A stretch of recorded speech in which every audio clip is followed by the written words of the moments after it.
I have kidnapped an alien civilization. This video is purely for entertainment and does not infringe on copyrights or laws. The rights to the novel and image belong to the original author. We do not claim ownership.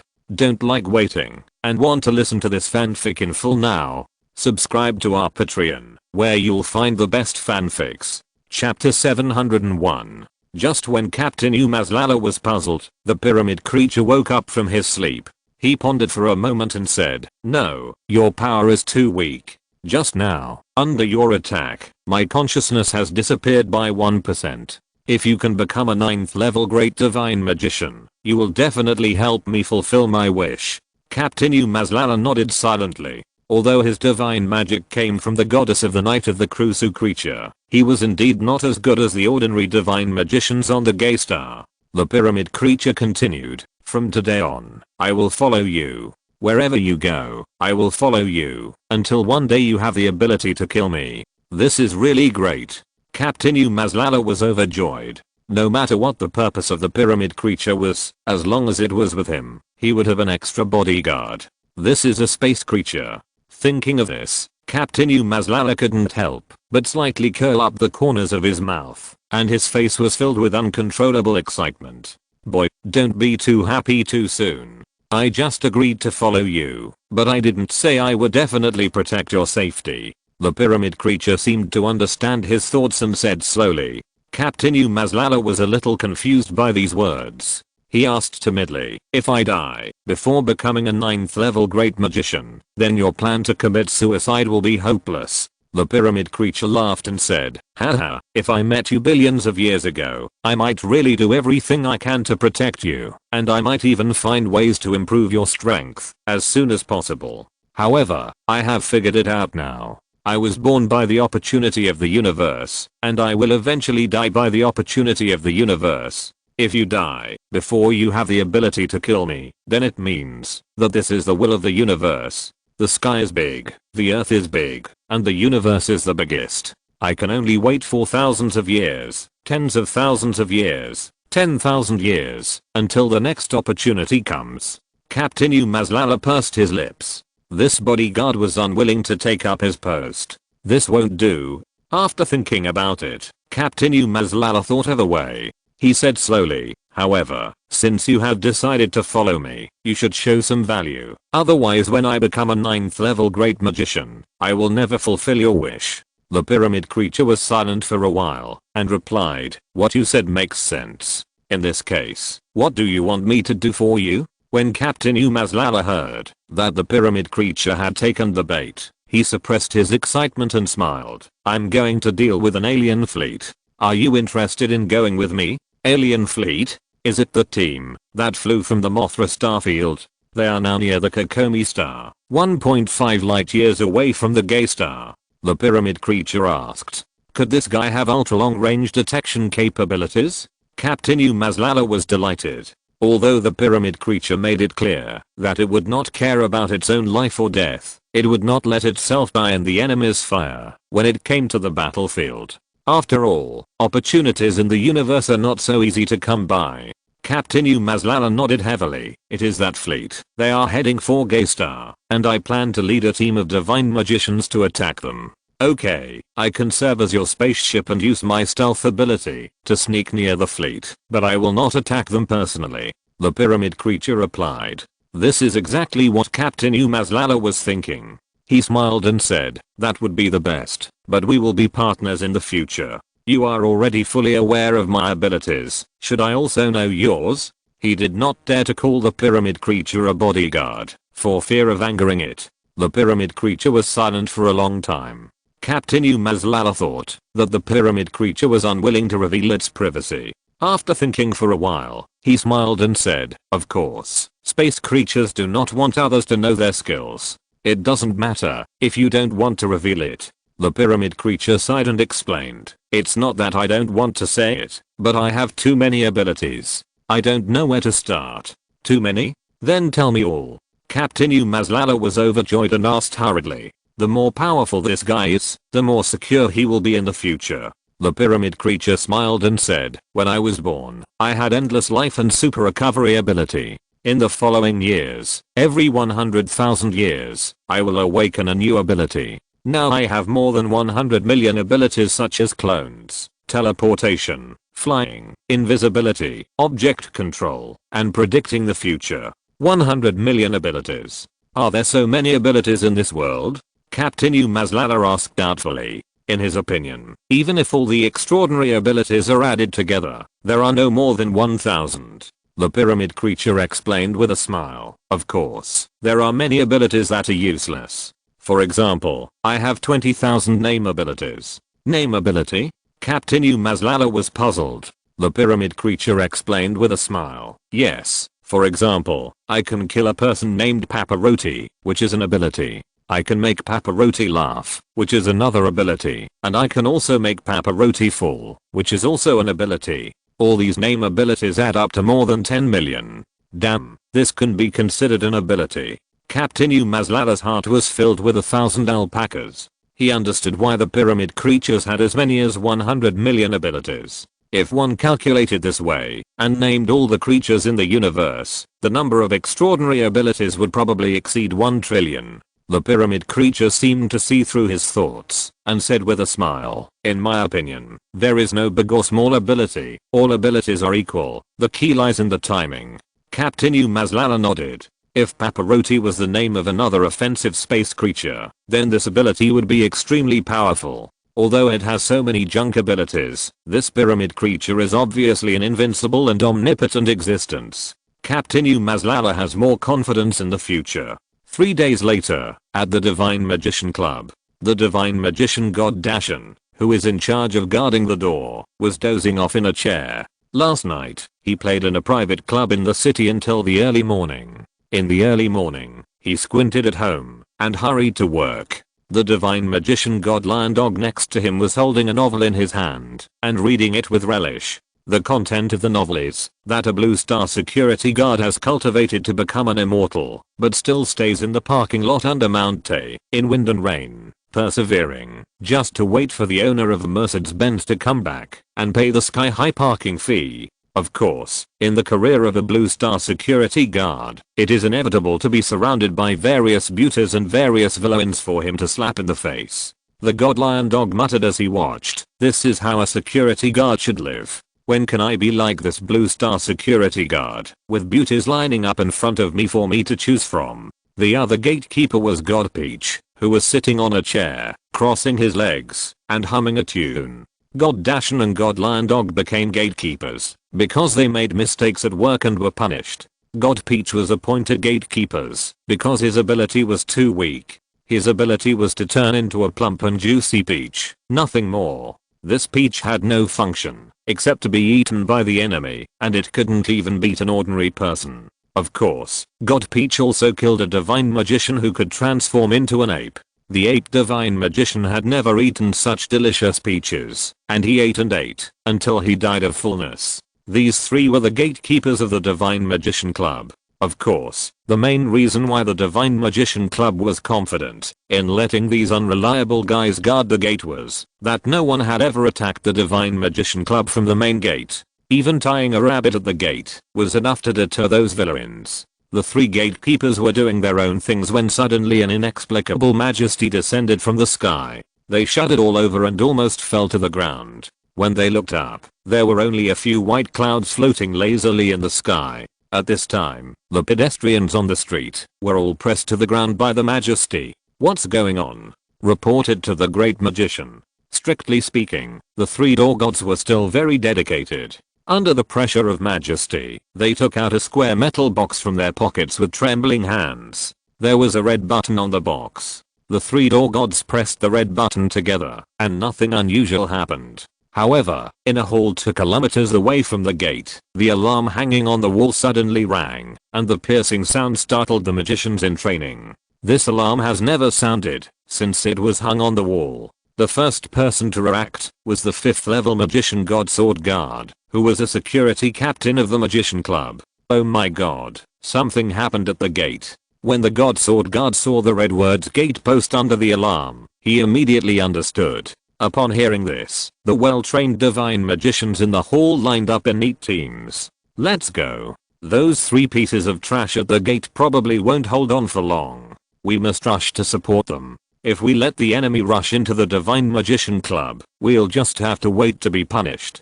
The God Sword Guard realized that something was wrong and rushed to the gate with his men. When they were almost at the gate, the God Sword Guard pulled out his own precious sword from his arms. This sword was transformed by divine magic and was indestructible. Moreover, the God Sword Guard could control it directly with his mind. The divine magicians behind him also took out their weapons, or used divine magic to transform into various kinds of ferocious beasts. Since they were all selected security guards, there were more dogs, wolves, bears and other animals in the team that could guard the house. Little thief, you dare to attack the Divine Magician Club, you don't want to live anymore. A strange looking team rushed towards the gate, shouting. When they arrived at the gate, all the people and animals were stunned.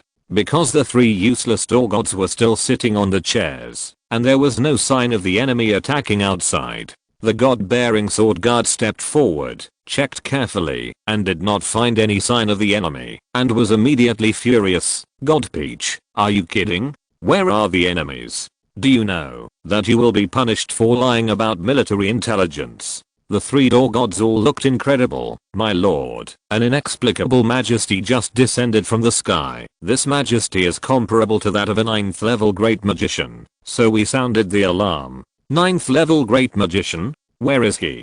The god knife bearing guard didn't believe the words of these 3 useless gate gods at all. In his opinion, these 3 guys must have accidentally touched the alarm switch and were looking for an excuse. Yes.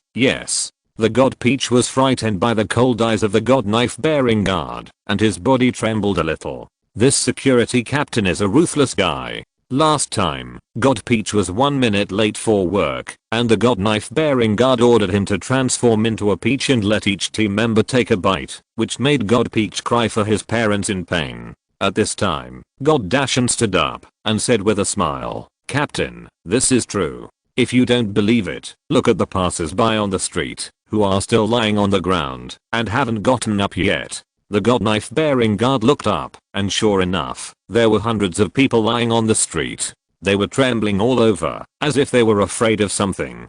What's going on? The god sword guard also realized that these 3 useless gate gods might not be lying, and he couldn't help scratching his head. He hesitated for a moment, waved his hand, and dozens of divine magicians came over behind him. You, go out and take a look. The divine magicians looked at each other in fear and had to grit their teeth and slowly move outside. When they got outside, they didn't feel anything unusual. Captain, look, nothing happened. A divine magician even clapped his hands. What's going on? The god sword guard had a headache. He could take the team members away now, but he thought that if something really went wrong, he would have to bear the blame himself. The god sword guard also plucked up the courage to walk out of the gate. He looked up at the sky, always feeling that this clear sky was a bit strange, but he couldn't say that there was a reason. He thought about it, snatched a musket from his team member God Musketeer, and pulled the trigger at the sky.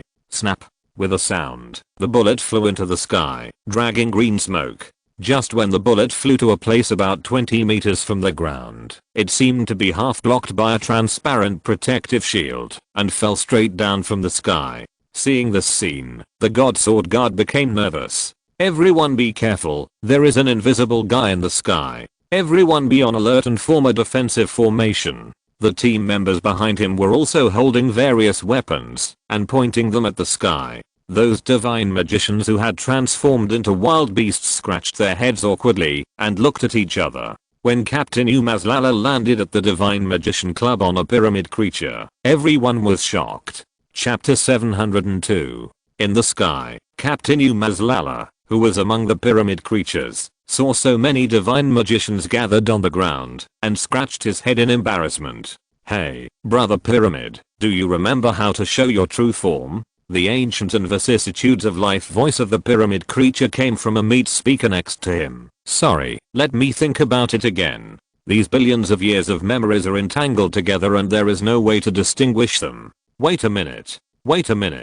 Captain Umazlala was lying on a leather sofa and was speechless. He reached an agreement with the pyramid creature on the island.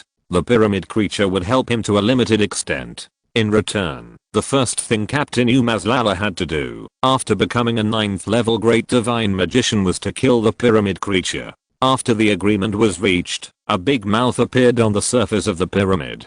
Captain Umazlala walked in along the mouth.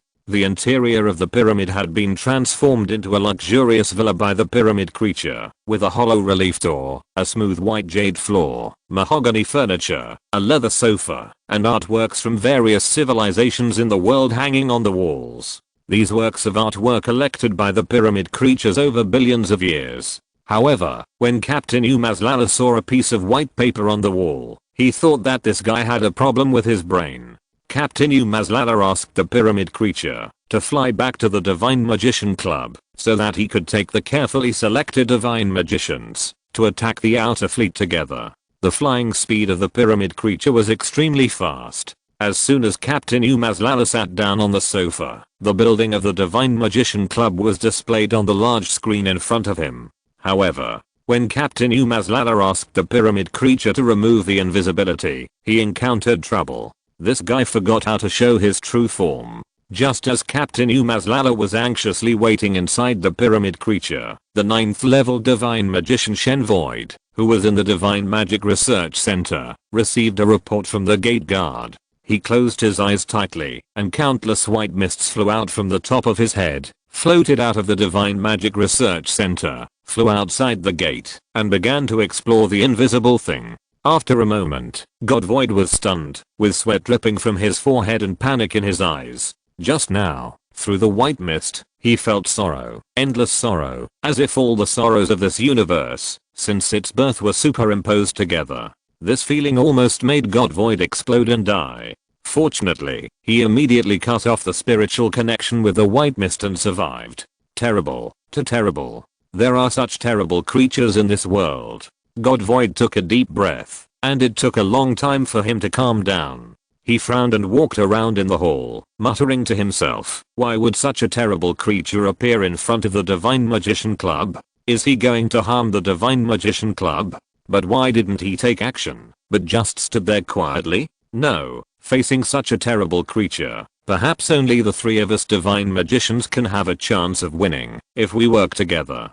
God Void stopped and waved his hand. Outside the door, a goddess magician walked in. She had long hair draped over her shoulders, a fair complexion, and a pretty face. Although she was wearing a loose black robe, she still couldn't hide her slender figure. The goddess magician came to Chen Shuxian and knelt down. Teacher, what do you want? Chen Shuxian said slowly, go and wake up the two adults Chen Shenlong and Chen Wuxian. After these words came out, the goddess magician was stunned, frowned, bit her lip and said, Teacher, these two adults are in the life and death gate. Should we not disturb them? Chen Shenlong and Chen Wuxian are the other two giants of the Divine Magician Club. The real purpose of the establishment of the Divine Magician Club is actually to find out the root of the divine magic. After several unsuccessful attempts, the top three giants of the Divine Magician Club also had a dispute over the way of investigation.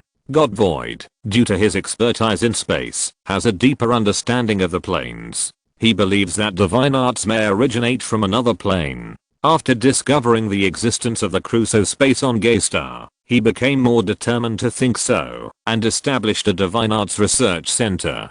God Shenlong and God Wuxian believe that divine arts originate from the omnipotent gods. Only by practicing diligently and continuously can they see through the mysteries behind divine arts. So the two of them, long after becoming 9th level divine arts masters, borrowed the space opened up by God Void and practiced hard in it. They never asked about worldly affairs. Even when the 9th level divine arts masters were attacked by mysterious monsters and most of them were killed or injured, God Shenlong and God Wuxian did not come out of retreat.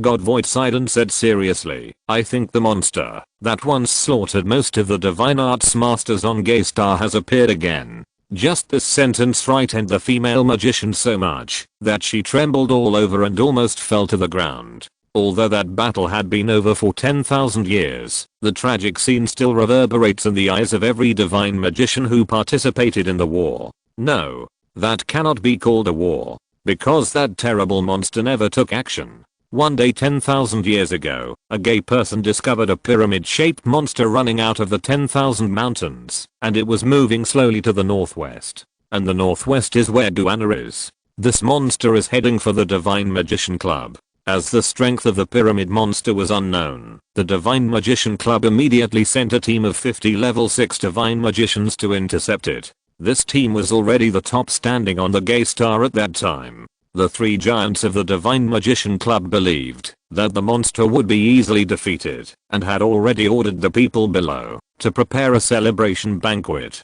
Who would have thought that the 50 level 6 Divine Magicians suffered heavy casualties after just a face-to-face encounter with the monster, and only one Divine Magician who was proficient in escaping escaped back. According to his recollection, when they came to the pyramid monster and asked the monster to surrender, the monster said, "Too little, a little more." Then, a white light flashed inexplicably in the sky. He was all white and couldn't see anything clearly. Hearing the screams of his companions next to him, he came to his senses and immediately activated the escape skill and fled back. The three giants were shocked by this tragic defeat. With such a strong fighting force, they didn't even know the skills used by the enemy, and the opponent was completely wiped out. This is really incredible. If this pyramid monster comes to the Magician Club, it will usher in an unprecedented disaster. The three giants immediately realized the seriousness of the problem. On the one hand, they urgently summoned the club to register magicians, and on the other hand, they urgently contacted the magician clubs of the other three countries.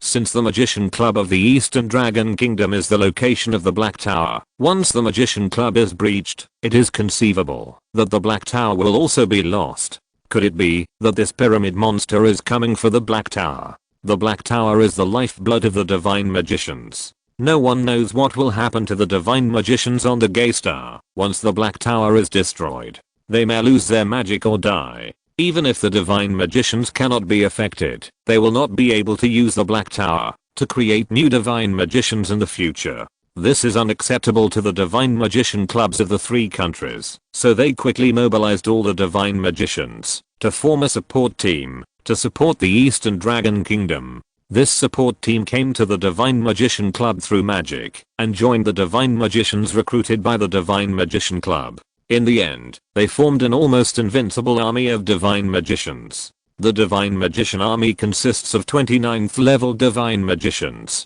10,000 8th level Divine Magicians, and 100,000 7th level Divine Magicians. As for the 6th level and lower Divine Magicians, there are countless. When the Divine Magician Army set out, all the people of Guyana gathered on the city wall to see them off, and the administrators of Guyana also took out meat and fine wine to serve the Divine Magician Army. Since the people along the way knew that the pyramid monster was heading for Guyana, they all ran away. Some people said, if you are glared at by the pyramid monster, you will explode. Some people said, the pyramid monster is the incarnation of all the beasts in the 10,000 mountains. It is here to avenge those beasts that died at the hands of humans. Some people said, the pyramid monster is the great devil of destruction, and it wants to kill all the gays. Of course, the commanders of the Divine Magic Army, the three giants, did not believe these statements at all. However, it is no longer important why the pyramid monster appeared,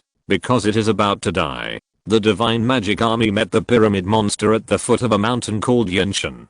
The god of wisdom, Void, immediately ordered the army to deploy an offensive formation, with the Divine Magicians with defensive capabilities at the front, followed by the melee Divine Magicians, followed by the long-range attack Divine Magicians, and finally the medical rescue Divine Magicians. The Goddess Magician is a medical rescue Divine Magician, and because she has just walked out of the Black Tower, her strength is extremely meager, so she was arranged at the back. There was no greeting, no declaration of war, or even a hello. A war just started. God Void waved his hand and his voice resounded through the sky. Go. The Divine Magicians in the front row instantly activated their skills and rushed towards the pyramid monster. They transformed into all kinds of strange and highly defensive things, including shields, armor, cooking pots, and even torn quilts. The offensive Divine Magicians behind also transformed into various weapons. Following behind, there were broadswords, tridents, King Lang Yan Yu swords, Yushan swords, and even a pitiful divine magician holding a dung fork. The long-range attack divine magicians behind had various long-range attack weapons in their hands, and fired them out in an instant. There were bows and arrows, pistols, heavy machine guns, rocket launchers, cruise missiles, and atomic bombs. For a time, all kinds of weapons covered the sky and flew towards the pyramid monster with a whistle. There was a roar that resounded through the heavens and the earth, and countless mushroom clouds rose from the location of the pyramid monster. A dazzling light burst out, making everyone unable to open their eyes. The monster should be dead. That's for sure. Even gods can't withstand such a powerful attack. Yes, this time the power of all the divine magicians on Gaystar has been gathered. The monster must have been blown to pieces. The light dissipated, and the divine magicians slowly opened their eyes and looked at the center of the explosion. They were shocked and couldn't close their mouths. Oh my god, am I dazzled? That pyramid monster is standing there. Oh my god, have you abandoned the gay people? I think we should run. Not far away, the huge Linshan mountain had been blown to pieces by the overwhelming weapons, but the pyramid monster was still standing there. There was no trace of scars on his light golden appearance, and even no dust was stained. Seeing this scene, the divine magicians of the other 3 countries immediately backed off. Anyway, this monster was heading for Guana. Maybe after destroying Guana, he would retreat back to the 10,000 mountains. Let the magicians of the Eastern Dragon Kingdom worry about it. Just as they were hesitating and slowly retreating, seeing that the situation was not good, God Void floated into the air and shouted loudly, "Did you notice that this monster did not fight back? What does this mean? It means that he may have used all his energy on defense and has no strength to launch a counterattack. We just need to launch another wave of attacks, and maybe we can kill him." Those magicians who were retreating in their hearts heard this. Hey, it was indeed the case. According to common sense, the monster will immediately launch a counterattack after being attacked. It turned out that he was no longer able to do it. The magicians of the 3 kingdoms were immediately excited. After all, running away is a shameful thing and will be ridiculed by the world. God Void saw that the magicians returned to their original positions and was relieved. With a powerful enemy at hand, if these people ran away, they might disturb the morale of the army. He took the opportunity to shout, "Now listen to my orders, launch another wave of attacks and kill it." So, the divine magicians launched their magic, and the overwhelming skills flew towards the pyramid monster. There was still a mushroom cloud and dazzling light. When the light faded, the pyramid monster still stood there, still without any signs of injury. Fuck, this guy's invincible. I think so too. What should we do now? Escape. I want to go home. This time, before the divine magicians recovered from the shock, God Void shouted loudly, "Ready, attack." The divine magicians habitually launched an attack. Of course, this attack still had no effect, and the pyramid monster still stood firmly in place. But this time, the divine magicians were much less panicked, and no one mentioned running away. Because although this pyramid monster seemed to be invincible, it seemed to have lost its ability to attack. It was just a living target. What was there to be afraid of? So, the divine magicians, without waiting for God Void to give orders, began to attack at will. Countless skills flew from the divine magician camp to the pyramid monster. Chapter 703. This attack lasted from morning to evening, and the pyramid monster was under attack from all kinds of skills. Even at noon, God Void specially asked local officials to send a kind of food called pancakes. This food is made by rolling green vegetables with dough, pouring oil in a frying pan, and frying it. Although the taste is average, it can be eaten with just one hand. In this way, those divine magicians eat pancakes with one hand, and the other hand does not delay the release of divine skills.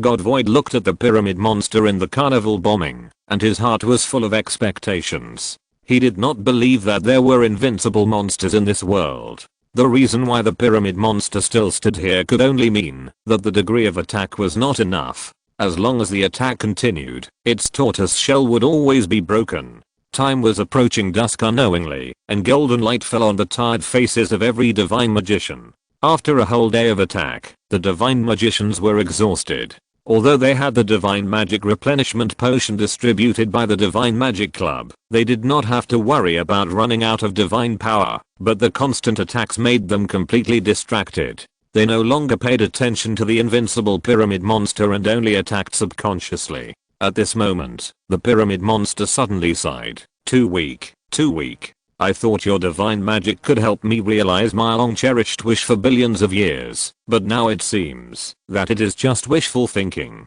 It seems that I have to continue to live in this indifferent world and live a boring life. In this case, you useless things, just die. As the word death echoed in the ears of each divine magician, God Zukang's heart trembled, and he was about to burst out his divine power to launch a fatal attack on the pyramid monster. The pyramid monster emitted a visible wave, which spread along the air. Wherever it passed, low-level divine magicians turned into ashes, and high-level divine magicians vomited blood. The scene was in chaos. Seeing that things were not going well, several level 9 magicians immediately stopped hiding their strength and transformed themselves into gods on earth to attack the pyramid monster. Thunderbolts as thick as bowls covered the sky, bright and dazzling real flames covered the battlefield, and thousands of years of ice fell from the sky. It was even the magic of God Void that broke the space and created a chilling space gap. For a moment, the goddess magician standing in a distant place shivered and crawled on the ground. She only felt that she saw the battle of the gods in mythology. Dali, be a little stronger. The pyramid monster groaned comfortably in the center of the battlefield. This sound made God Void feel a chill in his heart. According to the magic they used, even real gods would be blasted into slag. This monster actually thought he was tickling it, which was incredible. He wanted to escape, but he knew in his heart that if he couldn't destroy this monster today, the guys would be waiting for a ruthless counterattack. This war is related to the survival of our gay star. Everyone, don't hold back. Burn your life.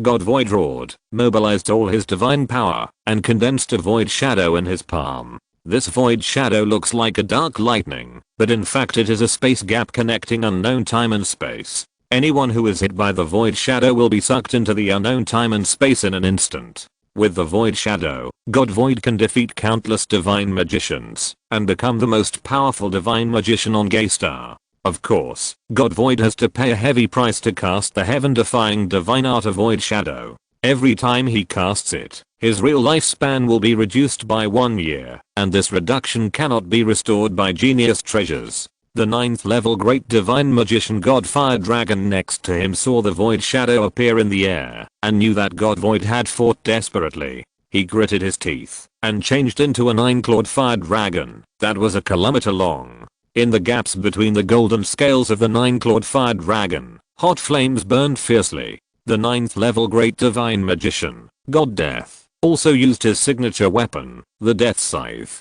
The sickle was more than 10 meters long, and the breath of death was lingering. The sharp blade was daunting. The 9th level great divine magician, God Light, flew into the air and turned into a ball of yellow light particles. For a moment, all the 9th level great divine magicians on Gaystar used their signature skills. Various divine magics attacked the pyramid monster. This represented the highest combat power of Gaystar. The divine magicians who fell to the ground and were covered with scars propped up their bodies with their arms and stared with wide eyes. The divine magicians who survived the first shock wave in the back row took a deep breath and clenched their teeth. The goddess magician couldn't help but applaud. The next second, the next moment, an unimaginable light burst out from the pyramid monster. The goddess magician closed her eyes involuntarily. When she opened her eyes again, the war was over. According to the war intelligence released by the Divine Magician Club, the Divine Magician Army won the final victory of this war because the pyramid monster fled in panic under the siege of more than a dozen level 9 great divine magicians and disappeared. However, all the divine magicians who participated in the war knew that the Divine Magician Army was completely defeated. The pyramid monster escaped calmly under the attack of the strongest combat power. Before leaving, it fired a light blue beam, instantly killing more than a dozen level 9 great divine magicians. In this war, the Divine Magician Club lost 23,825 divine magicians. 11 level 9 divine magicians died on the spot, and 3 level 9 divine magicians were seriously injured and could no longer perform divine magic. The civilian casualties caused were countless. The first shock wave emitted by the pyramid monster caused the death of 100 million civilians within a radius of 50,000 kilometers. Fortunately, the pyramid monster has retreated, and there is no sign of re-emergence, so the rule of the Divine Magician Club has not been threatened. Therefore, under the instruction of God Void, the Divine Magician Club convened a meeting of all the Divine Magicians of Gaystar, announced the victory of the war, and required all Divine Magicians to strictly prohibit the disclosure of the results of the war. They also revised the historical records through the local authorities. In the historical records, the war was caused by the ferocious beasts that roamed out of the 10,000 mountains. The Divine Magician Club paid a huge sacrifice to protect the people of Gaystar, and all gay people must remember their sacrifices. In this way, the pyramid monster disappeared from the history of the gay people. However, it will always exist in the memory of the goddess magician. It is no wonder that she looked terrified when she heard that the pyramid monster appeared again and had come to the door of the Divine Magician Club. I will go and inform the two adults. As she said, she hurried to the elevator, and after pressing a long string of passwords, the elevator went directly down to the roots of the big tree. She walked out of the elevator, walked along the dark corridor, came to a black door, and knocked twice. A vicissitudes of life voice came from the door. Who? Don't you know that I'm in the life and death retreat? Lord Shenlong, I'm the personal maid of Lord Shenkang. I'm ordered by Lord Shenkang to come out of retreat. The pressure from the black door made it difficult for the goddess magician to breathe. God Kang, didn't we agree that year? He will be in charge of the Magician Club, but he must provide a safe place for us to practice and not disturb us. A chilling voice came from the black door. Why, after only 10,000 years, he seems to regret it. That's right, God Kang must have realized that power is not worth mentioning in front of the magic, and the only way is to explore the root of the magic. But it's too late. Go back and tell him that the two of us have decided that we will only come out of retreat after successfully exploring the root of the magic and becoming a true god. A colorful light flashed on the black door, and the door was sealed. The goddess magician saw this scene and didn't know whether to laugh or cry. These two adults were a little too impatient. She said carefully, "My two lords, Lord God Zukang has no intention of going back on his word, but our planet guy has encountered an unprecedented catastrophe, and he is waiting for you two lords to come out and resolve it together." Catastrophe? How come I don't know? It must be you, a little girl, who is deceiving me? The voice of God Wooten came from the black door. He was skilled in prophecy and had successfully predicted the arrival of alien visitors several times. He was known as the greatest prophet on the planet Guy. Well, I feel that a huge fleet is flying over us 1 light year away. But through the prophecy, I can see that this fleet will be reduced to ashes, and our gay star will be safe. God Dragon also said, "That's right. It must be that kid God Void, who wants to trick us out, so that he can occupy such a good place for cultivation. Here, we don't have to worry about the invasion of foreign demons, nor do we have to worry about worldly affairs. We are very happy." The goddess magician had to continue to explain, "You two adults don't know that the pyramid monster that slaughtered countless divine magicians with just one move 10,000 years ago has appeared again, and is now blocking the door of our Divine Magician Club." What? Oh my god. 2 exclamations came from the black door, and the colorful light flashed several times, and the black door disappeared. A golden dragon and a black mist ran out from it, and rushed straight to the location of God Void. These two adults are too anxious. The goddess magician smiled bitterly, and shook her head. Inside the pyramid monster, Captain Umazlala was still communicating with the pyramid. "Brother, why don't you try the native language of the planet Galugala?" "No, I've tried it." "What about the language of the planet Kidodo?" "I've tried it too." 3 black lines slid down Captain Umazlala's forehead. After a detailed inquiry just now, he knew that the language used by the pyramid monster controlled the changes in the body. It remembered the spell, but forgot which language to use. There are billions of languages in the universe. It would take tens of thousands of years to try them one by one. This is too unreliable. Captain Umazlala complained in his heart. "Okay, I remember it." The pyramid monster shouted excitedly. What language is it? Captain Umazlala stood up quickly.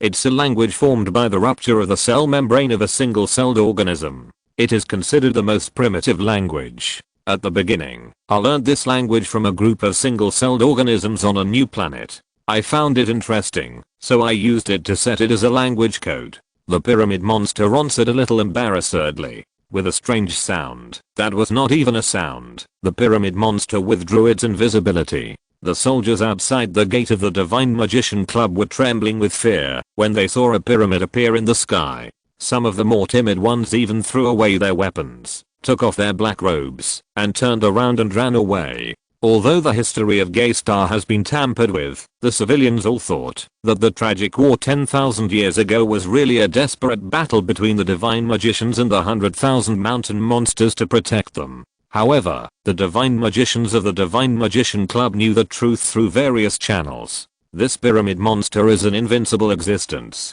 When the three top leaders of the Divine Magician Club, Chen Shuxian, Chen Shenlong, and Chen Wuxian, appeared on the street, their faces suddenly became ugly when they saw the pyramid monster.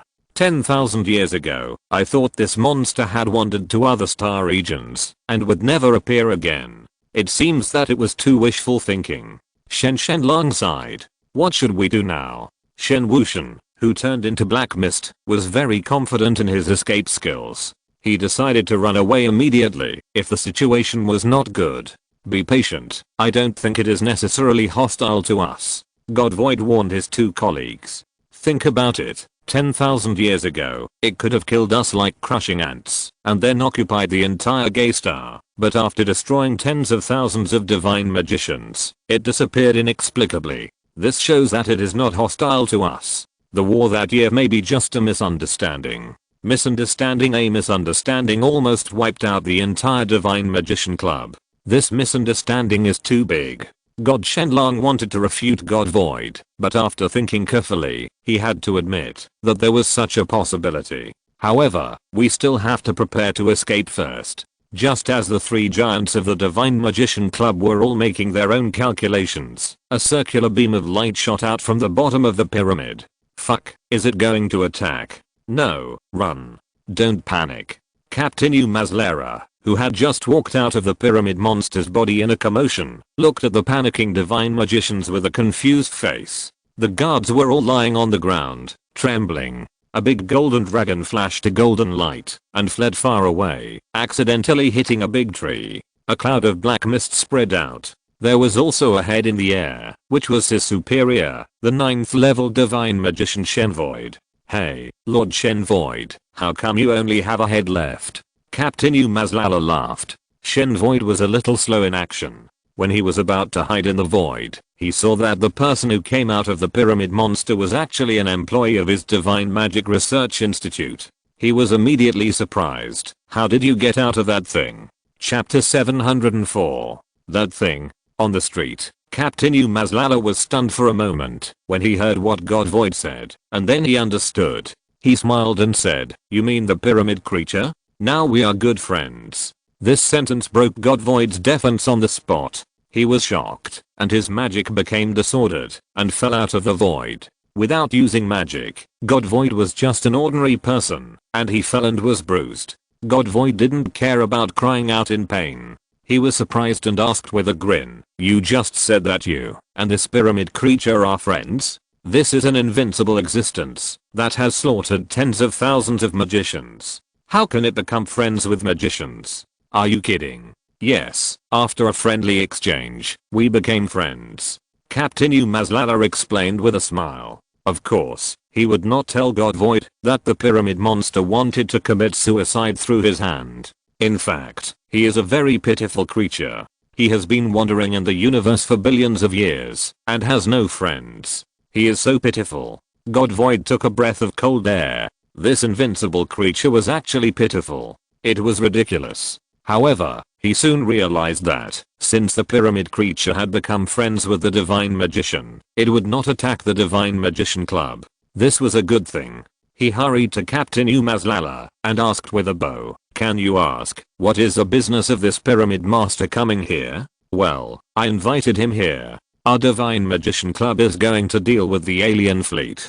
Captain Umazlala explained with a smile. Due to the lack of spaceships, I thought of turning Brother Pyramid into a spaceship to carry us to space to deal with those aliens. Turning an invincible existence into a spaceship! Exclamation mark. God Void was stunned by Captain Umazlala's bizarre idea. Isn't this a mount? He glanced at the pyramid suspended in the air and asked in a low voice, does the Lord mind? No, not at all. We have already reached an agreement. Captain Umazlala understood what God Void was worried about. That's good. God Void wiped the sweat from his forehead. Since this invincible being was willing to be a mount, who dared to say no? However, he immediately thought that, since the invincible being was willing to help Captain Umazlala, why not ask him to take action directly and annihilate all those alien fleets? Although he didn't know the true combat power of the pyramid creatures, from the fact that he only sneezed and wiped out tens of thousands of divine magicians, it seemed that destroying an alien fleet was a simple matter. Thinking of this, God Void asked carefully again, well, can you ask that Lord to help destroy the alien fleet 100 million light years away, so as to avoid trouble? Captain Umazlala shook his head and smiled. I have said just now that the pyramid creature is my friend. It is not my subordinate or slave. I have asked it, and it is not willing to help us. Captain Umazlala deliberately emphasized the word we. This time, God Void blushed on the spot, and he also realized that his request was too much. At this time, God Shenlong, who had fled far away, flew back again, with a huge bump on his head. The black mist that dissipated in the air condensed into a human shape again, and God Wushan also came back. The divine magicians crawling on the cold ground also climbed up one after another. They had just heard the conversation between God Void and Captain Umazlala, and immediately began to discuss, this is too incredible. This guy actually became a friend of an invincible being. He will be able to walk sideways on Gay Star in the future. That's right, that's right. With the protection of an invincible being who dares to mess with him? TSK, I really didn't see that. When this kid came to our Divine Magician Club, he was only equivalent to a level 2 Divine Magician. I thought Lord God Void was dazzled. I didn't expect that he would subdue an invincible being after not seeing him for such a short time. Alas, we have practiced divine arts for so many years, and we thought we were already very powerful. Compared with him, we are simply one in heaven and one in the ground. Soon, the news that Captain Umazlala had subdued an invincible being spread throughout the Divine Magician Club, and the god mechanic who was hiding in the laboratory studying Pajero technology also learned the news. He quickly put down the instrument in his hand and ran to the gate. When he arrived at the gate, everyone had already dispersed, and only the 3 divine magicians guarding the gate were talking excitedly about what had just happened. At this time, the god mechanic received a message from the God Void that broke through time and space. All divine magicians selected to attack the alien fleet gather at the headquarters lobby immediately. The god mechanic was a scientific researcher with weak combat power and was not on the list. However, he was very interested in the invincible existence and ran to the headquarters lobby without much hesitation. At this time, in the headquarters lobby of the Divine Magician Club, the divine magicians who participated in the attack also arrived one after another, including the God Cannon, God Missile, God Sky Monkey, God Submachine Gun, God Desert Eagle, etc. Considering that space wars often use long-range attacks and close combat can only be abused, Captain Umazlala selected divine magicians with long-range divine magic when selecting team members. Of course, this is easy to do, just look at the name. God Void didn't mind Captain Umazlala's selection of team members, because with the invincible existence accompanying them, the first space war on Gay Star would not fail. Although Captain Umazlala said that the pyramid creature was only responsible for transporting them and would not take action. But, could it watch Captain Umazlala being bombarded into slag by alien warships? However, to be safe, he still sent his personal secretary, the nameless goddess magician, to accompany him. Although Captain Umazlala was a little confused about the joining of the goddess magician, he did not object. After all, he was only the captain in name, and the real leader of the divine magicians was God Void. Just as everyone was about to board the pyramid creature, God Mechanic ran in from a distance. I want to participate too, wait for me. he shouted while running. Captain Umazlala was surprised. When I asked for your opinion, didn't you say that you were just a scientist, not good at fighting, and would never participate? When Captain Umazlala received the mission, the first candidate he thought of was God Mechanic, because God Mechanic was the only divine magician in the Divine Magician Club who was proficient in both divine magic and alien technology. His joining would help better coordinate the attacks of the divine magicians. However, the little fat man was scared to death. Haha, didn't I know that Brother Pyramid was traveling with me at that time? God Mechanic scratched his head and smiled awkwardly. He was the brother of Captain Umazlala, and naturally the brother of the pyramid creature. Captain Umazlala had no choice but to wave his hand and let him board the pyramid creature. After entering the pyramid creature, all the divine magicians looked at the strange decoration inside with curiosity. What's the use of this picture of a lady? Can it create a psychedelic space and make the enemy indulge in a life of debauchery and drunkenness? Hey, everyone, come and see. This piece of white paper is so awesome. Have you noticed that when you stand in front of it, you will feel like you are standing in front of the entire universe? Wow, there is also a big mirror here, but why are there monsters fighting in the mirror? Upon hearing this, Captain Umazlala quickly picked up the remote control and turned off the TV. Just now, he was bored and watched the wonderful videos collected from various planets. When the God Mechanic saw the table lamp on the table, his eyes suddenly lit up, and he picked up the table lamp. This kind of glowing little sun must be powered by electricity. It's amazing. It can be so bright. I want to study it. As he said this, he threw the table lamp to the ground. The table lamp was broken into pieces, and it kept flashing twice before finally going out. Captain Umazlala was stunned. That's right. The way God Mechanic studies alien technology is to smash alien equipment seized from extraterritorial invaders into pieces, and then try to piece them together. In this way, he can learn the manufacturing principles of alien equipment. Of course, most of the time, after he pieced them together, he found that there would be a few more parts on the ground. This time was no exception. After God Mechanic found that his level was not enough to piece together the desk lamp, he stared at the TV hanging on the wall with shining eyes. Okay, from now on, you all sit on the chairs honestly and don't move. Otherwise when we get to space, I will kick you off and let you fly back to Gaystar by yourself. Captain Umazlala shouted loudly. He knew that if this continued, the entire room would probably be demolished. Hearing this, the divine magicians hurried to the sofa and sat down obediently. Even God Mechanic was no exception. After all, no one can swim back to Gaystar from space. Seeing that these guys were all obedient, Captain Umazlala secretly communicated with the pyramid creature. Brother, we can set off. Target the outer shape fleet. Received. Now entering the invisible state. In order to prevent you from being unable to bear the pain brought by the acceleration, I will gradually increase the speed. The pyramid disappeared without a trace in the surprised eyes of Godvoid, and then flew into the sky. At the same time, he was very considerate to conjure a glass window on the wall, so that Captain Umazlala could see the scenery below through the glass window.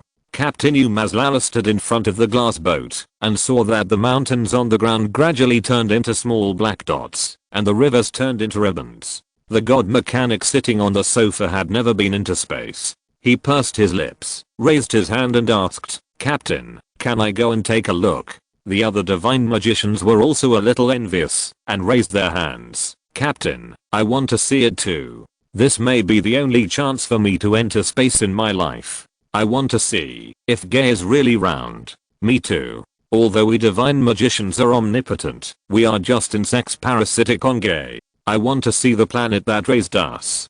Captain, please, let us take a look. That's right, we'll wait a moment. When fighting against alien spaceships, we might die. This is our only wish. These words made Captain Umazlala's mouth twitch constantly. He could only say helplessly, okay, but you line up. Come one by one. No fighting, no noise, and no smashing things. Captain Umazlala had no way to deal with this group of willful big kids. Wow, Captain is so nice. The team members stood up and lined up and walked to the glass window. Looking at the gradually shrinking Gay, he exclaimed, I didn't expect our planet to be so small. Captain Umazlala smiled and said, "Of course, although Gaia is a large planet, it is only a planet after all, and it is tens of thousands of times smaller than a star." The team members took turns to watch, and soon it was the turn of the god mechanic. Everyone knew that he had a superior status in the Institute of Divine Arts, and he was also a good friend of the captain, so they all gave way to him. The god mechanic stared outside with wide eyes, with an indescribable amazement on his face. Although he got some trivial technology from the alien equipment and systematically learned scientific and technological knowledge from Captain Umazlala, he was in space for the first time and saw the bright stars twinkling in the dark sky, and he couldn't help but be shocked. At the same time, he was also admiring the power of technology. Aliens don't have divine arts, but they can rely on technology to travel in space and invent many powerful weapons. Captain, you said before that the Star Destroyer cannon fired by alien warships can destroy a planet. Is that true? Captain Umazlala smiled and said, "Of course. In fact, the Star Destroyer cannon is just a very common weapon in the universe. Any level 3 civilization has the ability to make it. A weapon that can destroy a planet is actually very common." The god mechanic was a little surprised. The team members also talked about it. "That's right. The Star Destroyer cannon is so powerful, how can it be ordinary? Even if all the divine magicians on our gay star are gathered together, they can't destroy a planet." Captain, then tell me, what weapons are more powerful than the Star Destroyer cannon? Hearing the discussions of the team members, Captain Umazlala saw that it would take a long time for the pyramid creatures to fly to their destination, so he decided to educate them about science. Let them not think that they can do whatever they want with divine magic. Captain Umazlala smiled and said, "The Star Destroyer is indeed the most powerful firepower weapon, but when a civilization becomes a level 5 civilization, this weapon will be eliminated, because they will invent a more powerful weapon. This weapon is the two-dimensional foil." Two-dimensional foil? What a strange name. God Mechanic frowned and thought for a while, but couldn't figure out the origin of this name. Captain Umazlala smiled and said, "Two-dimensional foil is a dimensional weapon." Chapter 705. In the Pyramid Creature, Captain Umazlala gave a science lesson to the team members, introducing the powerful weapons in the universe. Our universe is a 4-dimensional universe, including 3 spatial dimensions of length, width, and height, and the time dimension. Two-dimensional foil can be a kind of paper without thickness, closed by a force field. Once the force field is eliminated, it will instantly turn the surrounding space into two-dimensional space. That is, it will extract the height of the surrounding space and turn the space into a two-dimensional space. Planets, stars, meteorites and all other celestial bodies in space will fall into the two-dimensional world and become a beautiful picture. The creatures in space will die instantly because they are not adapted to the two-dimensional environment. There are at least billions of creatures in a galaxy, and they were killed by a piece of paper. This is too powerful. The god mechanic opened his mouth wide and couldn't close it. He once thought that the doomsday fire rain, which could destroy millions of people at a time, was the most powerful force. Compared with the two-dimensional foil, it was just a firecracker, not even as good as a firecracker. It should be a balloon toy. The lethality is one thing, but what's more powerful is that the speed of the space fall is close to the speed of light, so once the fall begins, it is difficult to escape. Captain Umazlala looked at his surprised expression, feeling a little proud. Close to the speed of light. This speed was unimaginable to God Mechanic, a gay who grew up riding a carriage. He asked timidly, "Then, is there no way to defend against the attack of the two-dimensional foil?" Of course not. Although the two-dimensional foil is powerful, it is not out of the scope of technological weapons. As long as we build a super light speed spaceship or use the curvature engine to jump in space, we can get rid of it. Captain Umazlala explained with a smile. Super light speed spaceship. Curvature engine. God Mechanic looked dazed. Everyone also lowered their heads and remained silent. The two high-tech equipment that Captain Umazlala mentioned had exceeded their imagination. God Mechanic's eyes sparkled. Even if you can escape, you can't resist, right? Captain Umazlala nodded silently and said slowly, "Once the dimensional fall is started, it cannot be stopped. It will spread along the space until it covers the entire universe. The entire universe will become a two-dimensional universe because of this. Then what if it spreads to gay? I don't want to become a paperman. God Mechanic immediately thought of this and shuddered. The universe is so big, it may take billions of years for the spacefall caused by the two-dimensional foil to spread to gay. Captain Umazlara laughed. Those guys who released the two-dimensional foil are really hateful. Don't they know the consequences? God Mechanic was a little angry. The divine magicians of gay only use divine magic to eliminate some civilians. Civilians are like green vegetables. After harvesting one crop, they will grow again. But those high-level civilizations want to make the three-dimensional universe disappear. It's really hateful. This is the greed of creatures. They always want to have everything, and they will even destroy themselves for this. Captain Umazlala sighed. In fact, at the beginning of the universe, there were hundreds of dimensions. It was a beautiful and splendid world. But as time went on, wars broke out among civilized creatures. Countless dimensional weapons were detonated in the universe, and the universe began to fall, and eventually became the current three-dimensional universe. Moreover, one day, the three-dimensional universe will fall again, and become a two-dimensional universe. At that time, the entire universe will be full of desolation.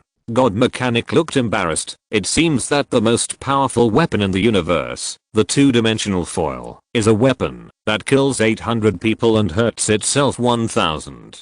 Captain Umazlala smiled and shook his head. The two-dimensional foil is just a dimensional weapon, far from the most powerful weapon in the universe. No? God Mechanic looked surprised. Of course, there are many powerful weapons in the universe, such as regular weapons. Captain Umazlala said with a smile. Regular weapons? God Mechanic is already half a scientist, so he naturally knows what regularity means. Laws are the basic behavior of the universe. In this universe, everyone and everything must abide by the laws. Can laws be used as weapons? God Mechanic couldn't help asking.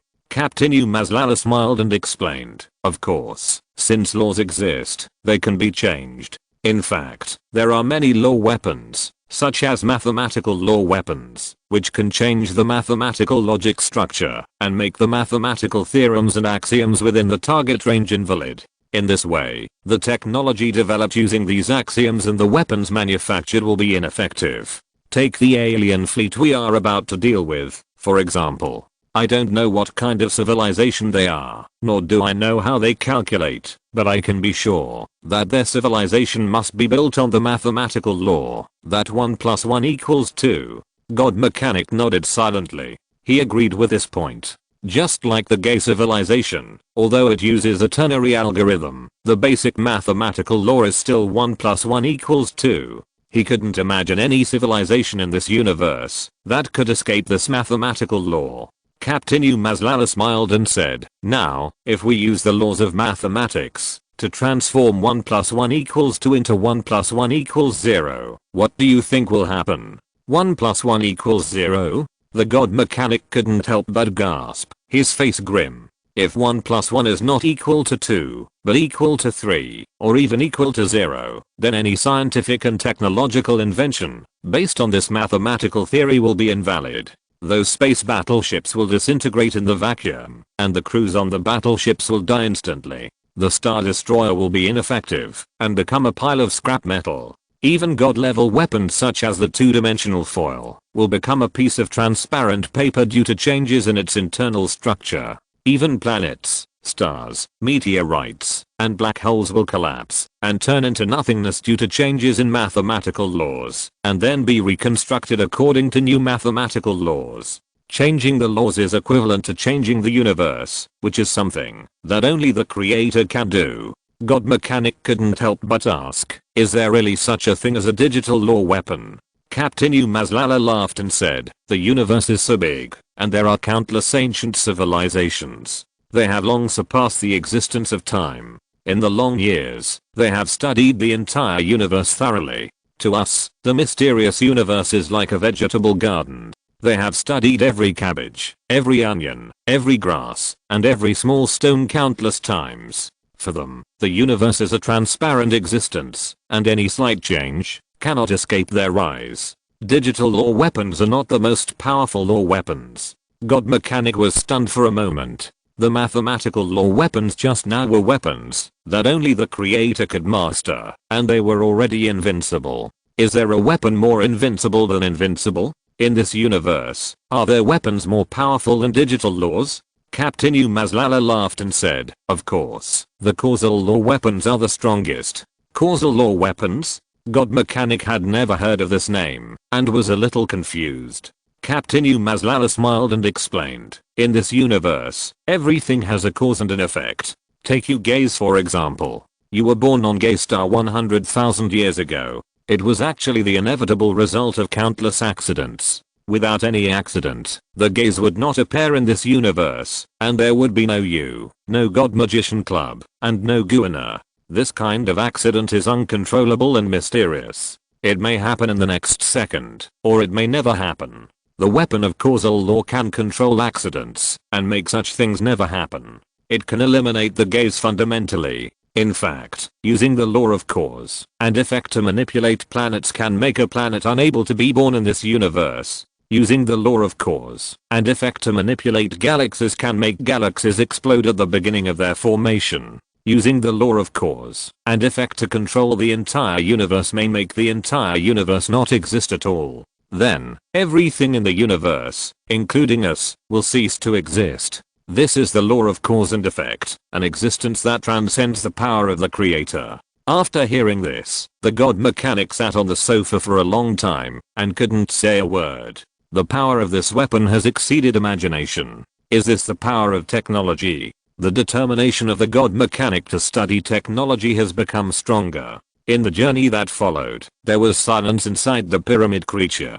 Everyone was shocked by the weapon of causality. The power of the divine magician was not even as strong as an ant in front of the weapon of causality. Soon, a voice came from the inside of the pyramid creature. At present, I have arrived next to the alien fleet. Because I'm in an undetectable state, the enemy will not find us. Please prepare for battle. I will teleport you to the alien fleet. Since the pyramid creature stated in advance that it would not take action, Captain Umazlala formulated a battle plan, which was to let the pyramid creature teleport the divine magicians participating in the battle to the alien warships one by one. According to past experience, aliens are only technologically advanced, but their bodies are generally not strong. They can use advanced interstellar battleships to annihilate a planet, but they may not even be able to beat an ordinary beast. The divine magicians can cast divine arts instantly, and they can basically fight against hundreds of aliens. The alien fleet consisted of 20 warships, so Captain Umazlala sent a divine magician to each warship and asked him to wreak havoc inside the warship.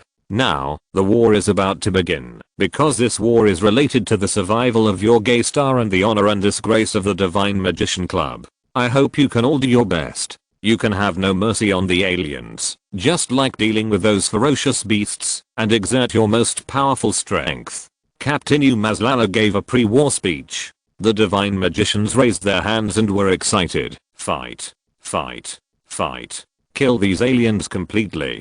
Give me back the piece of Gaystar. The divine magicians lined up and stood in front of the sofa. Captain Umazlala said to the pyramid creature, brother, we are ready. You can start teleporting. A red light shot out from the roof for no reason, and the red light shone on the divine magician, who turned into crystal fragments and dissipated in the air. Then another red light shot down. In less than 5 seconds, all the divine magicians disappeared into the air.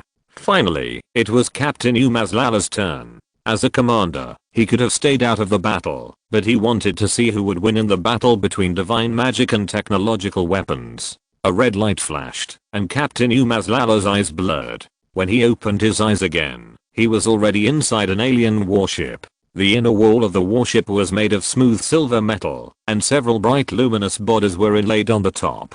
Indistinct voices could be heard from afar. The composition of the air was similar to that of the surface of Gaystar. Through this, Captain Umazlala could be sure that these aliens were also a kind of carbon-based organisms. Captain Umazlala hid in the room, turned on the language translator, and soon understood the voices outside. Gustler, how many contribution points do you think we can get for this attack on Gaystar? At least 1 million. 1 million? So much. His Majesty the Emperor of our Lange Empire is not that generous. Back then, Marshal Rodney Lloyd led the expeditionary force, swept across the Butterfly Galaxy, annexed more than 300 planets, and captured more than 20 billion slaves. This was a rare victory in 1,000 years, but each soldier only got less than 500,000 contribution points. Kyo weeping, do you think it's easy for us this time? When we set out from the 281,728th colony of the Gran Empire, we had a total of 30,000 interstellar battleships. We passed through the space tunnel and lost 200 interstellar battleships. We finally arrived at the dark stardust area, which was full of stardust and dark light. After passing through the dark star area, we only had these 20 odd interstellar battleships left, which was far more than the loss in the Butterfly Galaxy battle. 1 million contribution points, not much at all. That's true. But there is one thing I don't understand, why His Majesty the Emperor wants us to conquer this dark star region. There are only a dozen habitable planets here, and there are no traces of energy mines on those barren planets. They can't be used as resource stars at all. Doesn't His Majesty the Emperor know the dangers of the dark stardust zone? You underestimate our Emperor too much. Although he hides in the war fortress of Grand Star and never goes out, he has tens of thousands of war staff under him. Each of these staff has undergone special training and is very talented. Before our Grand Empire launches a war every time, the war staff will take all factors into consideration and never make mistakes. As far as I know, 2,000 years ago, the war staff had already sent out probes to explore the dark stardust zone and knew the dangers inside very clearly. I dare say they also know how many planets there are in the dark star region and the various species on each planet. Then why did they send us to die? Chapter 706. The conversation in the distance also made Captain Umazlala feel puzzled. Yes, Gaystar has been born for more than 10 years, and it is covered by the terrible dark stardust area. Occasionally, there are outsiders who come, but most of them are those who stray into the dark star field, or desperate people like Captain Umazlala. There has never been a large-scale invasion, otherwise, with those divine magicians, they would not be able to resist the aliens, and they might have become slaves long ago. And just as the alien said just now, the dark star field is indeed barren, like a desert area in the universe. Why did the Gran Empire send so many interstellar battleships and take such a big risk to invade the dark star field? To know this problem, there is only one way. Captain Umazlala closed his eyes and started to activate the divine nightmare. With a strange sigh, the nightmare enveloped the entire interstellar battleship. All the aliens were pulled into the dream by Captain Umazlala at the same time. Captain Umazlala was in a dark space with hundreds of stars twinkling in the space. Each star represented an alien's dream. Captain Umazlala wandered in the space and picked up a star at random. When his finger touched the star, he suddenly disappeared from the dark space. When he opened his eyes again, he was already in a place with green grass on the ground, flowers in the flower bed, and 10 towering trees next to it. This is a park. This alien was actually walking in the park while dreaming. Captain Umazlala wandered around in the park. He wanted to find the owner of the dream. The park was not big, and Captain Umazlala soon saw a blanket under a big tree in front. 2 aliens lay side by side on the blanket, looking at the sky and whispering. In the nightmare, Captain Umazlala was the real god. He made himself invisible and walked over slowly. The alien looked like most carbon-based creatures, with a head, 2 arms, and 2 legs. The males had shorter hair, while the females had long hair. They all wore blue-black uniforms with logos on them. They should all be soldiers from Grand Star. As Captain Umazlala got closer, the voices of the 2 people talking became clearer. Chris, tomorrow I will follow Marshal Habasi Wales to the Dark Star region. Although the information released by the war staff shows that the intelligent civilization in the Dark Star region is still a primitive civilization, we can easily conquer them. But I always feel a little uneasy. Hank, I think you are overly worried. Our Grand Empire was born millions of years ago and has experienced tens of millions of wars. The number of defeats is very few. The greatest credit is the accurate intelligence of the war staff. They are composed of the smartest scientists in our Grand Empire, and they are assisted by the main brain. Before the war started, They had foreseen all the accidents and calculated the results of the war. And our wise and brave emperor loves the people like his own children. If this war really has great risks, he will not agree to start the war. So don't worry too much. Yes, maybe it's just my personal illusion. You know, I have experienced 9 wars. Every time in a war, when I saw a nearby fighter plane being shot down, I always felt that I would be the next one to be hit. By the way, have you told your parents about us? I introduced your situation to my mother the day before yesterday. She was not very satisfied because you are a third-class person, and she has always hoped to marry a second-class person in the future. I hope you don't blame her for this. She is doing this for my own good. Chris, how could I blame your mother? People of the second class are born with subsidies issued by His Majesty the Emperor, and they also have the right to priority promotion, medical care, and home purchase. But don't worry, I have already saved up 800,000 contribution points. If I make outstanding contributions in this war, I may be able to earn 200,000 contribution points. In this way, when I have 1 million contribution points, I can exchange them for the second class status from His Majesty the Emperor. By then, I think your mother will be happy to accept me. It's hard to collect 200,000 contribution points for one war. I heard that there are more than 2 million people going on the expedition this time.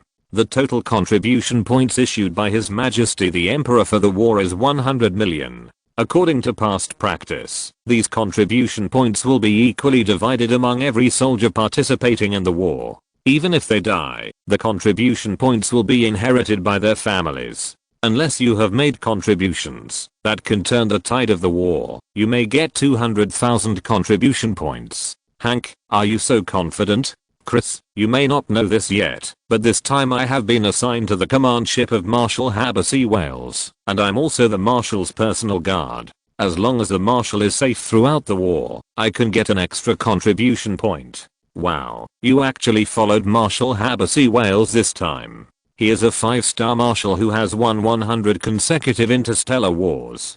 If you can get his favor, let alone the second class, it is not impossible for you to be promoted to the first class. Yeah, that's why I'm so confident this time. Chris, you must wait for me to come back. Don't worry, Hank.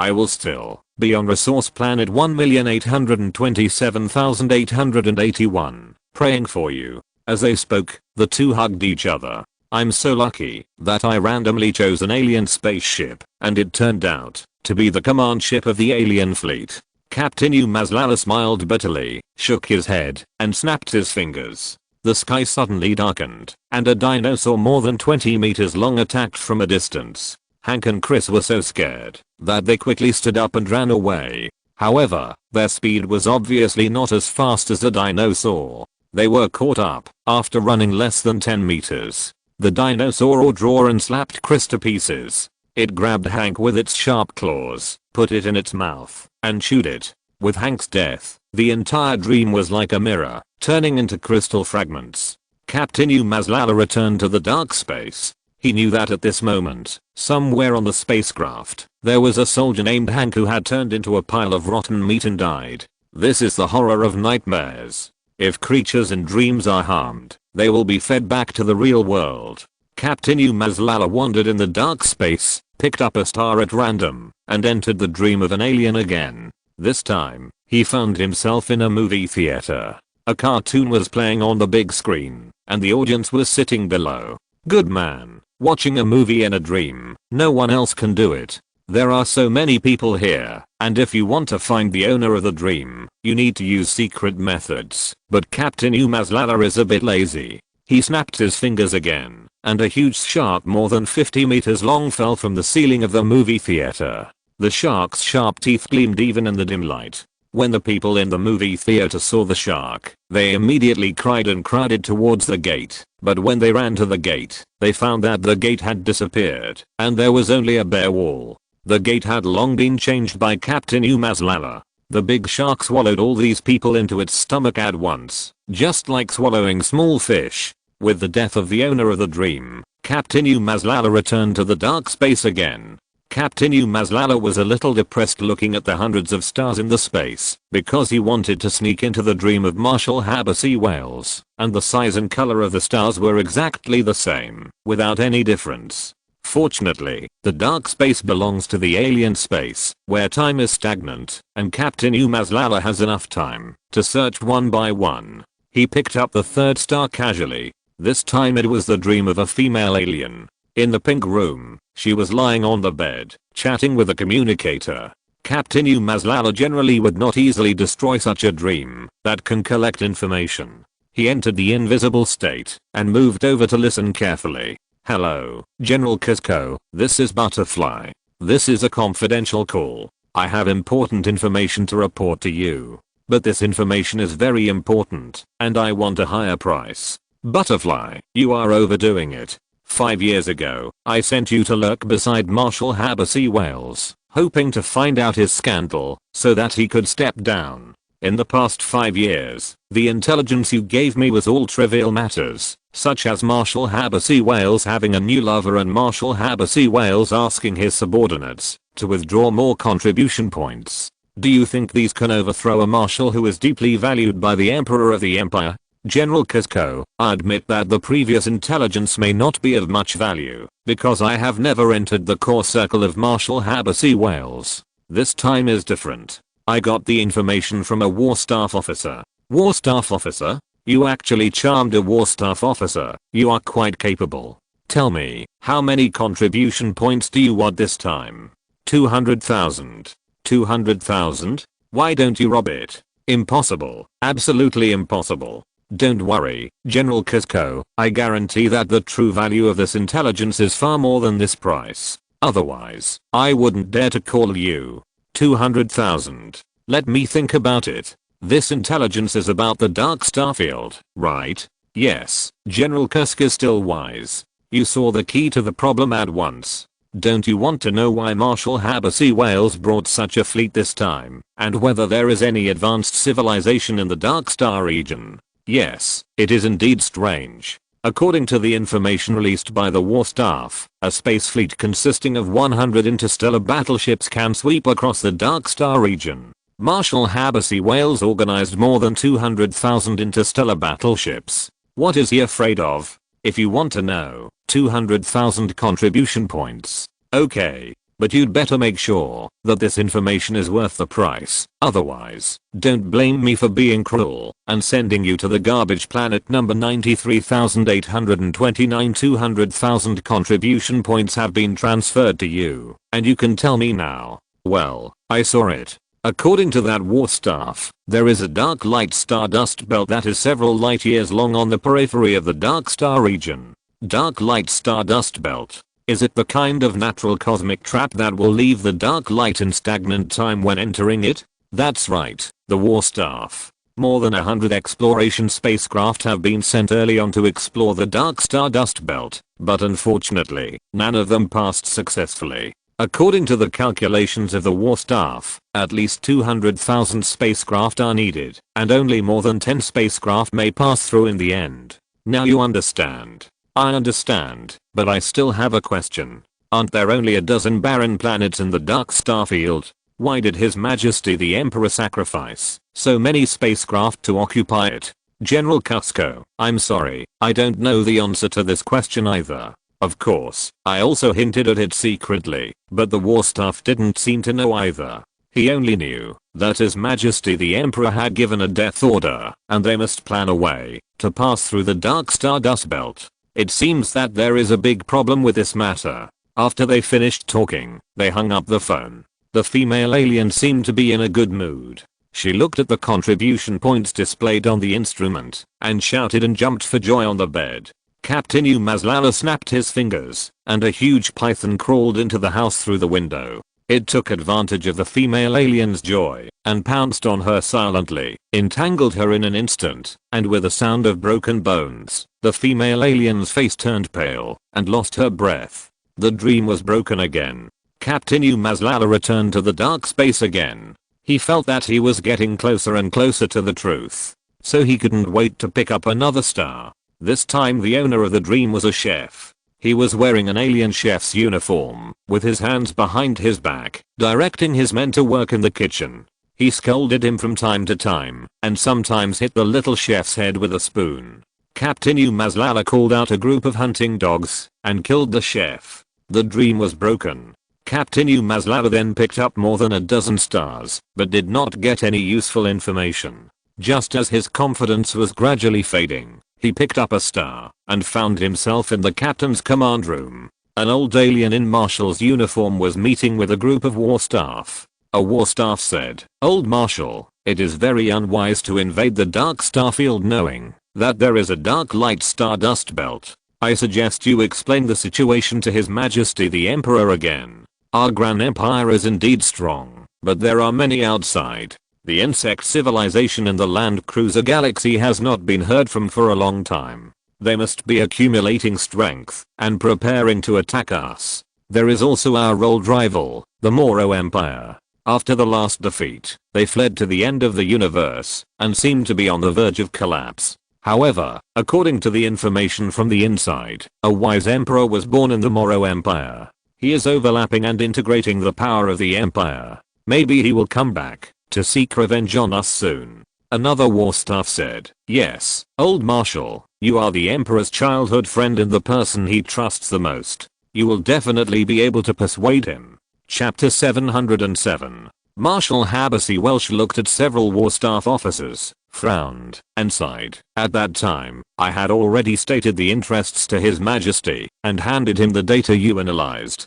But the old man has made up his mind, and..." Several war staff officers looked up, puzzled. "But what?" Marshal Habasi Welsh looked around and continued, "It is said that His Majesty wants to find a method of immortality from the dark starfield." "A method of immortality?" The war staff officers were surprised. "Hasn't the immortality machine been manufactured now? According to the Imperial Code, His Majesty the Emperor will have the right to unlimited immortality." "That's right, with the immortality machine, why should we waste the lives of these soldiers? Although these soldiers are just inferior people, and not worthy of pity at all, with them, our Lange Empire can conquer the vast universe." Marshal Habasi Wales shook his head. "You only know that the immortality machine developed by the Academy of Sciences can prolong people's lives. Have you really seen anyone who has used the immortality machine?" The war staff were puzzled. "Didn't Professor Musk of the Academy of Sciences say that all people who use the immortality machine, after gaining immortality, will be transported to the Paradise Galaxy a million light years away, because their physical condition will deteriorate, and they cannot stay in an environment full of bacteria?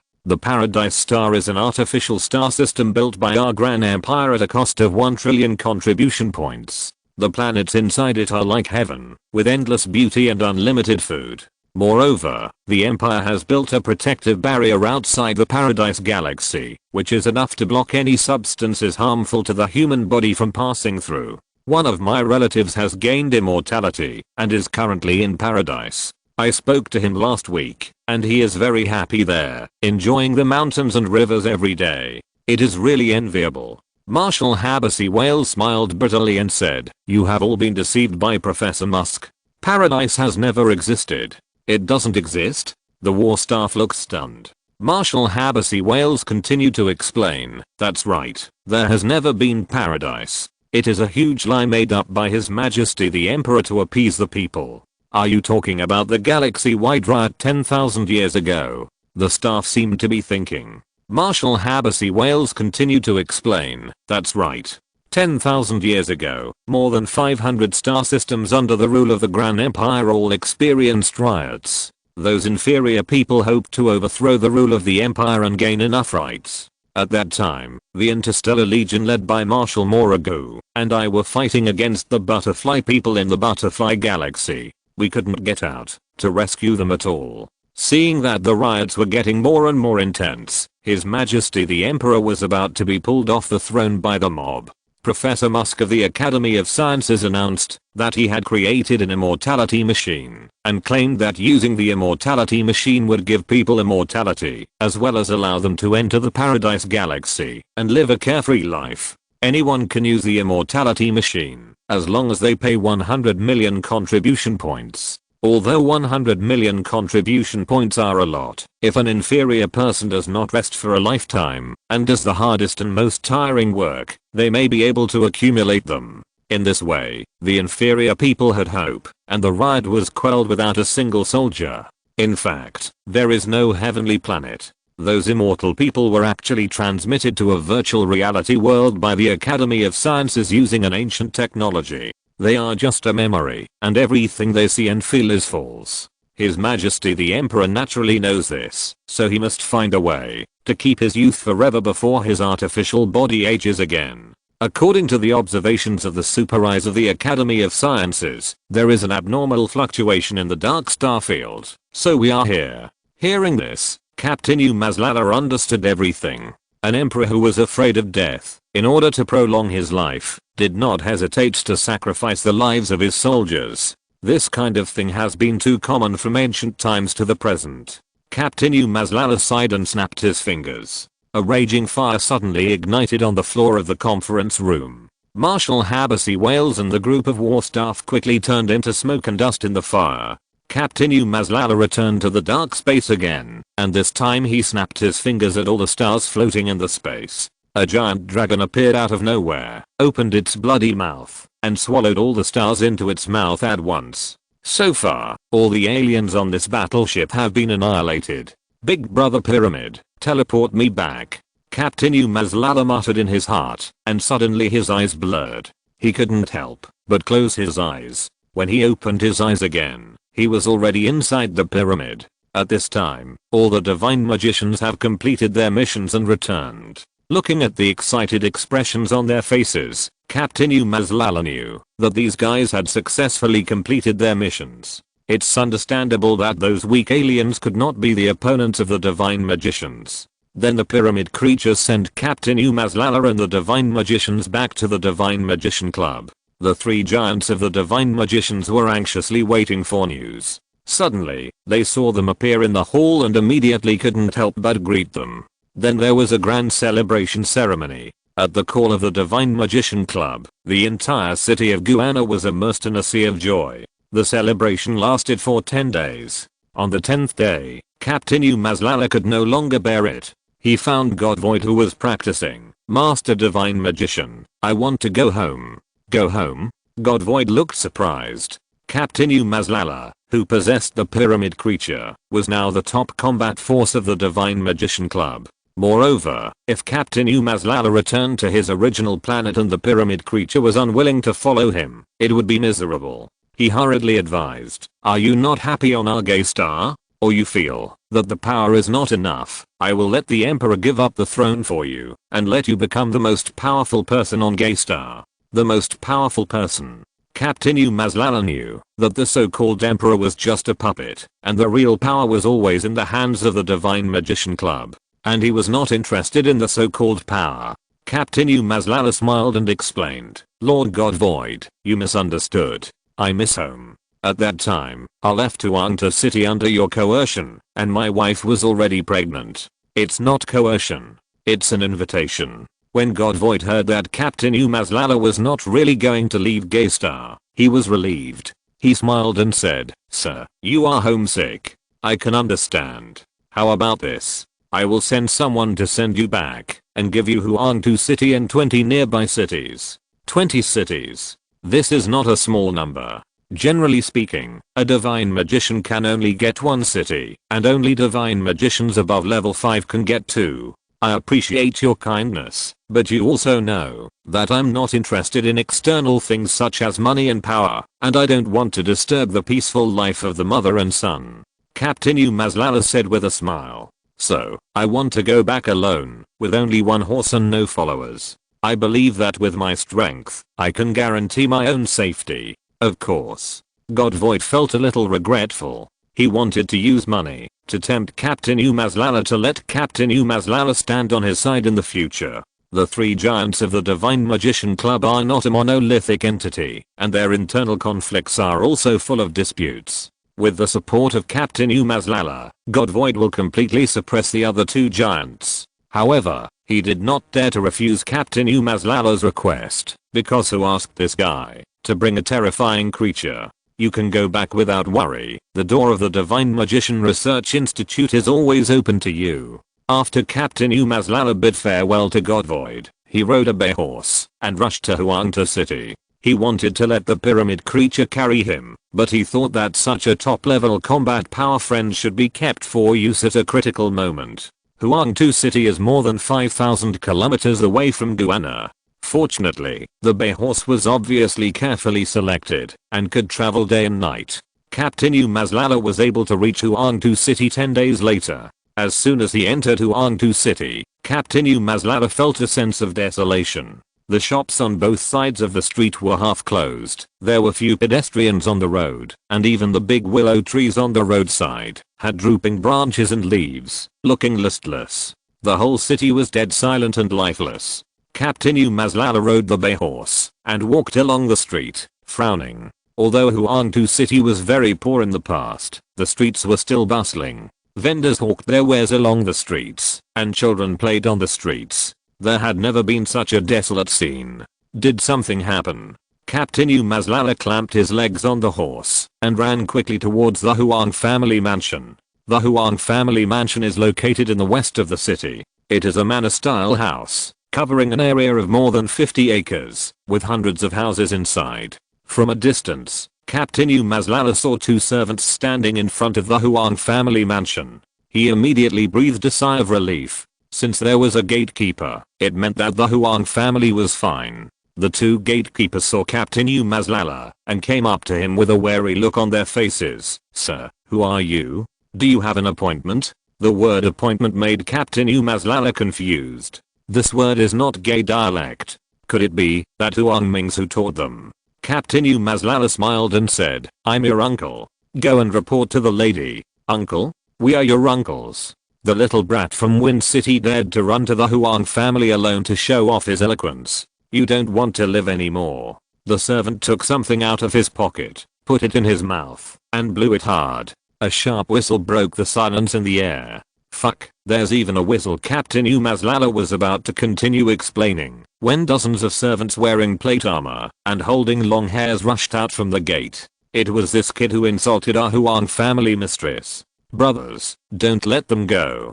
Good boy, see how I deal with you today. Let me teach you a lesson about my long hair," the servants said as they rushed up with their weapons. Captain Umazlala secretly activated his magic to strengthen his body and knock the servants to the ground in a few seconds. Of course, these people would be his slaves in the future, so he didn't kill them. The servants fell to the ground, covering their arms, legs, and heads and groaning. They still held the long hairs tightly in their hands, wanting to rush up again and fight. It seems that Huang Mingsu has educated them well. At this moment, the smart servants in the door ran to inform the mistress of the house.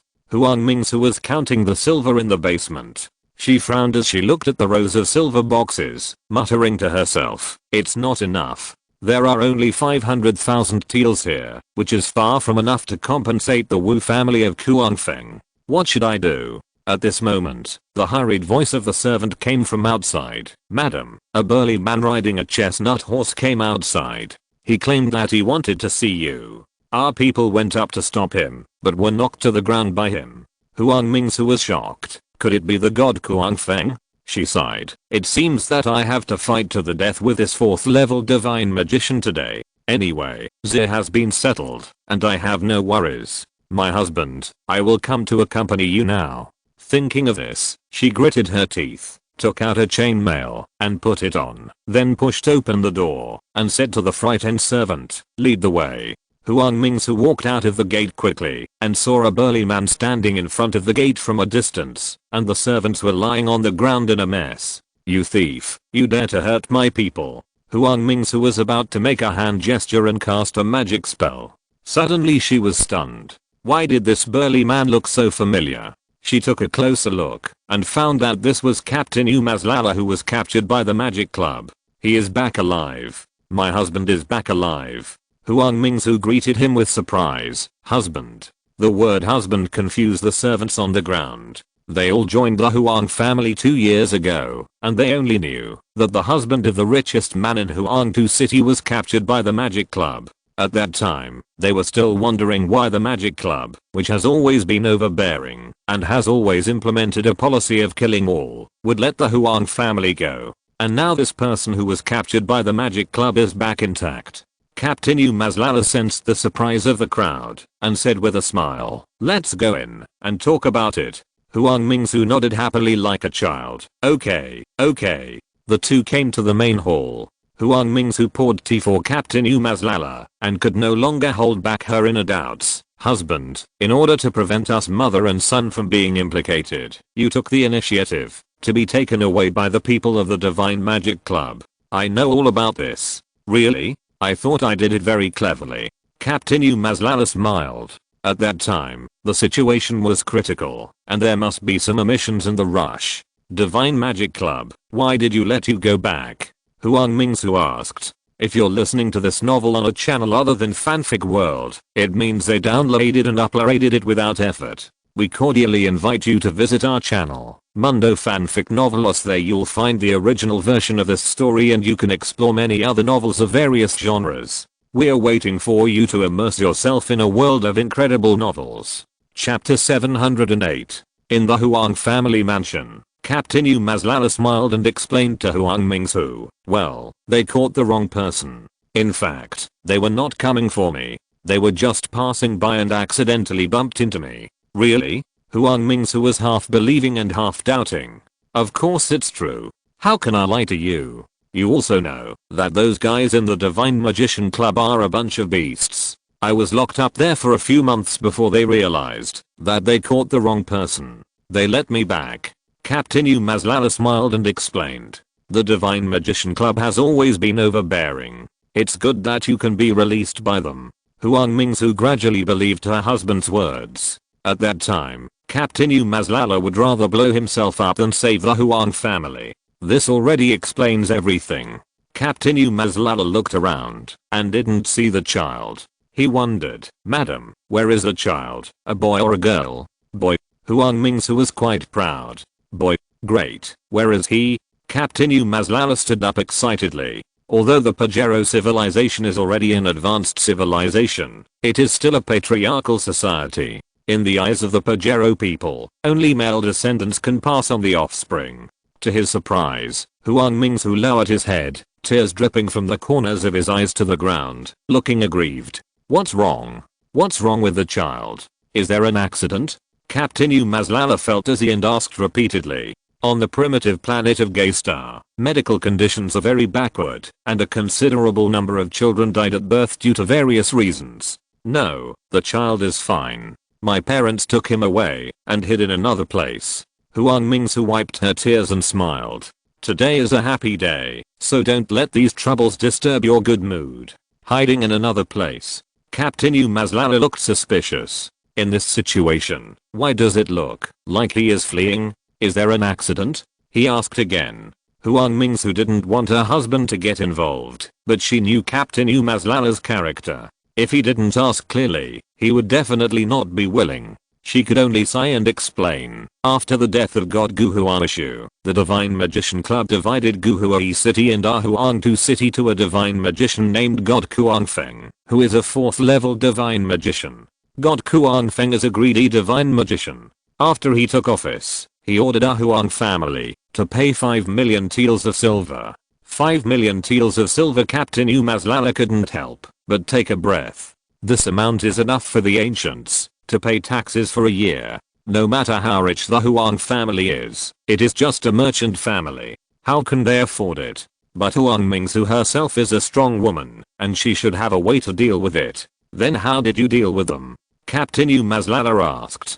Huang Mingsu explained. "I told the local officials who came to collect taxes at the time that the Huang family could not come up with so much money, and through the relationship within the Divine Magician Club, I reported the matter to the supervisory department, hoping to use their power to deal with God Kuangfeng. But who knew that the supervisory department not only did not investigate, but also leaked the information to God Kuangfeng. After God Kuangfeng knew about this, he immediately sent people to investigate our Huang family." As she spoke, she looked up at Captain Umazlala. Husband, you also know that our Huang family has been able to establish such a large foundation in so many cities on Geistar over the years. We must have adopted a lot of illegal means. This kind of thing. In fact, it is very common on Geistar. As long as no one investigates, there will be no problem. This god Kuang Feng also spent a lot of money. Not only did he send a large number of people to various cities to investigate our Huang family shops, he also bribed our competitors to chase us down.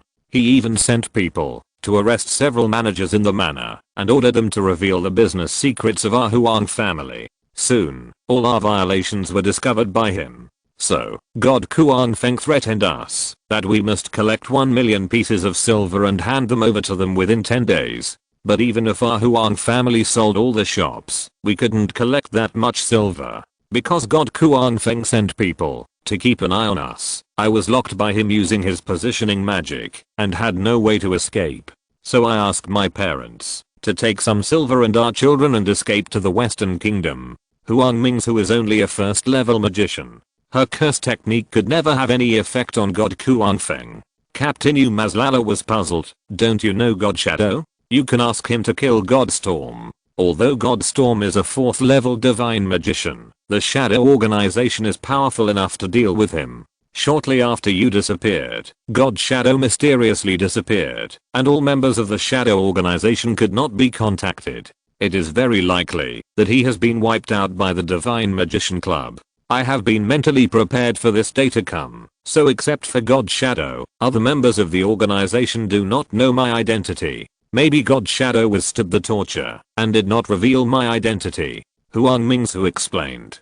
Captain Umazlala pursed his lips. Others did not know, but he knew the whole story. It must be that when the Divine Magician Club was tracking him, they found the Shadow organization and eliminated them. As for the so-called God Shadow withstood torture, it was even more nonsense. The only reason was that Captain Umazlala had reached an agreement with the Divine Magician Club that they should not disturb Huang Mingsu and her son. After understanding everything, Captain Umazlala was furious. A small 4th level divine magician dared to bully his wife and children. This is really intolerable. Don't worry, now that I'm back, everything will be safe and sound. A small 4th level divine magician dared to bully my wife and children. It's really hateful. Captain Umazlala stood up and sneered. Where does God Kuang Feng live? I'll go and kill his whole family. Husband, you can't do that. You are only a 2nd level divine magician. How can you be the opponent of God Kuang Feng? Huang Mingsu stood up and held him. While your identity has not been discovered by God Kuang Feng, I will arrange for someone to send you away. With that, Huang Mingsu turned around and was about to go out and ask the servants to hide Captain Umazlala in the grain carriage and transport him out. Captain Umazlala stepped forward quickly to stop her and smiled faintly. What I just said is true. In fact, I have become a 4th level divine magician, and my divine magic is many times more powerful than ordinary divine magic. How is it possible to be a 4th level divine magician? Huang Mingsu looked surprised. She remembered that when Captain Umazlala left Huangtu City, he was only a 2nd level divine magician. How could he become a 4th level divine magician so quickly? Captain Umazlala smiled and said, really, if you don't believe me, I will show you the latest nightmare technique I have mastered. As he said that, he closed his eyes and activated the nightmare. Huang Mingsu, who was standing opposite him, suddenly yawned, closed his eyes, and fell asleep standing there. Before he could sit down, Huang Mingsu opened her eyes again and found herself standing in a square. The square was paved with green tiles, surrounded by flowers, with a large fountain in the middle, and a few long benches not far away. Children ran past her from time to time. Wasn't I in the Huang family mansion? How did I come here? Am I dreaming? Huang Mingsu closed her eyes and pinched her thigh with her fingers. A pain came over her, and she couldn't help but gasp. She opened her eyes again, and was still in the square. What's going on? Huang Mingsu was about to walk towards the center of the square when a figure gradually emerged in the air in front of her. The figure seemed to be drawn with a pencil, and gradually appeared in front of her. It was Captain Umazlala. Captain Umazlala was holding a bunch of red flowers, and looking at her with a smile. Huang Mingsu was relieved now. It seemed that this should be the nightmare that Captain Umazlala had just mentioned. How about it? My ability is very powerful, right? Captain Umazlala stuffed the flowers to Huang Mingsu, who looked happy, and said with a little pride. Powerful? I only see that this place is beautiful. Huang Mingsu pursed her lips. It was indeed very beautiful here. The flowers, the sky, the smooth ground, the strange but beautiful clothes the children wore. Compared to the Yellow Earth City, this place was a paradise on Earth. Come, I'll show you something good. Captain Umazlala pulled Huang Mingsu to the fountain. Why is there no water in this big pool? Huang Mingsu was puzzled. Look. Captain Umazlala snapped his fingers. Water splashed more than 5 meters high at the bottom of the pool, and the surrounding lights flashed with destruction, which looked magnificent. It's so beautiful. Huang Mingsu's eyes widened with excitement. However, she frowned immediately. These things were too strange. They didn't belong to Gaystar. She had never seen water flying up to the sky, and what were those colorful flashing lights? There were also these smooth and bright tiles, the strange clothes the children wore, and the buildings that towered into the sky in the distance. All of this showed that this was not Gaystar. Although she knew that this was a nightmare and an illusion, the illusion must also be based on reality. Huang Mingsu knew a lot of secrets on Gaystar through the Shadow Organization, and knew that there were other planets in this universe. Moreover, there were humans on those planets, and they would sneak into Gaystar under extremely rare circumstances. Could it be that yes, I'm an outsider? Captain Umazlala laughed. This secret that he had kept for decades was finally revealed in front of the outside world for the first time, and he felt mixed emotions. When he first came to Gaystar, he thought that with the technology of Pajero's civilization, he could quickly sweep Gaystar, but who knew that he met God Zahua? God Zahua told him that there are beings comparable to gods in this world, divine magicians. Captain Umazlala, who thought he was no match for the divine magician, chose to hide carefully. From then on, he kept his origin secret until he obtained divine magic and became the favored of the goddess of night. Finally, he was caught in the Divine Magician Club, and the 9th level great divine magician comparable to gods revealed his true identity. Of course, for safety reasons, Captain Umazlala still did not tell God Void that he was from the planet Pajero. But now it is different. Captain Umazlala has not only become a 4th level divine magician, but also has the protection of pyramid creatures. He has almost no opponents on the planet Gay, so naturally he doesn't have to live in vain anymore. Huang Mingsu was prepared in her heart. When she first met Captain Umazlala, she felt that Captain Umazlala was a little strange. He always said some inexplicable but meaningful words. Huang Mingsu used the 2 small suggestions made by Captain Umazlala to easily defeat her competitors. What's even more bizarre is that he doesn't seem to value status and treats the servants with a kind smile, which is basically impossible for the Gay people. Captain Umazlala's answer today only proved her guess. Huang Mingsu smiled shyly and said, even if you are from outside the domain, I don't care. Captain Umazlala breathed a sigh of relief. Unconsciously, Huang Mingsu has occupied a very important position in his heart. If he leaves her, the whole world will become gloomy. Captain Umazlala smiled and said, do you want to see what our Pajero world looks like? Yeah. Huang Mingsu nodded heavily. She was also very interested in the place where Captain Umazlala grew up. Captain Umazlala snapped his fingers, and a sightseeing spaceship suddenly appeared in the sky. The spaceship stopped in front of them, and the hatch slowly opened.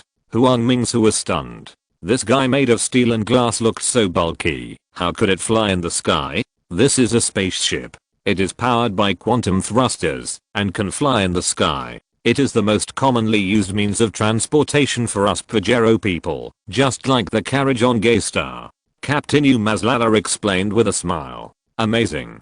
Huang Mingsu boarded the spacecraft under the guidance of Captain Umazlala. She was so surprised by the dazzling equipment inside that she couldn't close her mouth. This is a TV. You can watch TV series. What is a TV series? Movies are a kind of entertainment program performed by real people, then filmed by a camera, and finally put on TV.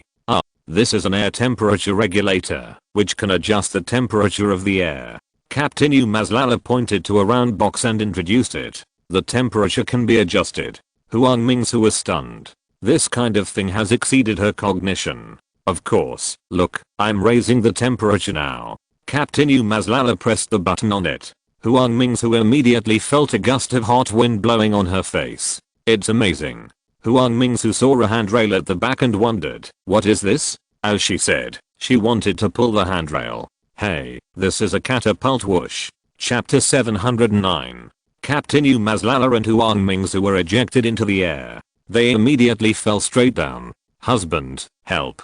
Huang Mingsu found herself between the white clouds, and the wind roared in her ears, and she hurriedly exclaimed. Captain Umazlala snapped his fingers. A parachute suddenly appeared behind each of them, and the parachute opened with a swish, and the speed of the two people's descent slowed down. Huang Mingsu then breathed a sigh of relief. Husband, I was really scared just now. What is that stick? How can it fly into the air with just a pull? Well, I told you not to pull it. It's the ejection device of the spacecraft. Its function is to eject the passengers on the spacecraft into the air in dangerous moments. Captain Umazlala explained with a smile. Your Pajero civilization is really advanced. Huang Mingsu couldn't help but admire the high-rise buildings below in the air. The tallest house on Gay Star is the 9-story building of the Guana Divine Magician Club. Our Pajero civilization is only a third-level civilization now, and it is far from being ranked in the universe. Captain Umazlala introduced, while maneuvering the parachute. Third-level civilization? Huang Mingsu heard this for the first time. Captain Umazlala deliberately showed off his knowledge and explained, the method of dividing the levels of civilization in the universe is generally based on the energy that can be used. Usable energy. Huang Mingsu was a little surprised. Yes, take the Pajero civilization as an example. It can use the energy of the entire galaxy and can only be regarded as a third-level civilization. Captain Umazlala explained. Then we Gay people can only use the energy on Gay. So does that mean we are a first-level civilization? Huang Mingsu was a little discouraged. First-level civilization? Of course not. A first-level civilization must at least master nuclear fusion technology. You haven't even invented electricity, so you can only be regarded as a 0.3 level civilization.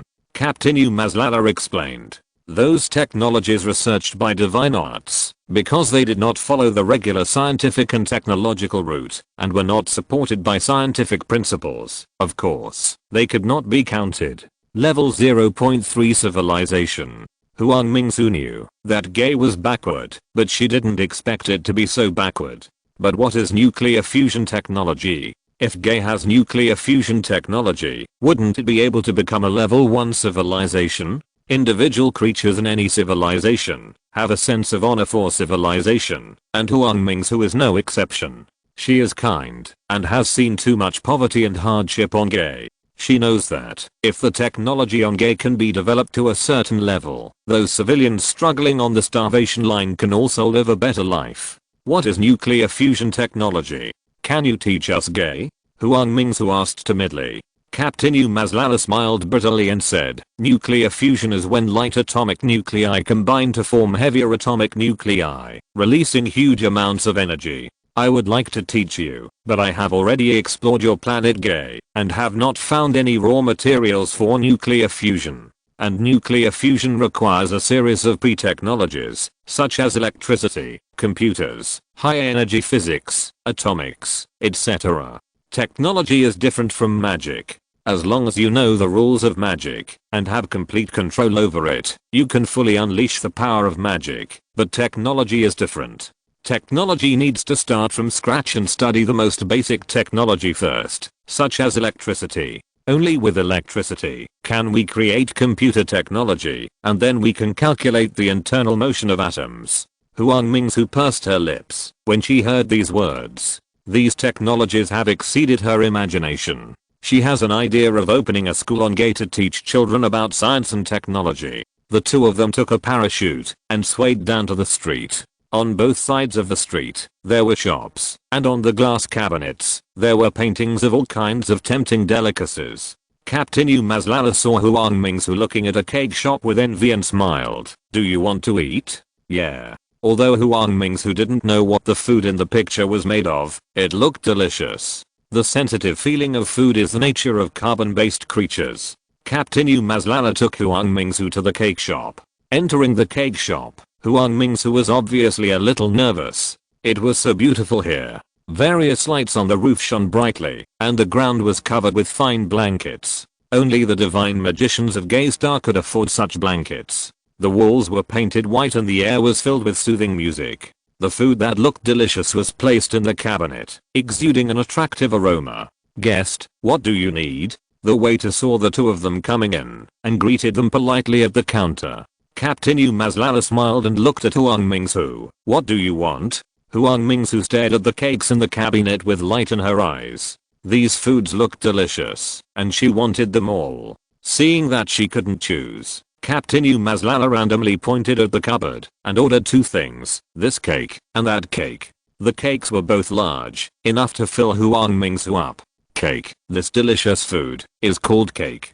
Huang Mingsu watched the waiter pack the cakes, put them in a plastic box, and put two delicate forks in it. The waiter clicked twice on a strange machine. "Sir, a total of 208 contribution points." As he said that, he took out a strange instrument that emitted red light. Captain Mazlala stretched out his palm and touched the strange instrument, which made a beep.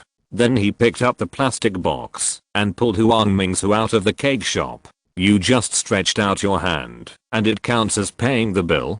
Huang Mingsu asked in confusion. On Gaystar, ordinary civilians use copper coins to buy things, and only some big businessmen or divine magicians have silver bills issued by the Divine Magician Club. Everyone in our Pajero has a chip implanted in their palms, which records their property information. The waiter's instrument can read this information and deduct the corresponding contribution points. Captain Mazlala explained. "What are contribution points?" Huang Mingsu felt like a curious child. "Contribution points are the rewards we Pajero people get for our work. It's about the same as the copper coins on your Gaystar." Captain Mazlala explained patiently. "It turns out that even advanced civilizations need money like primitive civilizations." Huang Mingsu smiled. "Of course, advanced civilizations only mean that technology is a little more advanced, but the selfish nature of creatures has not changed at all. Everyone is attacking others for their own benefit. If you want all intelligent creatures to follow the same rules, there must be something that can attract people to work hard. Money, which is worthless but represents infinite value, was born from then on." Captain Mazlala smiled bitterly. As a planetary explorer, he has been to countless planets, some primitive and some advanced. Intelligent creatures on primitive planets use beautiful shells and stones as currency. Advanced civilizations use contribution points as currency, which is essentially no different. Huang Mingsu didn't understand what Captain Mazlala said, but she nodded. Now in her mind, Captain Mazlala would not make any mistakes. The two of them wandered to the parasol on the street, where there was a bench. "Let's take a break here." Captain Mazlala saw Huang Mingsu constantly looking at the cake in the plastic box, and knew that she wanted to eat it. "Well, okay." Huang Mingsu sat on the chair and opened the plastic box. A milky smell came towards her. This smell made her swallow a mouthful of saliva. "Then I'll start eating, huh?" Huang Mingsu was a little embarrassed. "Eat it, I'll buy you a drink." Captain Mazlala stood up and walked to the store next to him. "What is the drink?"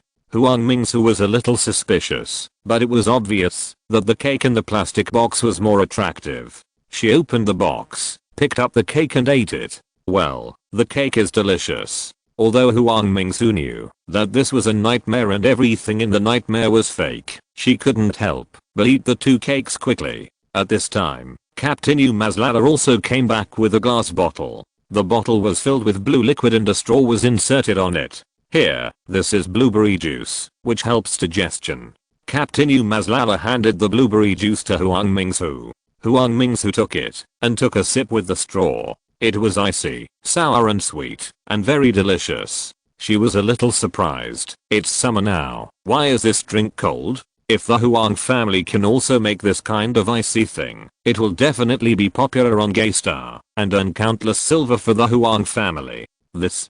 Captain Mazlala saw Huang Mingsu's face full of expectation and sighed.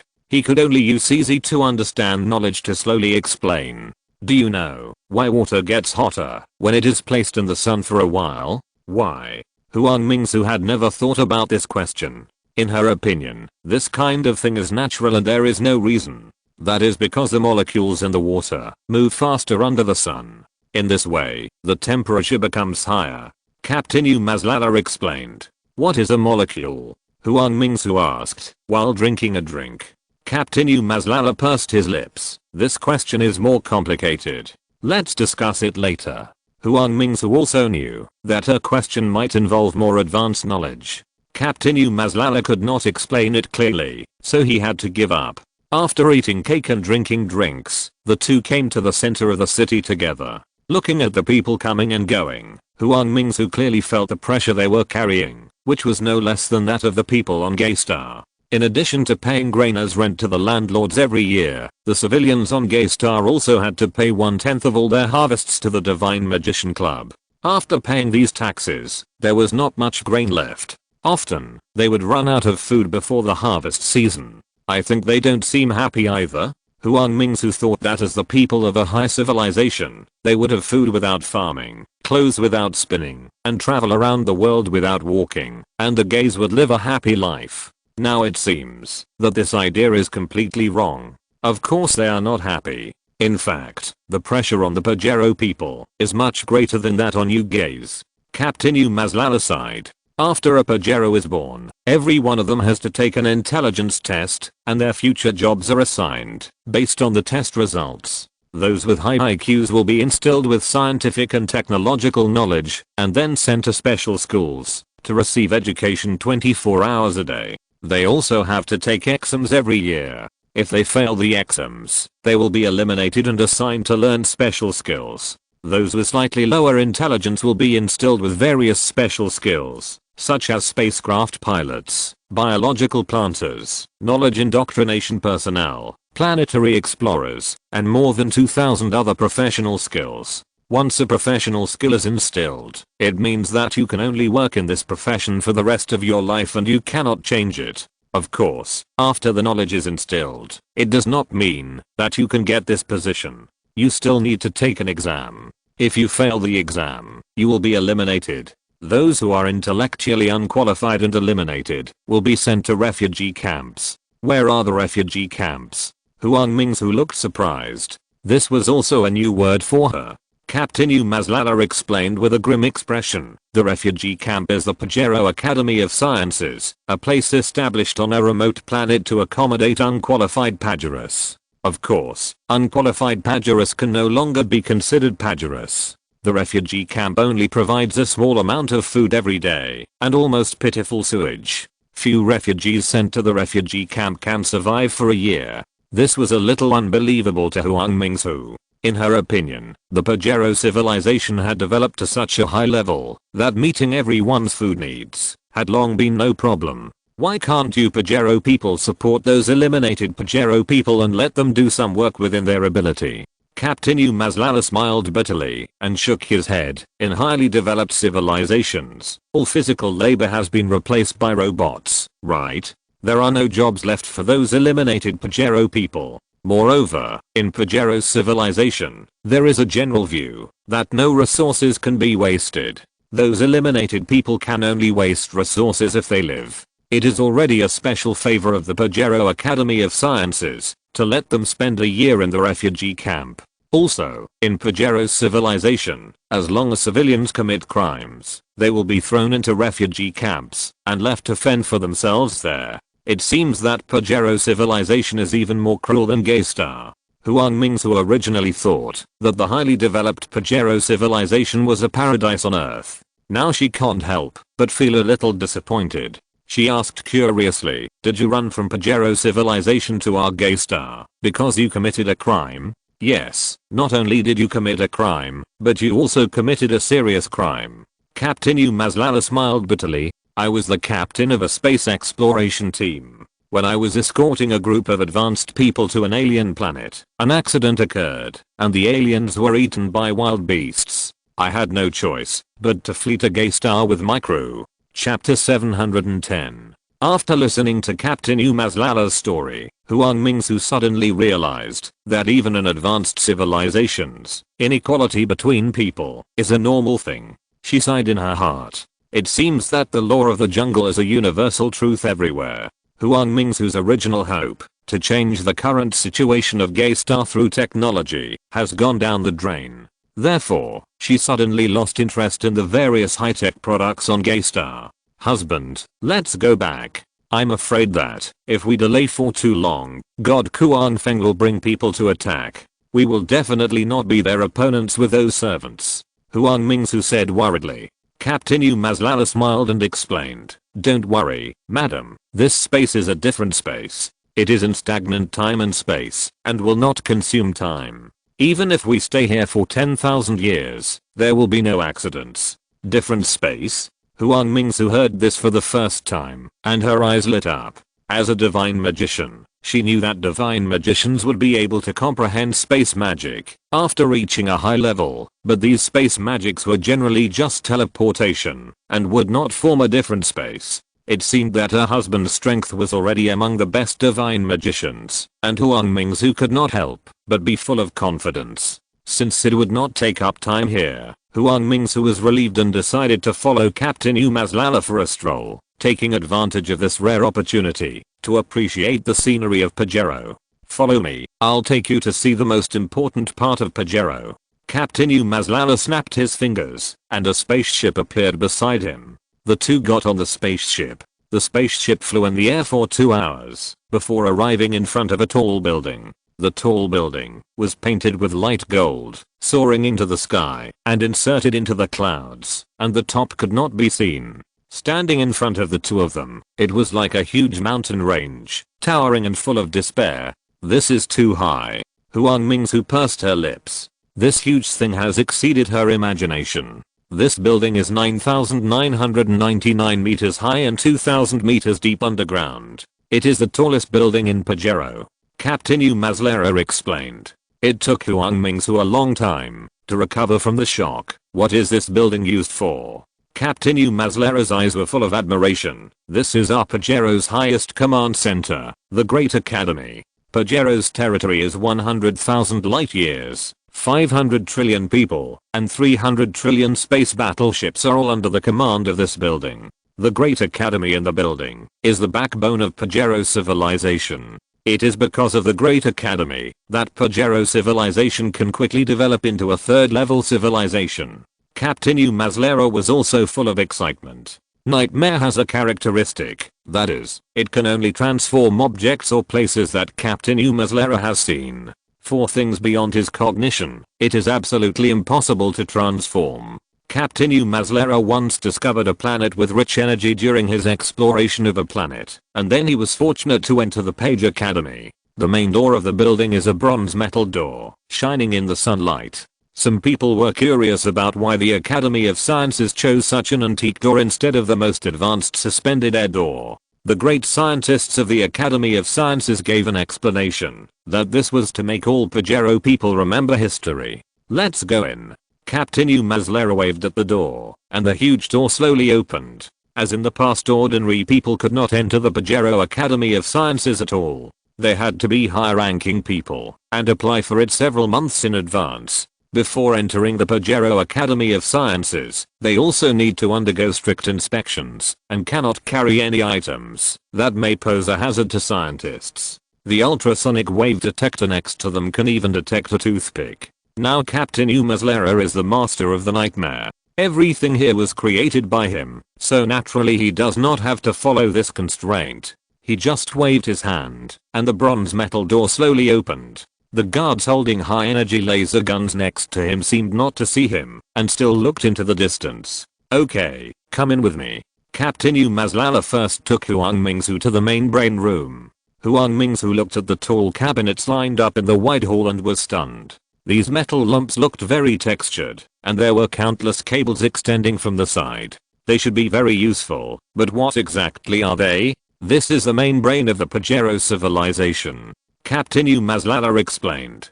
Huang Mingsu was puzzled. What is the main brain room? The main brain is a supercomputer. Captain Umazlala explained.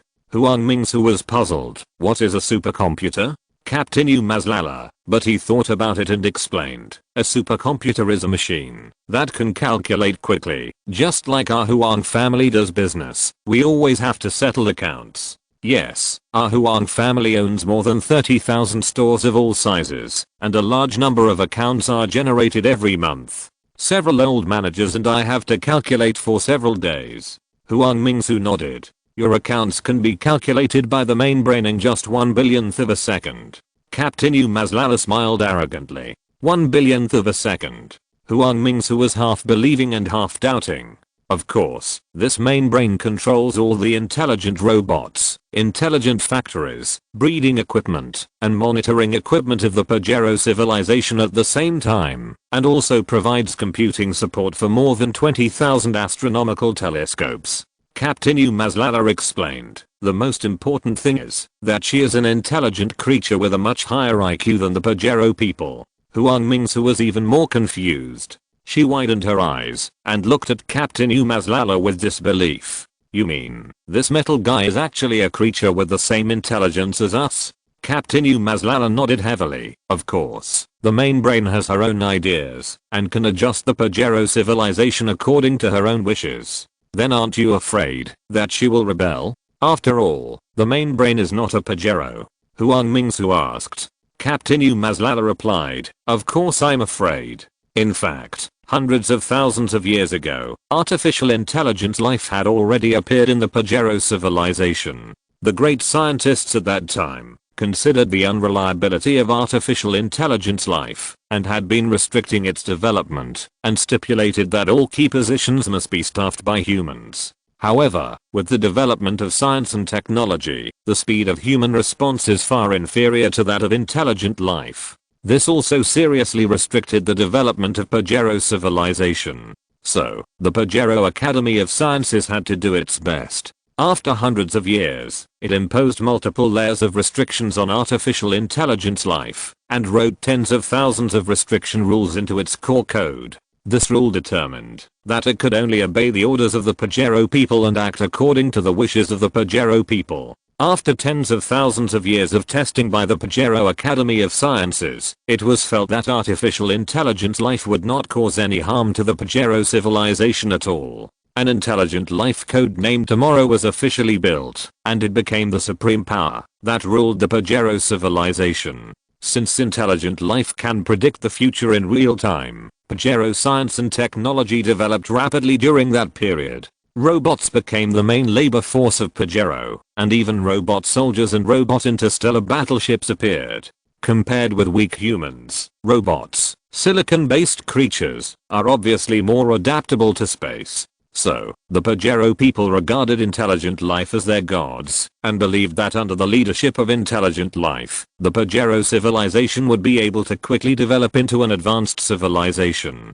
But an accident soon happened. On a black weekend, the robots rebelled one after another, holding laser cannons to carry out a bloody massacre of the unarmed Pajero people, and the robot interstellar battleships in the sky began to invade the colonized planets. This caught the entire Pajero civilization off guard.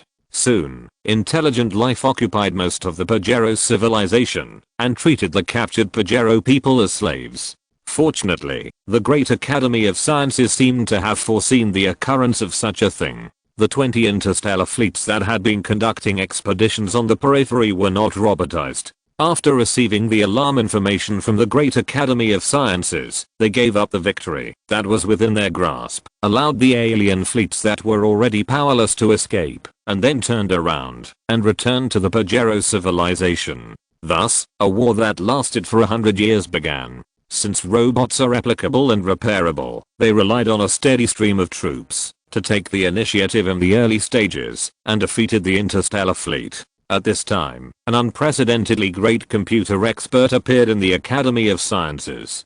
Through his research, he discovered that there were loopholes in the core of intelligent life and created a virus that could paralyze intelligent life. However, intelligent life had already transferred itself to a war fortress. The war fortress was a hollowed out neutron star with extremely tight defenses, and it was impossible to get close to it at all. There was no other way, so all the interstellar fleets combined into a group and attacked the war fortress with all their might. Finally, in the melee, they sent the computer expert into the neutron star, and then, it was still very smooth. The computer expert used the virus to paralyze the intelligent life. Without the support of intelligent life, all robots and robot warships turned into a pile of scrap metal in an instant. And so, Pajero won by chance. The Pajero civilization that escaped by chance immediately launched an action to eradicate artificial intelligence. All supercomputers were destroyed, and even those robots without intelligence were destroyed. This also caused the Pajero civilization to regress rapidly by thousands of years. Without the assistance of artificial intelligence, the Pajero civilization developed extremely slowly. The great scientists of the Pajero Civilization Academy also realized that artificial intelligence must be restarted. But they could not just make restrictions like last time. So they came up with a new way, which was to upload the consciousness of the Pajero people to the supercomputer, so that it would replace artificial intelligence and become the master of the supercomputer, so that there would be no fear of artificial intelligence rebelling again. With this idea, the entire Pajero Academy of Sciences became busy. They spent another 100 years to overcome technical difficulties such as consciousness transmission, consciousness uploading, and consciousness preservation, and finally made it feasible for human wisdom to replace artificial intelligence. At this time, the computer expert who saved the Pajero civilization would also become a deadwood and would soon turn into Lois. So he took the initiative to say that he could sacrifice himself and become the first artificial intelligence replacement. So an experiment with a success rate of only 0.001% began. Maybe there is such a thing as luck in this world, and the experiment was successful. So, the Pajero civilization has intelligent life again, and it is still intelligent life that will never rebel. Of course, for safety reasons, the Academy of Sciences decided to rotate intelligent life every 500 years, so as to prevent some people with ulterior motives from controlling intelligent life forever. In addition, they also set up a self-destruct device under the supercomputer. This is a negative timing, self-destruct device that requires regular signal transmission, otherwise it will explode. And sending signals requires the cooperation of 3 great scientists, which ensures that the Pajero people who have become artificial intelligence will never rebel. After listening to Captain Umazlala's words, Huang Mingsu had only one feeling, that is, the Pajero people have too many ideas. They use rules and regulations to bind themselves tightly, and also restrict others. After leaving the supercomputer room, Captain Umazlala took Huang Mingsu to the Super Telescope Center. From here, you can use the big eye set up on alien planets to observe the entire universe. Huang Mingsu looked at the stars in the telescope and couldn't help but exclaimed, "The universe is so big."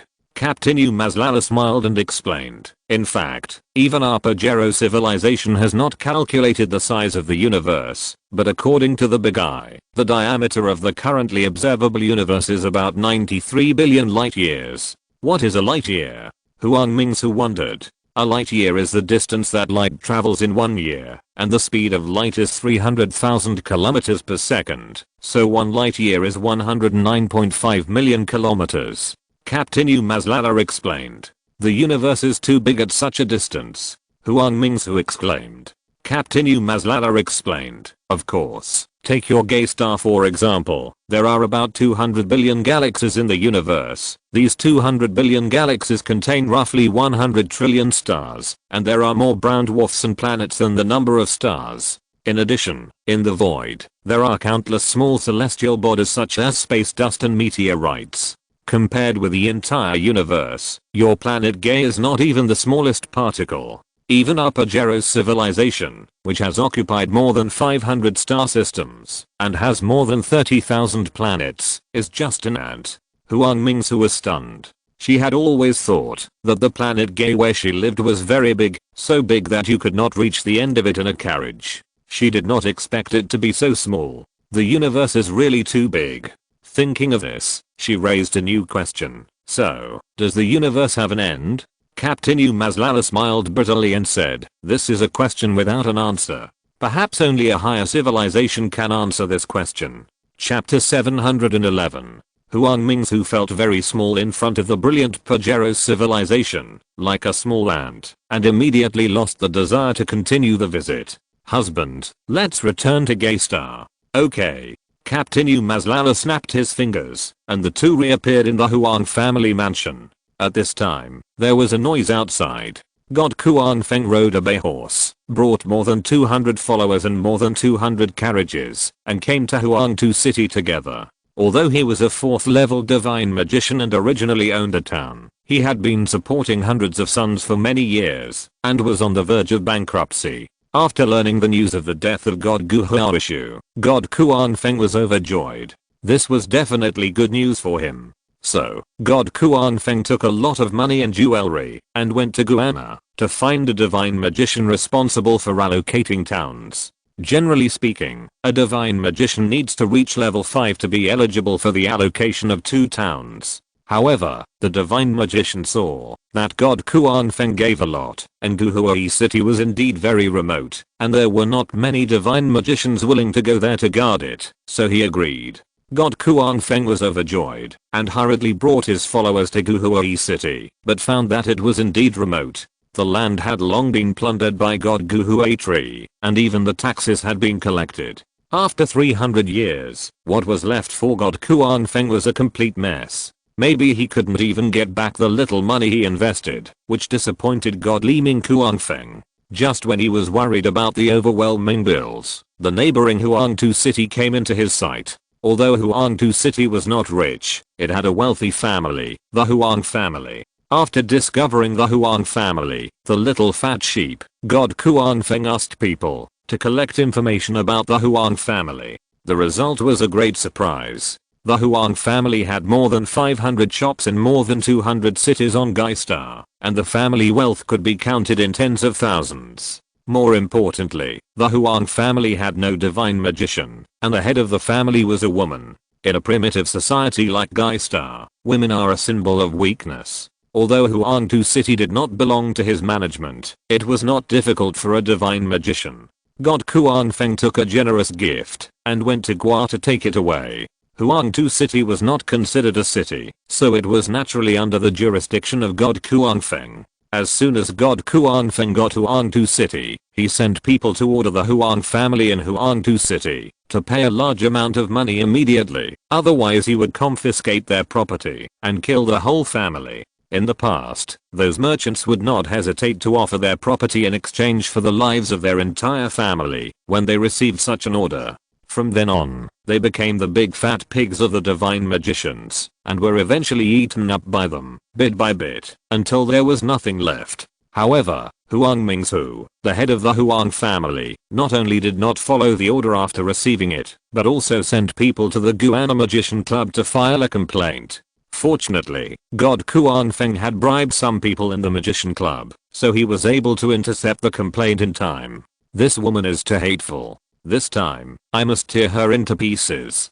God Kuan Feng gritted his teeth, and secretly made up his mind. The people in Huangtu City were so scared when they saw the large group of people and the flags held high by the riders that they hid aside. They all talked about it. So majestic, the flag looks like the God Kuan Feng of Guhuai City. Oh, it seems that they are going to the Huang family. This is bad. The mother of the Huang family is such a kind person. Now it's miserable. Alas, I knew that these divine magicians are not good people. Should we go to the government to report the news? What news to report? Will the government dare to intervene? The people of Huangtu City couldn't help but worry about Huang Mingsu. In their eyes, Huang Mingsu is a good person. Whenever there is a disaster, she will give out porridge on the street. On weekdays, she will help anyone who has problems. Even people who have worked in the Huang family have received Huang Mingsu's kindness. No one does not praise her as a good person.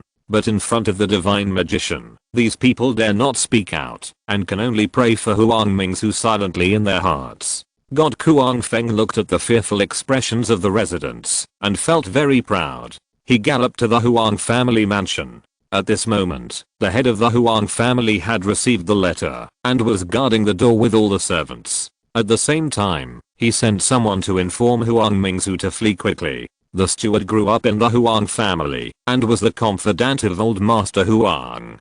He was always loyal to the Huang family. He watched Huang Mingzu grow up since she was a child and naturally did not want this kind-hearted lady to be killed by the villains. Seeing the god Kuan-Feng coming, the steward took a long knife and blocked in front. God Kuan-Feng sneered, "Old man, hand over your mistress quickly and you can be spared from death today." The steward was also hard. "Master Divine Magician, our Huang family has a history of 500 years since its establishment, and it has always been well behaved. Why are you here today?" God Kuan-Feng sneered, "Why? There is no reason. I just took a fancy to your Huang family's property and wanted to rob it." The arrogance that the Divine Magician has developed for a long time made God Kuan-Feng disdain to explain to these people. To them, these people are ants. The chief steward was stifled by this, and he held his sword in front of him and shouted, "Very good, then you will step over my body today." The servants behind him were also people who had received favors from the Huang family, and they also raised various weapons, including swords, and long-haired weapons. They also shouted loudly, "If you want to hurt our mistress, please step over our bodies. Humph, since you want to die, I will grant you your wish."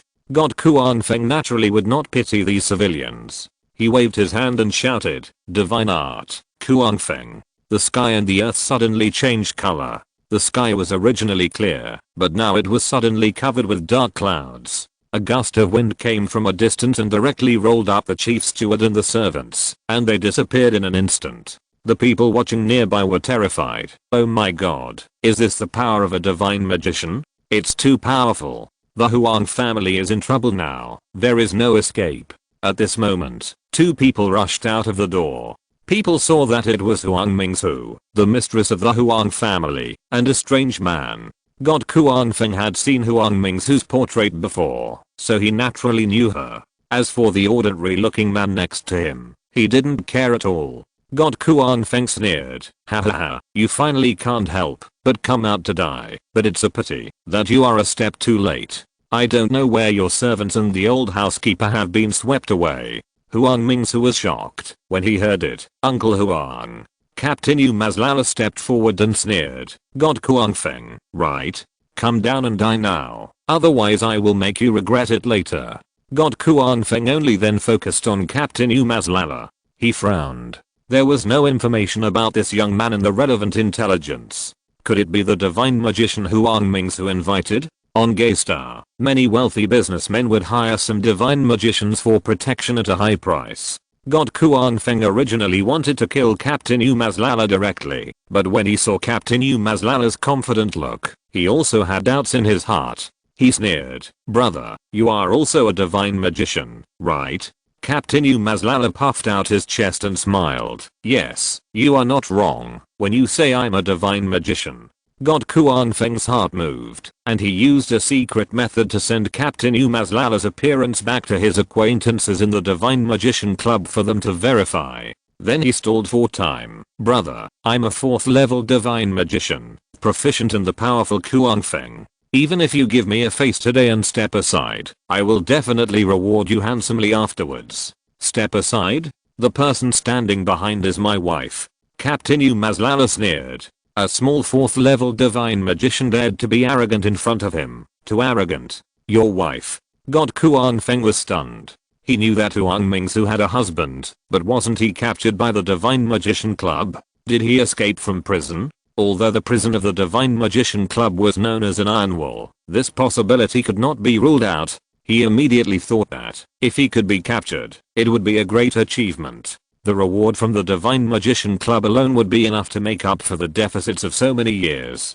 God Kuan-Feng laughed and said, "Good boy, you dare to stand up. You are really courting death. In this case, don't blame me for being rude." As he said that, he raised his palm and was about to cast a divine spell. Suddenly, a message sent by secret methods came to his mind. In the message, the identity of Captain Yu Mazlala was introduced in detail. This identity is extraordinary. Not only is he a VIP of the Divine Magician Research Institute, but he also led the Divine Magicians to defeat the alien fleet. The person who sent the message did not know these things at first, and only met Captain Yu Mazlala at the celebration banquet afterwards. Captain Umazlala is now a person that even the big three have to give way to, and the secret technique also said, don't contact me again, I don't know you. The expression of God Kuan Feng changed drastically, and he fell off his red horse and crawled to Captain Umazlala. This scene made the guards behind him puzzled, and even the people watching nearby frowned. What's going on? What's wrong with this magician? He actually knelt down to his opponent. Is he sick? What are you talking about? How can he be sick? He clearly knows some information. Now start to apologize. Huang Mingsu was also stunned watching from the side. She knew that Captain Umazlala was a superb magician, but it was too much for him to let his opponent kneel down and beg for mercy without saying a word. God Stormwind crawled to Captain Umazlala and begged, my lord, I don't know your true identity, so I dared to talk nonsense just now. Please forgive me this time. According to rumors, Captain Umazlala also brought a terrifying creature, the one who slaughtered thousands of divine magicians back then. God Stormwind realized that he was seeking death. Do you know you are wrong now? You were so powerful and majestic just now. Keep going. Captain Umazlala sneered. No, I dare not. How dare I show off in front of you? God Stormwind was really scared. Captain Umazlala spit and sneered. You should slap yourself 100 times to show your sincerity. God Stormwind was shocked when he heard this, and then he saw that the surroundings were full of onlookers. When had he ever suffered such humiliation? Since you don't want to, I will do it myself. Don't regret it. Captain Umazlala sneered. He controls nightmares and has 1,000 ways to make God Kuan Feng live a life worse than death. I will beat you. God Kuan Feng said, raising his palm and slapping himself hard in the face. Compared with his life, face is nothing. These 100 slaps made God Kuan Feng dizzy. After the beating, he licked his face and said, my lord, is that enough? Captain Umazlala sneered. Another 100 slaps. God Kuan Feng had to wave his palm again and slap himself 100 times. Seeing that God Kuan Feng's face was already in a mess, Captain Umazlala's anger subsided a little and said, what you did today has touched my bottom line. Tell me, what do you have to do to make up for your sins? What to do? This time, God Kuan Feng was stumped. He thought for a moment and pleaded, my lord, you also know that the money I have saved over the years has been spent by more than 100 wives, and there are only more than 300 kilograms of gold in the house. In this way, I will give you all these more than 300 kilograms of gold. Captain Umazlala sneered, that's all. Who do you think I am? It seems that it is too little. God Kuan Feng gritted his teeth and continued, I still have 2 days and 5,000 acres, more than 30,000 slaves, and more than 20,000 cattle, sheep and horses. All of these are given to you, Lord. As long as you keep the Green Mountains, you will not be afraid of running out of firewood. As long as he can keep his identity as a divine magician, one day he will be able to get these external properties. Captain Umazlala sneered and shook his head. Too little. Too little? God Kuan Feng couldn't help but take a breath. This was all his wealth, and Captain Umazlala didn't even look at it. He thought for a moment and stamped his feet. I still have more than 100 wives, all of which can be given to you. In short, as long as you can let me go this time, I can offer anything with both hands. Ever since God Kuan Feng knew the identity of Captain Umazlala, he realized that he had no chance at all. Captain Umazlala smiled bitterly and shook his head. Why do I need so many of your wives? I have Huang Mingsu alone, which is enough. Huang Mingsu felt warm in her heart, and her husband was still the best. Then what do you want? God Kuan Feng was a little confused. These were all the property he could provide. Could it be that he? God Kuan Feng's expression changed drastically, and he was about to run back.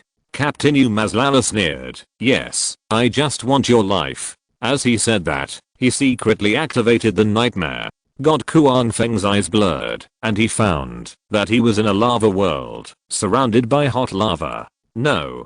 God Kuan Feng looked at the red magma and immediately realized that something was wrong. He wanted to escape, but there was magma all around. Captain Umazlala appeared in the lava world and snapped his fingers, causing the lava to surge towards God Torrent. God Torrent was swallowed by the lava before he could even scream. Back in the real world, Captain Mazlala smiled and said to Huang Mingsu, "Now we can go see the kids." "Yeah." Huang Mingsu nodded repeatedly. Chapter 712. Huang Mingsu saw God Kuang Feng leap into the air, then stop, and then fall straight down like a brick. She was surprised. She had always thought that nightmares were just illusions and had no real killing power. She didn't expect that it could kill people silently and instantly. "Husband, you are so powerful." Huang Mingsu jumped up excitedly. Captain Mazlala smiled faintly, dealing with him as a piece of cake.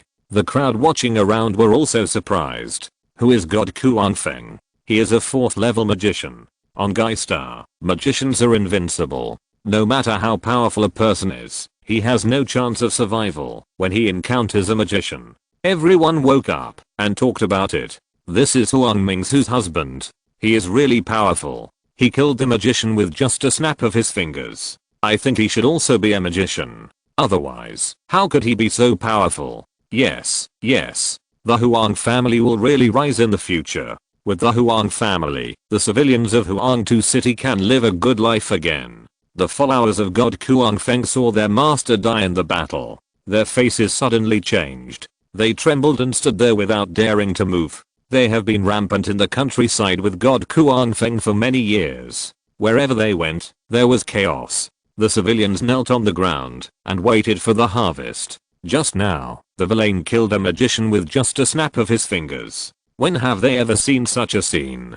Captain Mazlala glared at them and roared, "Go back. I will spare your lives today. If you dare to do evil again in the future, I will chop off your heads myself." The followers of God Kuang Feng came to their senses and turned around and ran away. The riders whipped their horses' hips desperately, and the walkers moved their legs quickly, fearing that the villain would change his mind.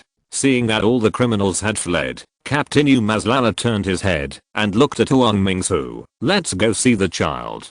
Huang Mingsu nodded. "Butler, prepare the carriage immediately. I want to go to Dongshan with my husband."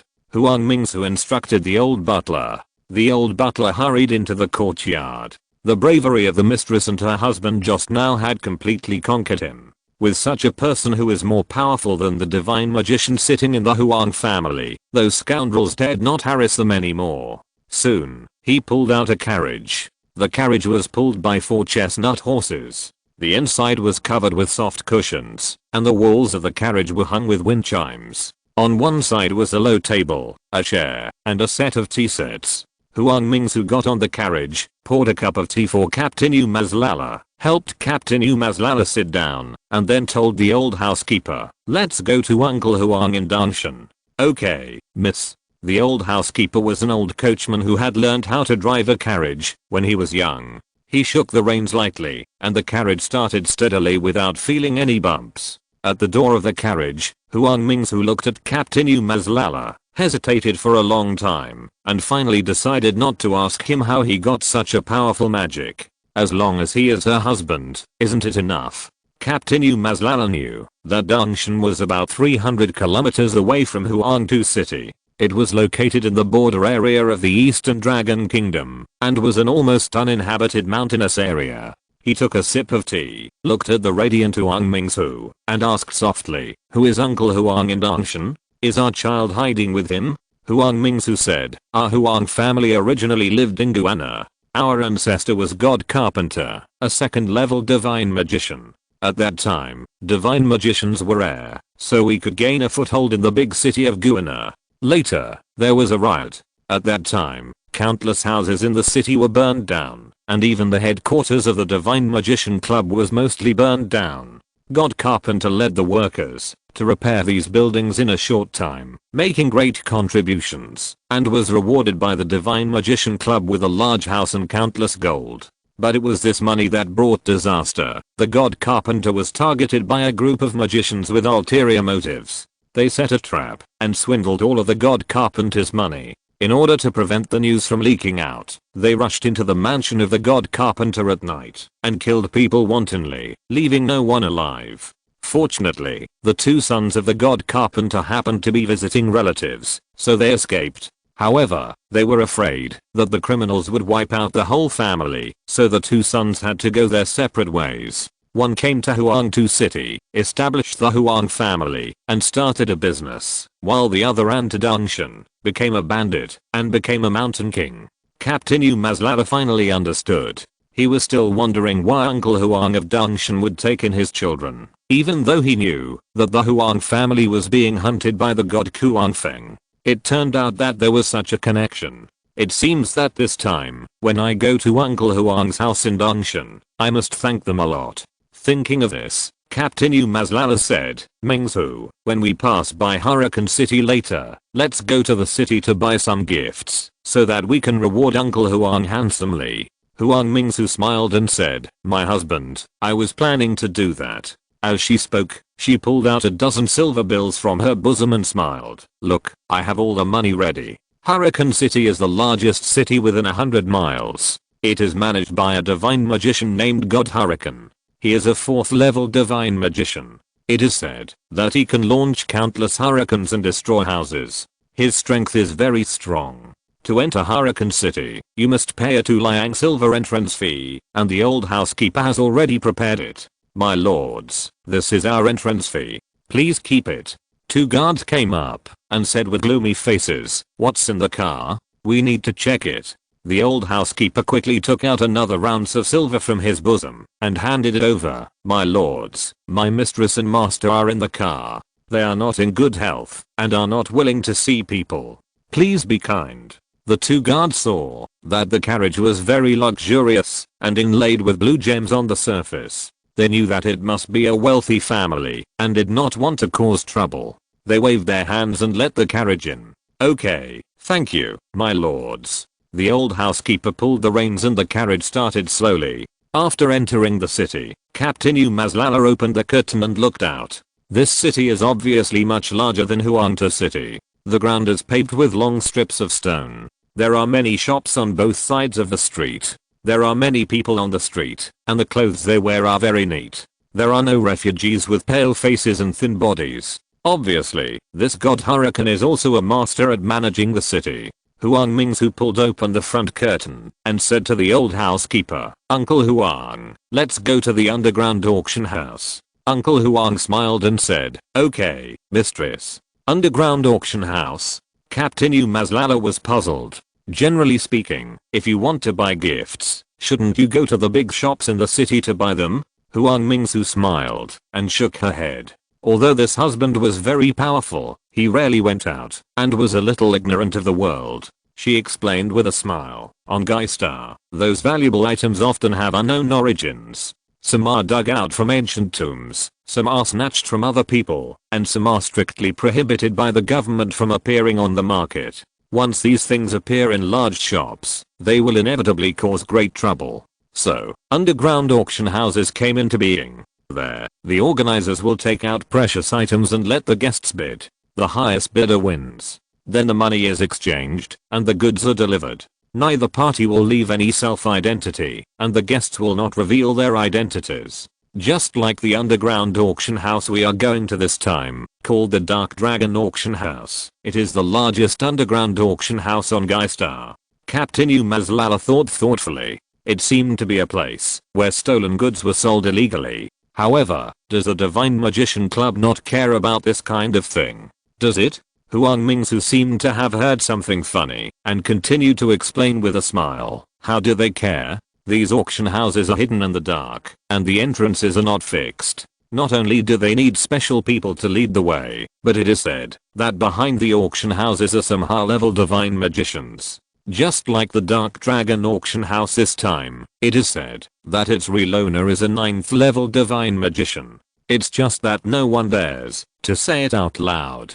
9th level divine magician. No wonder the Divine Magician Club turned a blind eye. Captain Mazlala nodded silently and couldn't help looking forward to the auction house. For a divine magician, the cultivation of his own divine magic is the most important, but necessary external objects are also indispensable. A handy weapon can exert greater attack power and kill the enemy. A solid shield can resist the enemy's attack, thus getting a chance to save his life. In addition, there are many magical treasures. Some herbs can prolong life, some herbs can assist in cultivation, and some beast leather armor can resist attacks. The carriage drove to a pharmacy called Datton Medicinal Materials. The old housekeeper stopped the carriage, turned around and said, "Madam, we have arrived at the contact point."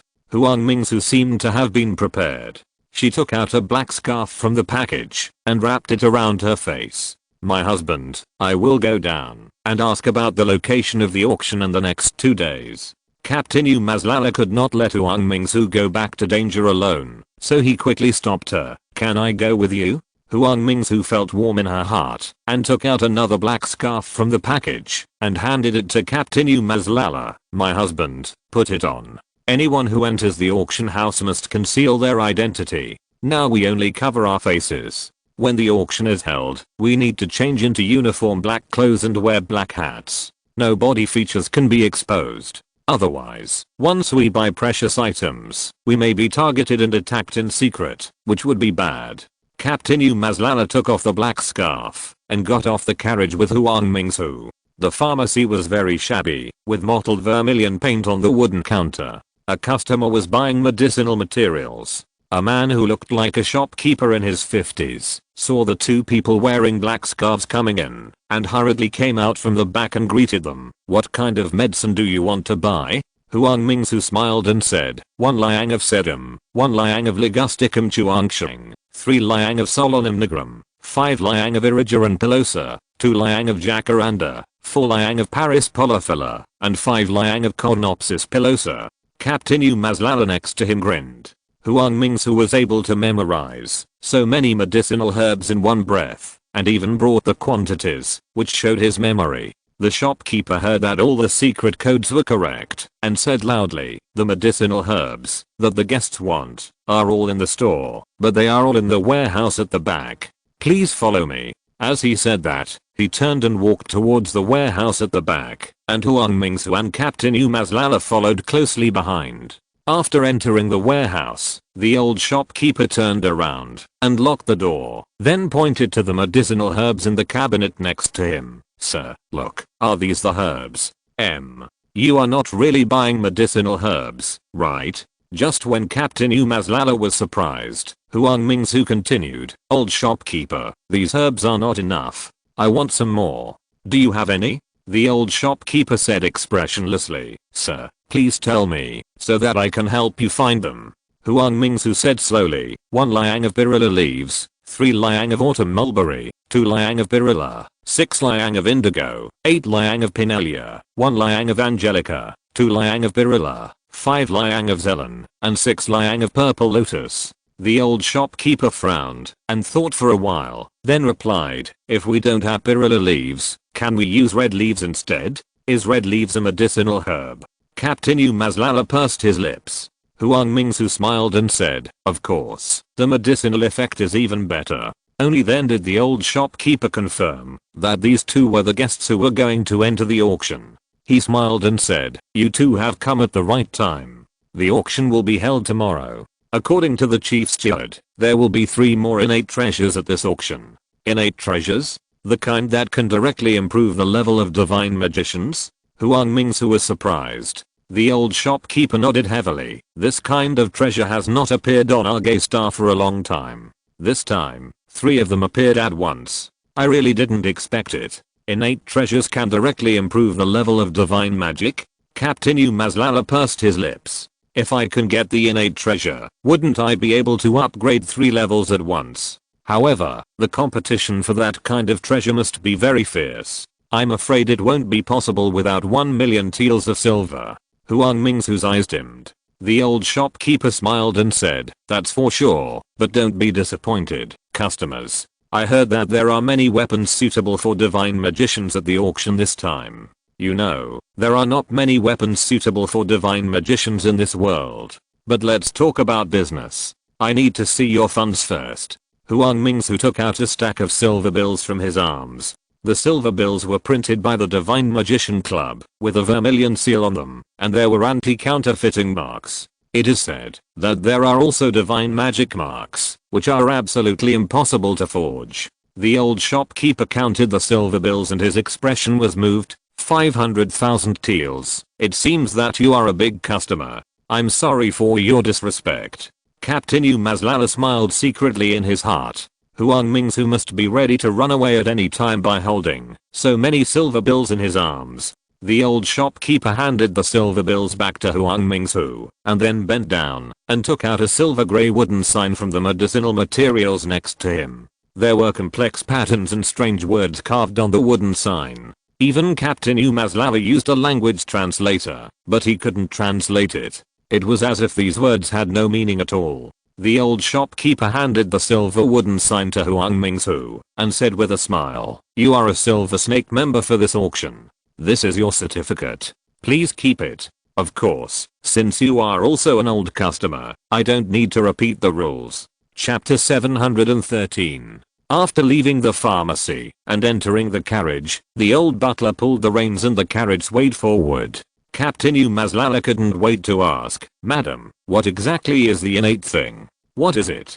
Huang Mingsu smiled and shook her head. "I have only heard of this name. I know that it is a mysterious thing hidden in the underground core since the birth of Gaystar. The number is extremely rare. It is said that every time you take one, you can increase your life by 100 years, and it can cleanse your body, making your body as hard as iron and powerful. Before the birth of the divine magician, the innate thing was just a treasure used by wealthy businessmen to increase their lifespan. Although it is extremely rare, it can still be bought with money. But after the birth of the divine magician, a divine magician accidentally got an innate thing. After taking it, he found that his divine art had actually been upgraded by one level. As we all know, the improvement of divine art is extremely difficult, and it is a life-threatening experience. Some divine magicians are even trapped at the stage of the first level divine magician for their entire lives. So this divine magician was overjoyed and spent all his family wealth to buy more than 20 innate things and took them one by one. In the end, he found that, after swallowing 5 innate things, his divine art was upgraded to level 5, and the innate things were no longer useful. At the same time, his abnormality also attracted the attention of other divine magicians. At that time, the Divine Magician Club had not yet been established, and the divine magicians on Gaystar were all acting on their own. The other divine magicians joined forces to capture this guy. Although he was a 5th level divine magician, it was useless. After being severely tortured, he had to reveal the secret of rapid upgrade.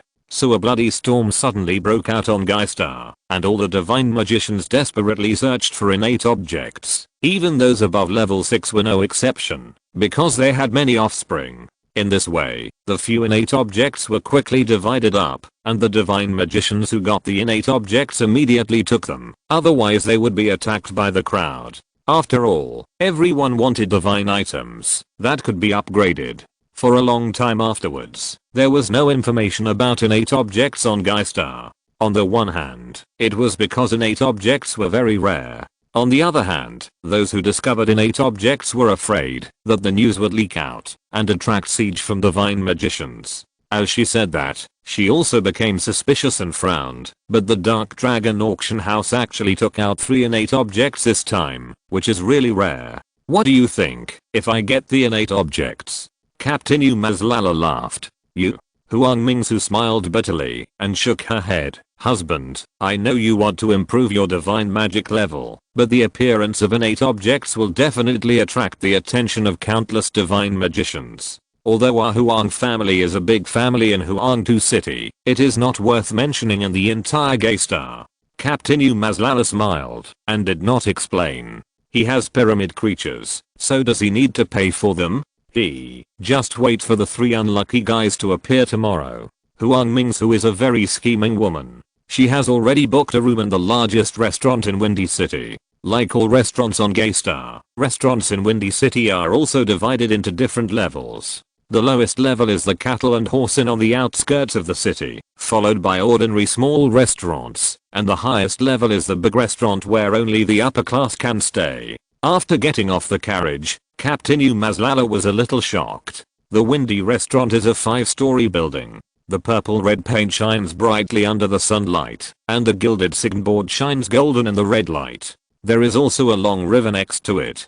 The clear water surface is not only welcoming all kinds of ships and boats, but also a jubilant color on the river. The high-pitched singing of fishermen sounded on the river surface, causing the phosphorescence of fish. The rows of lightly drooping willow branches on the riverside lightly kissed the river surface. Intoxicating poets and charming women swimming in the river. It is indeed a place with beautiful scenery. As soon as I entered the restaurant, 2 servants hurriedly came up to greet me. 2 guests. Welcome to the windy restaurant. Are you staying or eating? At this time, the old butler also followed and said with a smile, both eating and staying. Bring your best dishes and then stay in your most luxurious room. Captain Umazlala is now more powerful than a 3rd level divine magician. How can he be treated poorly? The shopkeeper at the counter in the distance had very sharp ears. Hearing what the guests said, he quickly threw down his abacus and came to greet them. His face was full of smiles, just like a pug. I'm sorry for not welcoming you, my dear guests, but the best guest room has been reserved. Looking at the pug-like shopkeeper, Captain Umazlala glared at him with disdain. It has been reserved, so why don't you ask him to give it up? We will offer twice the price. The shopkeeper licked his face and explained, you two, our hotel really has no choice. The one who booked the hotel is a nephew of God Kuangfeng. God Kuangfeng is a 3rd level divine magician who rules the entire Kuangfeng city. Our hotel can't afford to offend him. Captain Umazlala was amused when he heard this. God Kuangfeng was just a small 3rd level divine magician. However, he did not get angry and insisted that the nephew of God Kuangfeng give up the room because he was afraid of alarming the divine magicians participating in the Dark Dragon auction. Captain Umazlala smiled and said, in that case, we won't make it difficult for you. We will find a slightly better room and bring some high quality food. Can we do this? The chief shopkeeper nodded repeatedly. Yes, we can. Of course we can do this. As he spoke, he extended his hand and guided. Ladies and gentlemen, please come this way. Upstairs is the top classroom, which will surely satisfy you. Captain Umazlala, Huang Mingsu, and the chief butler followed the chief shopkeeper to the 2nd floor. It was indeed luxurious. The corridor on the 2nd floor was paved with a corridor inlaid with gold lines. 2 meters apart, there would be a maid with a slim figure and wearing satin clothes. When the maid saw several people coming, she bowed and said, welcome, guests, please come in. As she spoke, she pushed open the door with her slender white palm. The super luxurious bed. The bedding on the bed was all top quality, and it looked like a silk quilt. In addition to tables, chairs, and benches, there are some antiques on the Nanmu cabinets, and a screen with landscape paintings in the middle of the room. When Captain Umazlala saw the corner, he was stunned for a moment. There were 2 maids standing in the corner, dressed coolly and beautiful. Huang Mingsu's face suddenly became gloomy. Boss, what's the matter with these women? As the mistress of a family with more than 200 shops, naturally some big hotels would arrange several maids in the guest rooms to cater to the guests. The boss saw her gloomy face and immediately realized that something was wrong. This guy went out to stay in a high-end hotel. Why did he bring his wife with him? He quickly bent down and smiled. Guest, I'm so sorry, I'll let them go now. As he said that, he shouted at the 2 maids with a gloomy face, go away, we don't need you to serve here. The maid lowered her head and turned around and left the room. Captain Umazlala said with a smile, madam, you still don't trust me? Huang Mingsu also realized that her reaction just now was a bit excessive and hurriedly explained, these beautiful girls are welcomed and sent off all day long, and they are not clean at all. If my husband wants to find a young one, of course I won't object. By the way, there is a daughter in the Wang landlord's family in Huangtu City. She is only 18 years old. She is as beautiful as a flower, beautiful as a fairy, well educated and well mannered. There is an endless stream of people coming to propose marriage every day. I have met her before, and she is indeed as famous as her reputation. If you are willing, I will go to Wang landlord's house to propose marriage when I return to Huangtu City. Captain Umazlala hurriedly explained with a smile. I was just joking just now. Having you in my life is enough. How can I ask you to help me marry a young girl? Huang Mingsu felt happy when she heard this, and she smiled. My husband, you are so nice. The big shopkeeper and the old housekeeper next to them saw that the young couple was so sweet, and they coughed twice and smiled. "Well, we will take our leave. You can have a rest." The two walked out the door and closed it behind them. Huang Mingsu stared at Captain Umazlala with her bright eyes. Captain Umazlala felt warm in his heart and turned off the light. "Go to sleep zzzzz." In the early morning, Huang Mingsu helped Captain Umazlala get up. Captain Umazlala felt sore all over his body. Huang Mingsu was shy and just smiled with her head down. "Okay, husband, after breakfast, we should prepare to go to the Dark Dragon auction house." Captain Umazlala smiled and said, "Isn't the auction held in the afternoon? Why are you in such a hurry?"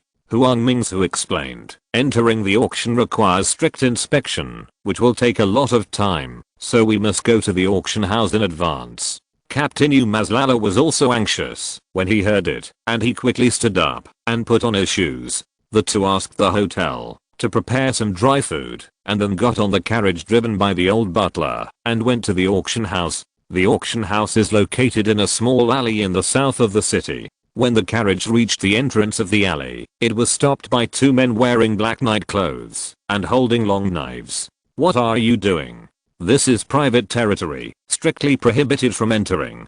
Captain Umazlala keenly discovered that there were many people peeking on the eaves next to him, and he even felt the faint breath of divine magicians. The ability of the Dark Dragon organization can be seen from the fact that they can use divine magicians as guards. Huang Mingsu took out the silver snake token from her arms and handed it over. The two guards took the token, checked it carefully, and returned it to Huang Mingsu. "Now, please change into night clothes and get off the car." After saying that, they closed the curtain of the carriage and stood aside. Huang Mingsu took out two night clothes from the secret compartment of the carriage and handed them to Captain Umazlala. "Come on, husband, let's change." Captain Umazlala changed into his nightgown, and Huang Mingsu handed him a black hood.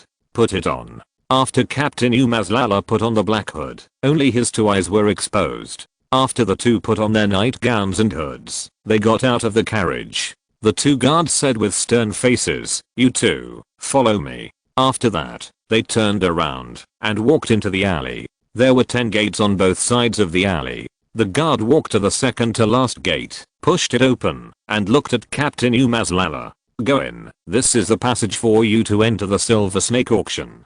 Captain Umazlala had a lot of question marks on his head. From what the two people said, there were different passages to enter the auction. He turned his head and cast a puzzled look at Huang Mingsu. Huang Mingsu explained in a low voice, "The reason why the Dark Dragon auction house has been able to remain safe under the surveillance of the Divine Magician Club for so many years is because they have a treasure called the Void Dragon Elephant." Void Dragon Elephant? Captain Umazlala was surprised. Huang Mingsu explained, "The Void Dragon Elephant is a 9th level Divine Magician. When he was dying, he exhausted all his divine power and created a treasure of the world. This treasure can open up a void, and the auction will be held in this void. Void. This treasure of the world is too powerful." Captain Umazlala remembered that only higher level divine magicians could have the divine art of creating the void. He didn't expect that the Dark Dragon auction house actually had the Void Dragon Elephant that could create the void. This auction house is really not simple. Perhaps there is more than one 9th level divine magician behind it. Captain Umazlala thought, and followed Huang Mingsu into the door. After entering the door, his eyes blurred, and he felt that the stars had moved. When he opened his eyes again, he was in a cave, but there was no Huang Mingsu beside him. Captain Umazlala was not panicked, because he had used the magic to feel that Huang Mingsu was not far ahead.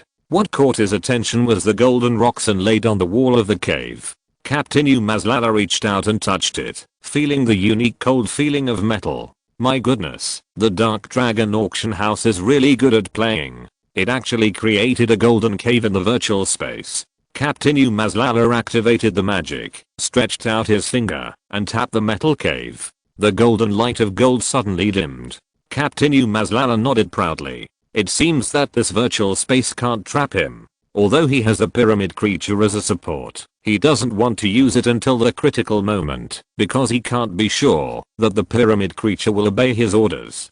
Captain Umazlala continued to move forward along the cave, and after walking for a while, he scratched his head in distress. Because he was lost, this place was like a maze, and all the corridors were exactly the same.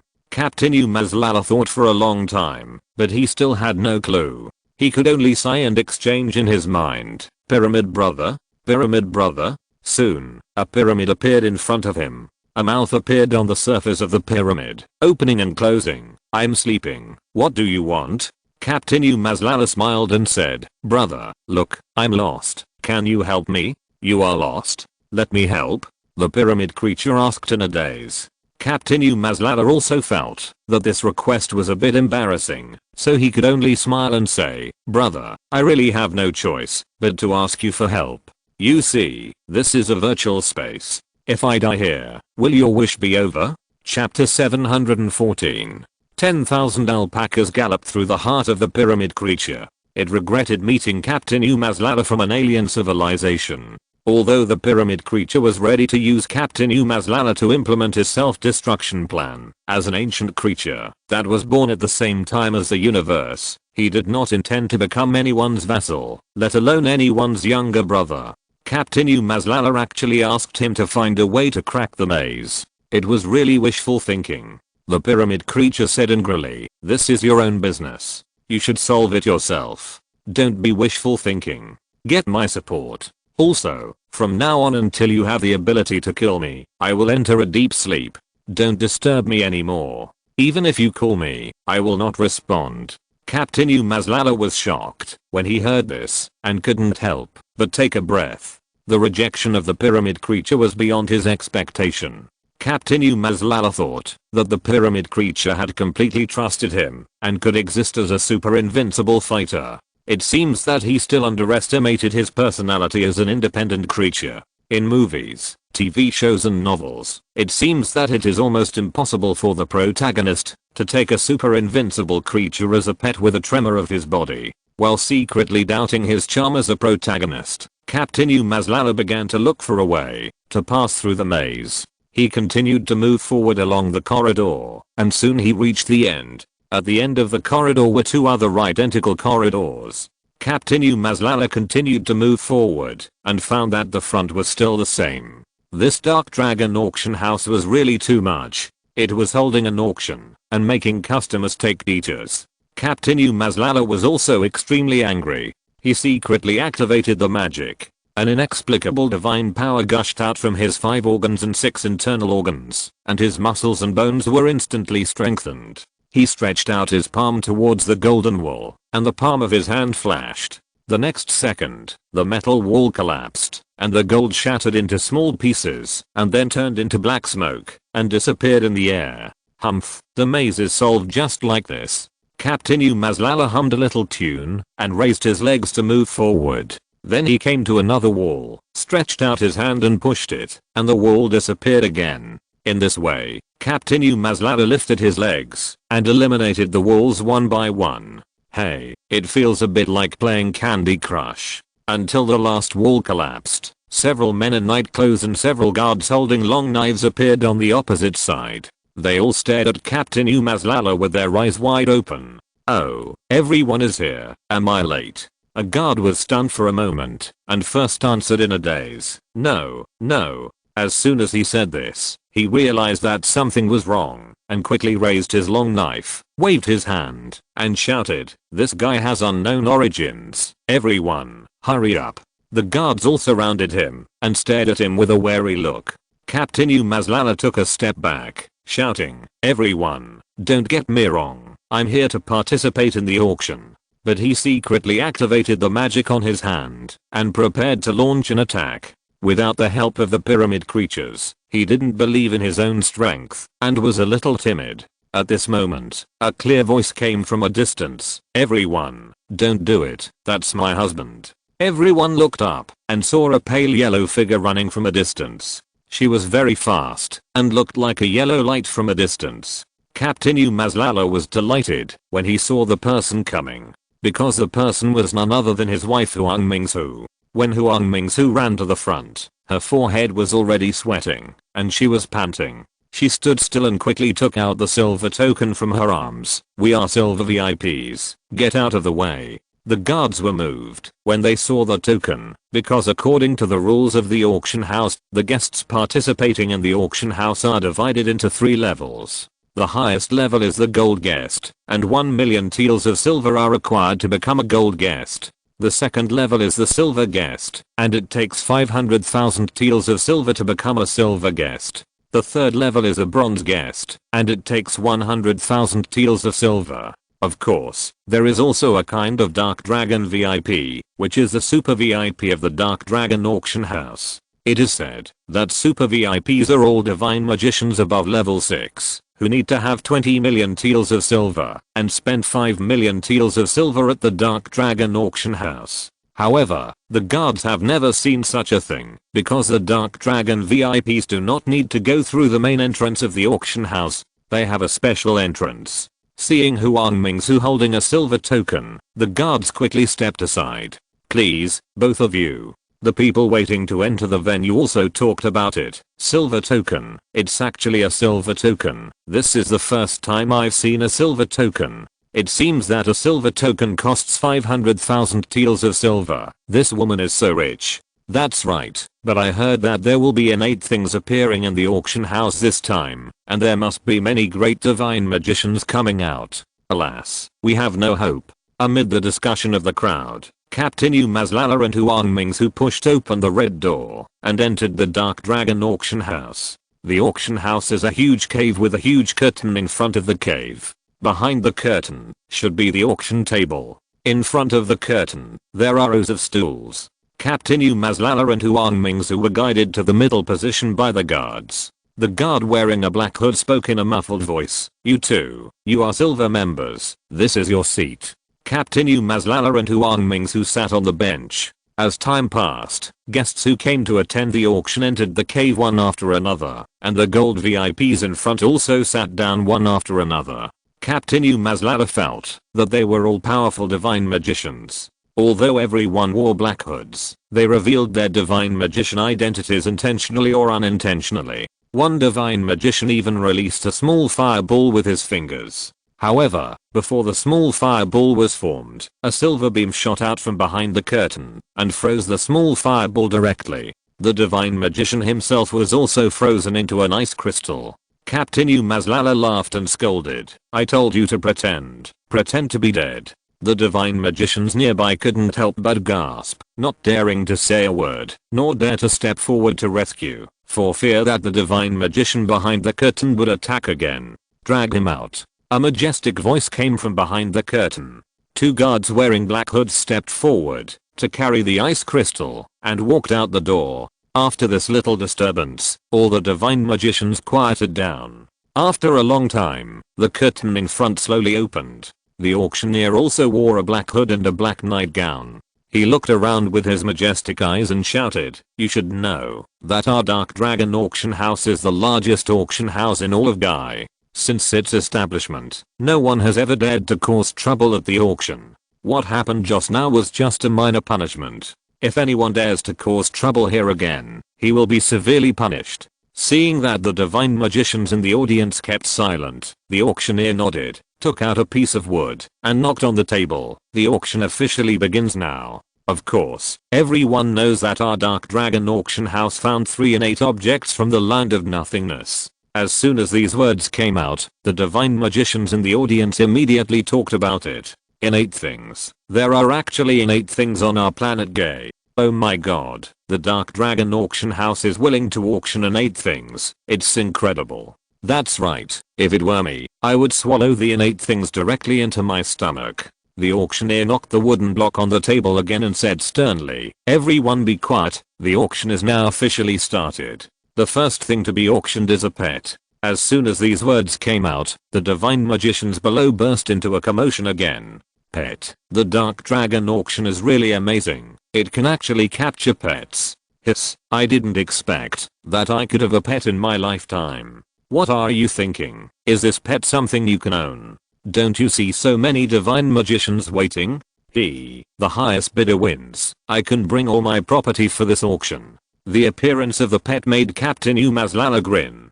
He knew that this pet was not a small animal like a cat or a dog, but a fierce beast from the 10,000 mountains, each with its own special abilities. Although there are many fierce beasts in the Shuxian Mountains, it is rare to find pets, because pets not only need intelligence, but also loyalty to their owners.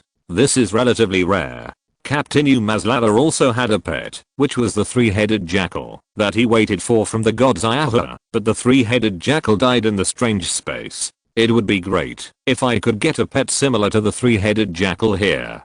Captain Umazlala also had the idea of a pet. Seeing that everyone's appetite was whetted, the auctioneer clapped his hands, and two guards in black night clothes came out from behind, leading a fierce beast with golden hair, 6 legs, and a head similar to that of a lion. The crowd started to shout again. What kind of beast is this? I've never seen it before. But it looks very majestic. Do you see that big bloody mouth? Yes, its teeth are very sharp. It looks very powerful. The auctioneer took the beast from the guard and introduced it loudly. This is a flaming celestial scale, a level 6 beast in the 100,000 mountains, with the ability to spit out flames. Level 6 beast. Captain Umazlala's heart skipped a beat. The beasts in the 100,000 mountains, like divine magicians, also have levels. The lowest level 1 beast is similar to the lions and Olhu in ordinary mountains. As the level increases, the strength of the beast gradually increases. If a level 6 beast has intelligence, it is at least equivalent to a level 3 divine magician. In other words, even if an ordinary person has such a flaming celestial scale, it is enough to run rampant in the countryside and make ordinary people terrified. The auctioneer continued to introduce, this beast has at least 2,000 years of life left. It was our Dark Dragon auction house that organized 300 divine magicians to go deep into the 100,000 mountains, and more than 200 people died before they finally caught this fiery sky scale. Someone in the audience shouted, this fiery sky scale is so powerful, how dare we treat it as a pet? Captain Umazlala also nodded.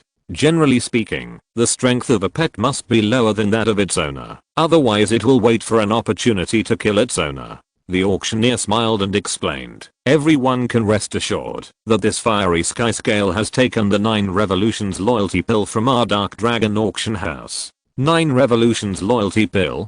Captain Umazlala had never heard of it, and asked Tuang Mingsu, what kind of medicine is this? The 9 revolutions loyalty pill is a pill made by the Dark Dragon auction house. The raw materials are unknown and extremely precious. After taking it, the pet can be loyal to the owner and will never rebel. Huang Mingsu explained. Captain Umazlala frowned. Can people take this pill? Huang Mingsu smiled and said, of course people can take it, but after taking it, they will explode and die immediately. In fact, after the Dark Dragon auction house invented this pill, they also wanted to use the pill to control other people. As a result, they captured many divine magicians and civilians for experiments. Those who took the pills eventually died.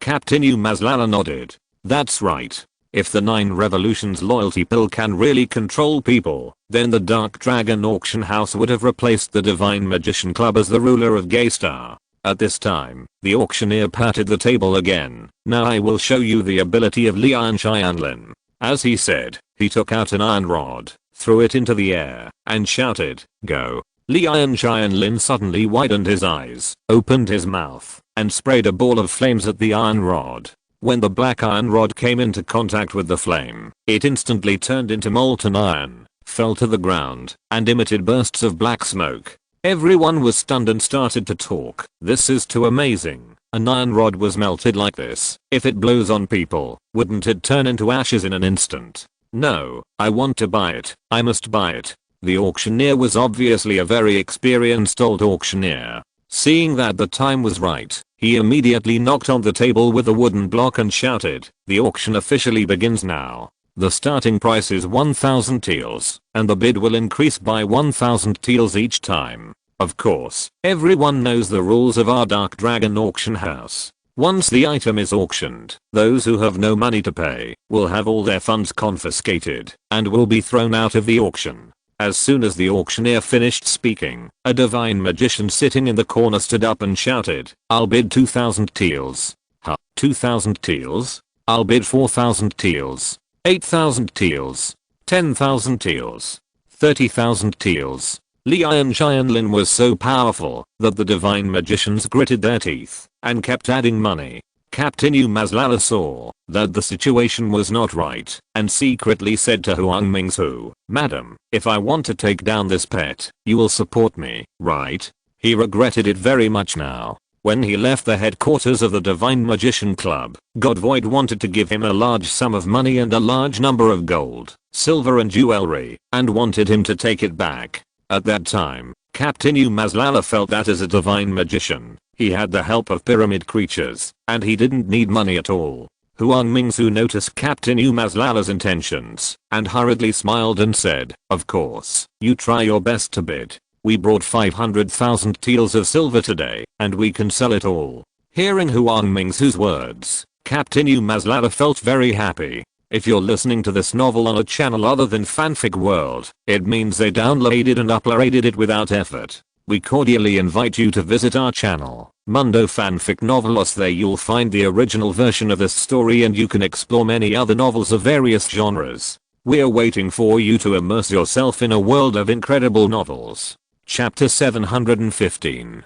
Captain Umazlala stood up and shouted, "I'll pay 200,000 teals." As soon as this was said, all the divine magicians who were bidding were shocked. Although the fiery sky scale is extremely rare and can give ordinary people the ability of a divine magician, 200,000 teals of silver is enough for an ordinary person to hire a large number of divine magicians, enter the Black Tower, to receive the inheritance of divine magic, and become a true divine magician. Even the divine magicians sitting in the front row looked sideways. They were worth tens of millions, and had no shortage of silver, but they would never spend so much silver on a pet. Seeing this mood, the auctioneer was immediately overjoyed, and said with a smile, "Very good, the fiery sky scale will belong to this gentleman. After the auction is over, you will go to the back to pay the silver." Then, he took out another treasure. This item is called the Yin Yang without edge thorn, which is made of meteorite iron from outer space, and because of its special nature, it contains a strong poison that can kill with one blow.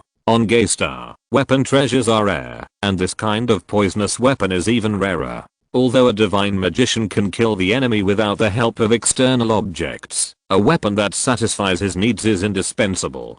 So, a fierce auction began. In the end, the Yin Yang spike was won by a divine magician who spoke in a feminine way at the price of 30,000 teals of silver. Afterwards, the auctioneer took out several treasures, all of which were rare items on the planet Gay, including weapons, herbs, and even several blonde maids who appeared in the back. But Captain Umazlala didn't care about these. He was waiting for the appearance of the innate object. Sure enough, at the end, the auctioneer finally knocked on the table heavily. His face flushed. Now it's the turn of the finale of this auction, the innate object.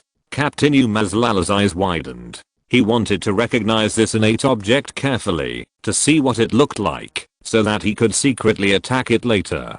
Huang Mingsu also widened her eyes with anticipation. She had only heard of this kind of treasure in legends, and had never seen it in person. The divine magicians could not help but take a deep breath, and put all their minds on the stage. The innate things had not appeared on Gaystar for tens of thousands of years. Innate things, when taken by mortals, can extend life by 1,000 years. When taken by divine magicians, they can improve their divine magic by one level. They are created by the creation of heaven and earth, born with the will of heaven and die with the will of earth. They are extremely rare. Since the end of the divine magic war, innate things have never appeared again. Unexpectedly, 100 years ago, a group of ragged laborers found 3 innate things in an extremely cold place. We, the Dark Dragon Auction House, wanted to take them in, but in order to benefit the vast number of divine magicians, we specially took out the innate things and let everyone bid on them. The auctioneer seemed to deliberately whet everyone's appetite, and said a lot of long-winded things. The divine magicians in the audience were already waiting anxiously. Someone shouted loudly, "We are grateful to you, the Shenlong Auction House, but please take out the innate things and let us see them." "That's right, why are you talking so much? Just take out the innate things." The auctioneer smiled and said, "Everyone, please be patient, I will order someone to take out the innate things right away." After saying that, he clapped his hands. 3 divine magicians wearing black clothes and black hoods came out, each holding a jasper plate. The plate was covered with red silk cloth, and a faint red light was emitted from it. The auctioneer walked to the jasper plate and carefully opened the red plate. The plate contained a black pill that looked like it was made of mud, but there was a red light around it. And as the silk cloth was opened, a charming fragrance faintly flowed in the air. The divine magicians were surprised. This thing glows, and is just a pile of mud. How can it be an innate thing? That's right. The Dark Dragon auction house is not fooling us. Alas, such a big auction house also plays such a trick. Seeing everyone's doubts, the auctioneer did not explain, but just smiled with a stern face. In this case, you don't have to participate in the auction. Now the auction officially begins. The reserve price is 10,000 taels of silver. Each bid is increased by 10,000 taels. The highest bidder wins. He knocked on the table fiercely. The sound echoed throughout the cave. When the sound disappeared, a divine magician in the corner had already stood up and shouted loudly, 20,000 taels. A divine magician next to him stood up and laughed. You want an innate thing for 20,000 taels of silver?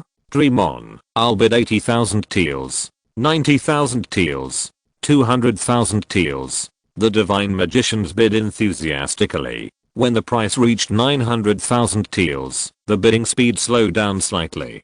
Finally, a divine magician in the front row stood up and said, I'm the 8th level divine magician Chen Shuxian. I have a nephew who is not very talented and needs this treasure. Please give me some face. After this, all the divine magicians fell silent and stopped bidding. What a powerful person. Captain Umazlala asked in a low voice, Madam, who is this god Shuxian? He is so domineering. There should be many level 9 divine magicians in this cave. Why would they give him some advantage? Huang Mingsu explained in a low voice, although god Shuxian is only a level 8 divine magician, he is violent by nature, and will avenge himself. When he was still a level 3 divine magician, a level 4 divine magician offended him, and was killed by him. And, he is different from other divine magicians. Other divine magicians usually marry hundreds of wives, but he only has one wife, and this wife can't even have children. His so-called nephew is actually the same as his own child. And so, those level 9 divine magicians don't have to offend him because of an innate thing. After all, innate things are of no use to these level 9 divine magicians. They have hundreds of descendants, and there will always be some with good talents. There is no need for them to use innate things. Captain Umazlala nodded silently. When the auctioneer saw that it was god Shuxian who stood up, his face suddenly darkened, but he dared not say anything. After all, this guy had a bad reputation. In the end, the first innate object was auctioned off for 900,000 taels. The auctioneer pointed to the second plate and said, now it's the second innate object. Please don't threaten others anymore. Otherwise, our Dark Dragon auction house will not let you off easily. God Shuxian smiled and shook his head. His nephew was already a 4th level divine magician and only needed one innate object. The bidding began. Without god Shuxian's bidding, the second innate object was bought by a 3rd level divine magician for 1.5 million taels of silver. This 3rd level divine magician was not only wearing a black knight suit and a black hood, but also a black coat. Even his palms were wrapped with black silk ribbons, and his whole body was wrapped like a zangzi. It was obvious that he was afraid of being discovered, but to be able to take out 1.5 million silver in one breath, he must be from a big family. When he bid for the innate object, he slipped into the cave at the back, waiting for the auction to end, and took the innate object and ran away.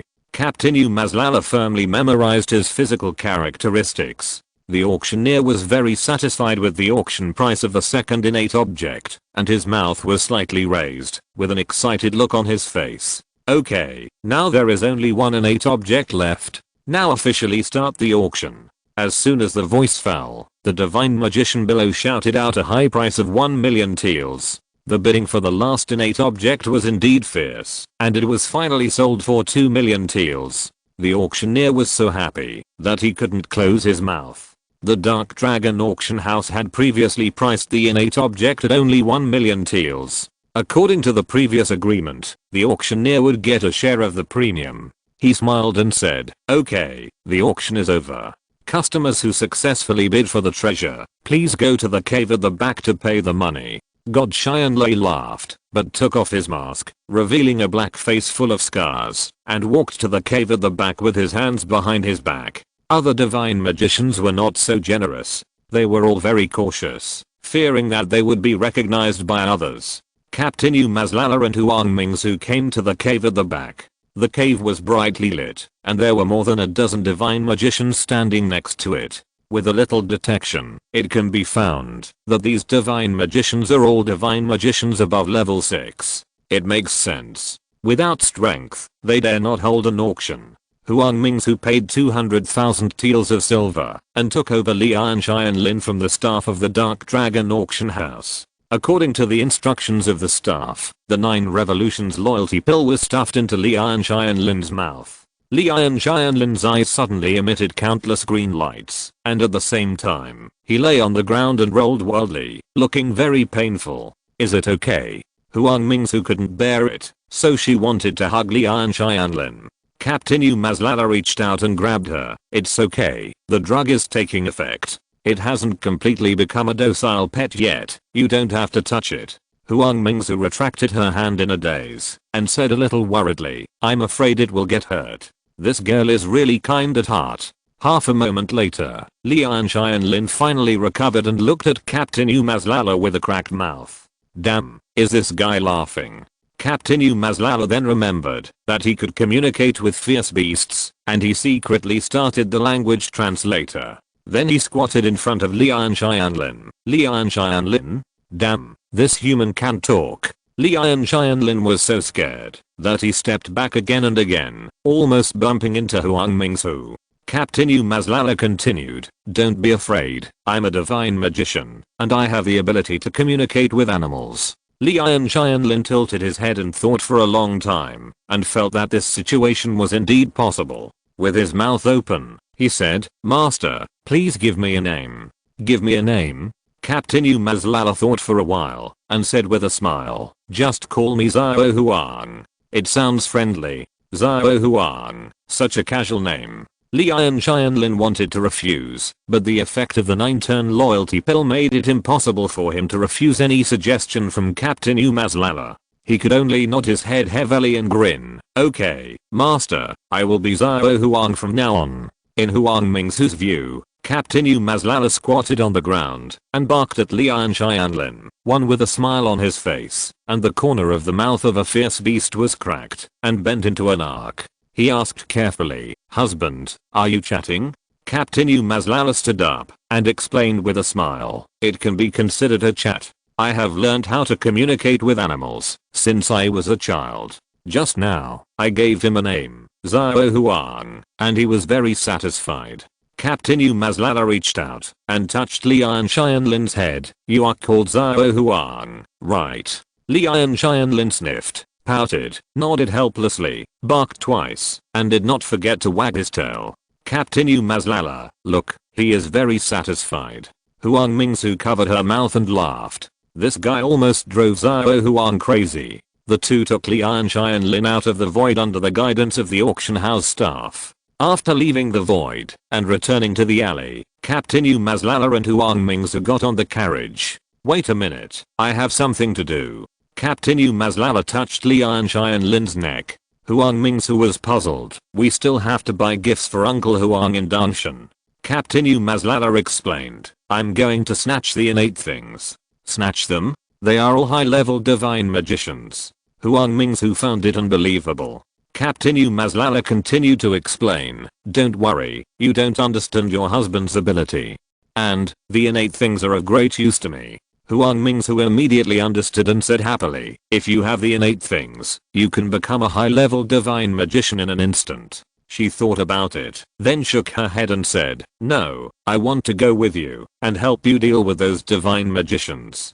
Captain Umazlala waved his hand. I can kill them all with the power of nightmare. If I take you with me, you may be carrying a burden.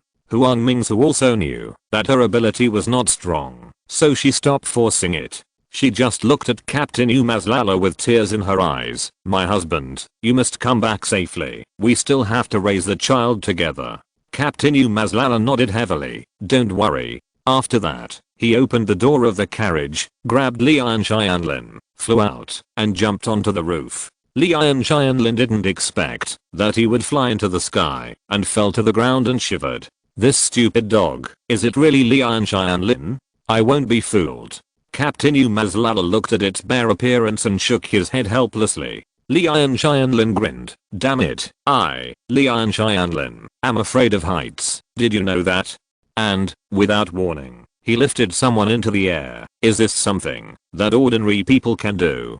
Captain Umazlala was too lazy to argue with him, and kicked Lian Xianlin on the butt. Hurry up and find a way to find the location of those 3 people. If you keep talking too much, I'll make you into braised dog meat. Woo woo. Lian Xianlin shrank his neck in fear. He was the famous Lian Xianlin, not a dog.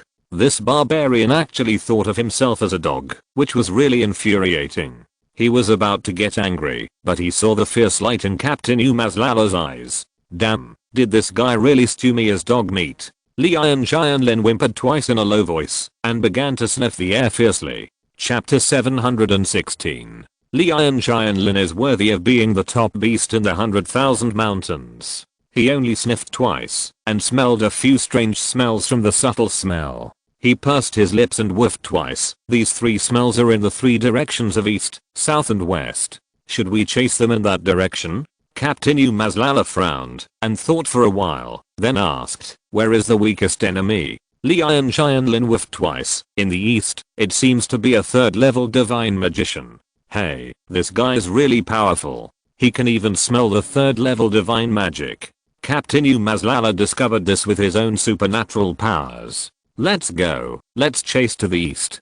Captain Umazlala said, turning into a ball of black light, and chasing to the east along the roof. Lian Xianlin hesitated for a moment, and could only bite the bullet and follow, turning into a yellow light. After chasing for a long time, until he was out of the city, Captain Umazlala saw a black dot in the distance. He laughed and said, this kid has no ability, but he is good at running away. As he said that, he gritted his teeth, increased his speed, and caught up with him in a flash. The 3rd level divine magician was very alert. He heard the whistling sound behind him, and immediately realized that there was an enemy chasing him. He turned around, stopped, and took out a spherical object from his arms. This kid is a smart person. He knew that he couldn't escape, so he didn't run away at all. This is good. I can save some energy. Captain Umazlala flew in front of the 3rd level divine magician, without hiding his face, and sneered, boy, hand over the innate thing. The 3rd level divine magician was shocked, and said with a wry smile, I knew that, if I rashly bid for this treasure, it would inevitably attract other people's covetousness. I didn't expect it would come so soon. My brother, I'm the heir of the Pris family in the Western Kingdom, Little Pris. Our Pris family is the largest family of divine magicians in the Western Kingdom, with more than 300 high-level divine magicians. If you can let me go today, I will reward you handsomely after I return to the family. Pris family. Little Pris. Captain Umazlala frowned and thought for a long time before he remembered that in the God's Ayahuasca manor that year, the divine magician who sold the slaves to the prince family in the Western Kingdom. Later, he also investigated the information of the Pris family. This family has been formed since the founding of the Western Kingdom.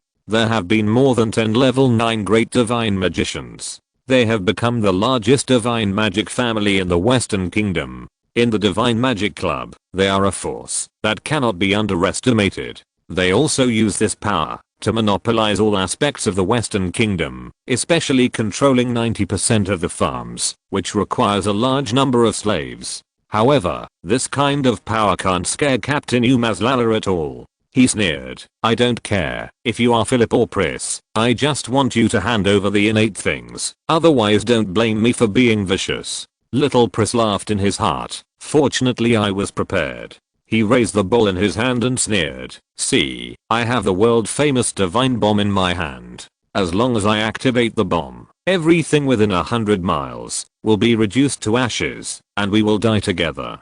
Divine bomb? Captain Umazlala frowned.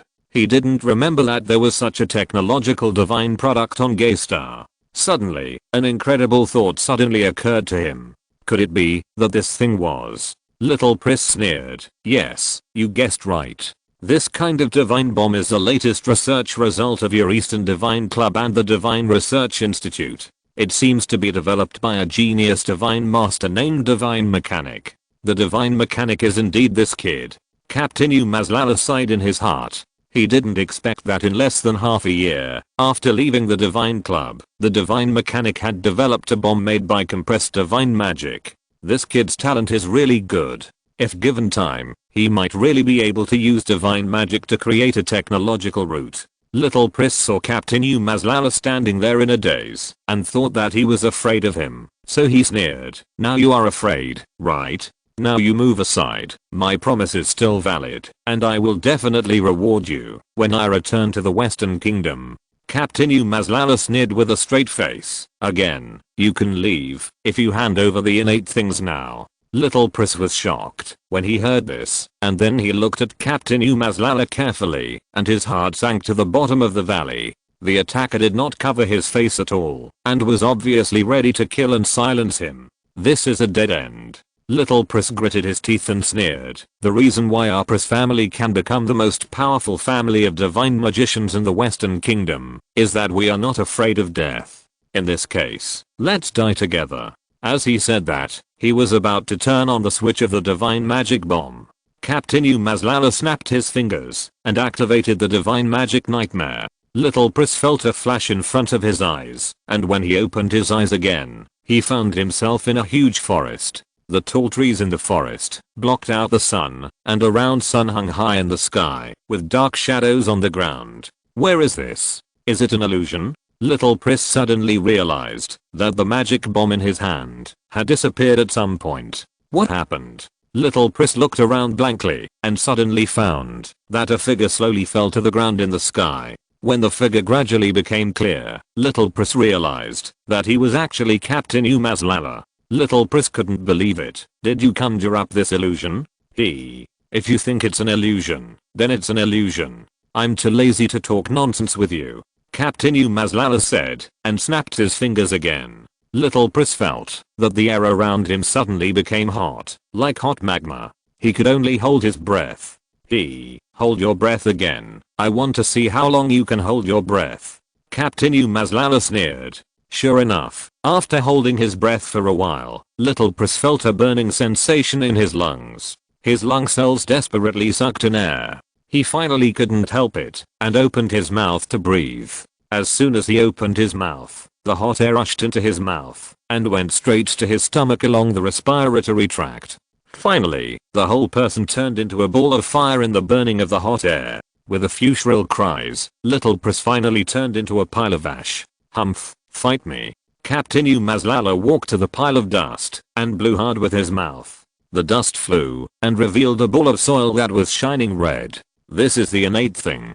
Captain Umazlala picked up the soil, put it in his pocket, and then snapped his fingers again. After a while, he reappeared in the real world. Lian Xianlin was shocked. In its view, Captain Umazlala just snapped his fingers, and the kid opposite turned into a ball of dust. He had never seen such a magical skill. Lian Xianlin began to think whether his performance just now was a qualified pet. Captain Umazlala said with a cold face, now let's go to the south and chase the 8th level divine magician. As he said that, he ignored Lian Xianlin and flew directly to the south. Lian Xianlin was a little afraid, but now his heart was filled with inexplicable courage, and he followed Captain Umazlala to fly south. Captain Umazlala was very fast, and soon he saw a large team appearing on the road ahead. An 8-man sedan chair, more than 20 fully armed followers riding on reddish-brown horses, walked unsteadily. Obviously, this god Xianli was not afraid of being ambushed by others. It was also true that as a famous fierce god on Gaystar, he did not need to be afraid of anyone. Captain Umazlala did not hide his whereabouts, and flew directly to the front of the convoy, and blocked the convoy's way. The followers were stunned for a moment, seemingly not understanding what this guy wanted to do. After a while, they realized that this was a highway robbery, and immediately drew their long swords and surrounded him. How dare you? Don't you see that this is the sedan chair of Lord God Xianli? You want to die? Little thief, now I give you a chance. Kneel down and surrender immediately. We plead with Lord God Xianlei, so that you can avoid the punishment of being struck by 5 thunderbolts. Good guy. Even the followers are so arrogant. It seems that this God Xianlei has harmed people a lot in recent years. Captain Umazlala sneered and said, "Get out of the way, let God Xianlei come out." In fact, when Captain Umazlala blocked the team, God Xianlei had already realized it, but he was busy playing games with his wives, and was having a lot of fun, so he didn't have time to pay attention to Captain Umazlala. The situation on Gaystar was chaotic. As usual, he had encountered such a situation, but those who blocked the road were scared to death when they heard his name, and ran away quickly. God Kuangli didn't bother to care about this kind of petty thief. After all, killing people always takes effort. Wouldn't it be wonderful to put that effort on women? However, Captain Umazlala's attitude made him very angry. God Xianlei walked out of the pile of women, opened the curtain of the sedan chair, walked out of the sedan chair, looked at Captain Umazlala, and sneered, "Since you want to die, I will fulfill your wish." He didn't wait for Captain Umazlala to speak, and secretly activated the magic. In the clear sky, there was a loud boom and a pillar-like sky thunder suddenly struck down from the sky. Good guy. This God Xianlei is also a decisive killer. Captain Umazlala instantly activated the nightmare. God Xianlei was waiting for the divine thunder to fall and split the ignorant guy in front of him into pieces. He felt that his eyes were blurred, and he was actually in a garden. Various flowers bloomed brightly in the garden. 2 birds chirped crisply, and not far away there were 2 black and white cows eating grass and mooing. There was a small lake in front of him. The lake's surface was sparkling, and there was a small boat, stepping on the waves, and approaching the shore. Chen Shuxian looked carefully, and saw that the person standing on the boat was Captain Umazlala. He immediately realized that he had entered an illusion. Humph, what a realistic environment, but this kid probably doesn't know that my Xianlei is the nemesis of all kinds of illusions. Chen Shuxian sneered, and was about to activate Xianlei. He shouted, "Divine art, Xianlei." Hey, there was no thunder. Chen Shuxian raised his head, and looked at the sky. The sky was full of clouds, and there was no thunder at all. His expression changed drastically, and he muttered to himself, "What's going on? Where is my Xianlei?" He was unwilling to give up, and stretched out 2 fingers to the sky and tried again. "Divine art, Xianlei." The sky was still calm. God Xianlei was anxious. In the past, he relied on divine magic to dominate Gaystar. Now the magic was ineffective. God Xianlei could only try again and again. Divine magic. Divine magic. Divine magic. Until a majestic voice sounded in his ears. Captain Umazlala had already jumped from the ship to the shore, sneering, "Divine magic. Where is your magic?" God Xianlei was panicked and retreated repeatedly, muttering, "Impossible, I'm an 8th level divine magician. Even a 9th level divine magician cannot block my magic. How did you do it?" Captain Umazlala still had a faint sneer on his lips. "If you want to know why, hand over the innate object." God Xianlei hesitated for a moment, and finally slowly took out the innate object from his arms, and threw it over. Captain Umazlala took it, and didn't verify it, and put it directly into his arms. When the God Xianlei saw Captain Umazlala accept the innate things, he also breathed a sigh of relief, bowed his hands and smiled. "Sir, we don't know each other, and we have no grudges. You have already got the innate things, so let me go now." According to the old rules of Gaystar, robbers should let people go after they have robbed things, so as not to make personal enemies. Captain Umazlala sneered and said, "Okay, I'll send you back now." As he said that, he snapped his fingers in the expectant eyes of the God Xianlei. Countless golden lightnings suddenly fell from the sky and struck directly at the God Xianlei. The God Xianlei was shocked, and quickly stretched out his hand to resist. Unfortunately, his magic had disappeared without a trace in the strange space of Captain Umazlala. With his flesh, how could he resist the golden thunder that destroyed the world? It only took 2 golden thunders for the God Xianlei to be chopped into black charcoal. Captain Umazlala looked at the smoking God Xianlei and sneered, "Humph, you are just an 8th level divine magician. You are just pretending to be a big shot in front of me. You are courting death." After saying that, he snapped his fingers, and his eyes blurred, and he appeared directly in the real world. When the followers of God Xianlui saw that God Xianlui suddenly turned into a piece of black charcoal, they were so scared that they left the sedan chair and ran away. The 8-man sedan chair fell to the ground and broke into pieces. The dozen wives of God Xianlui were thrown to the ground and screamed. Looking at the murderous Captain Umazlala, they cried, "Sir, please let us go. We don't know anything. We are just weak women."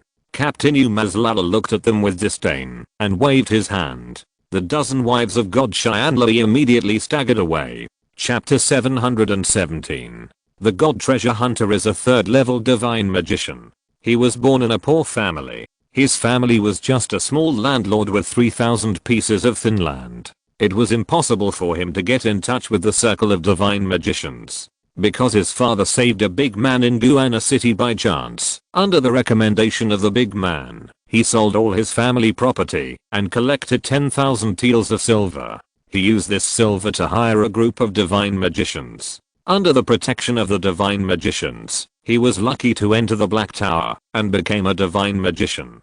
Although the divine magician is not an offensive divine magic, it can detect the treasures on the gay star.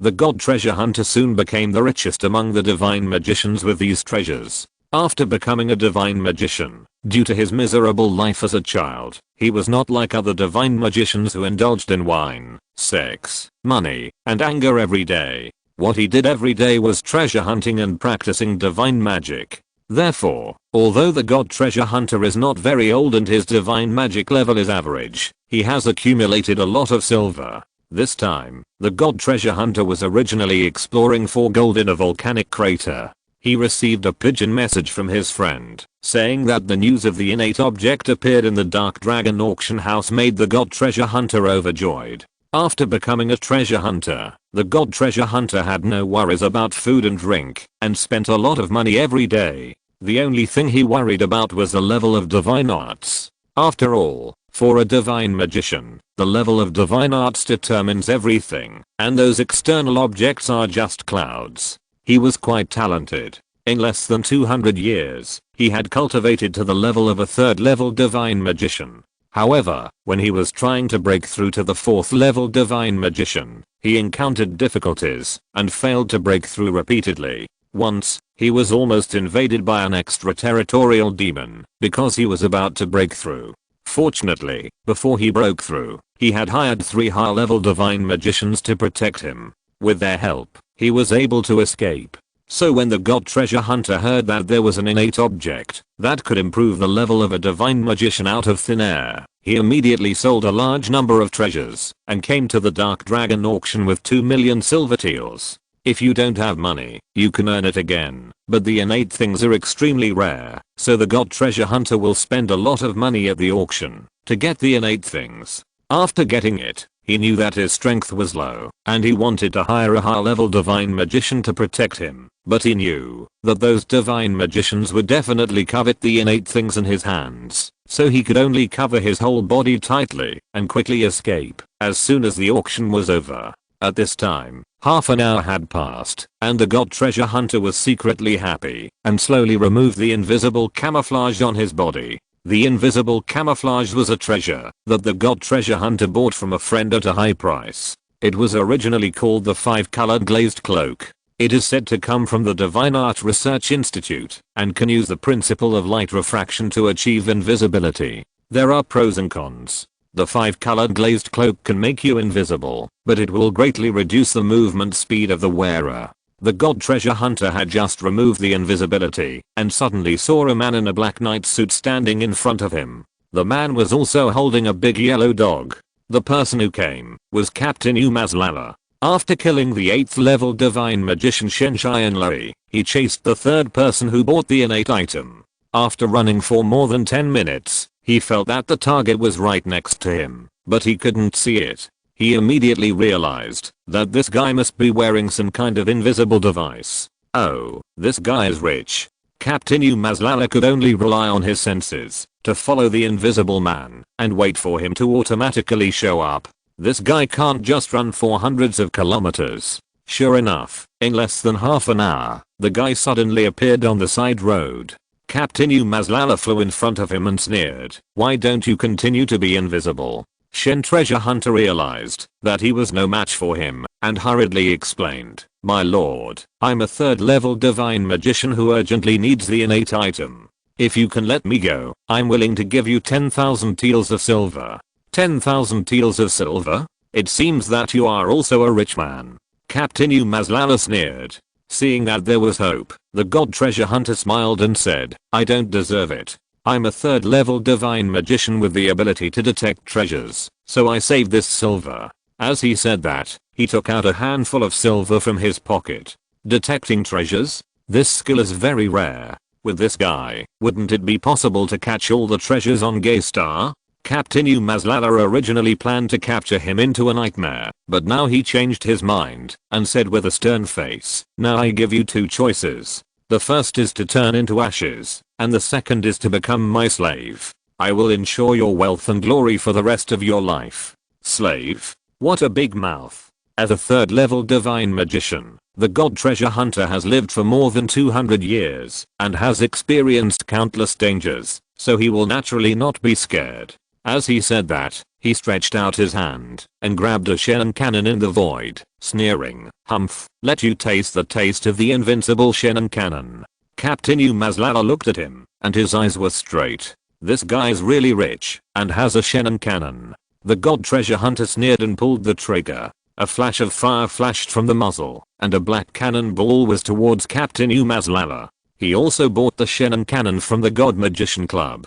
He had tested it before and found that it could knock down a small hill with one shot. An ordinary god magician would be blown into a pulp. He began to look forward to the scene of blood and flesh splattering. It seems that this guy will not be honest unless he shows some strength.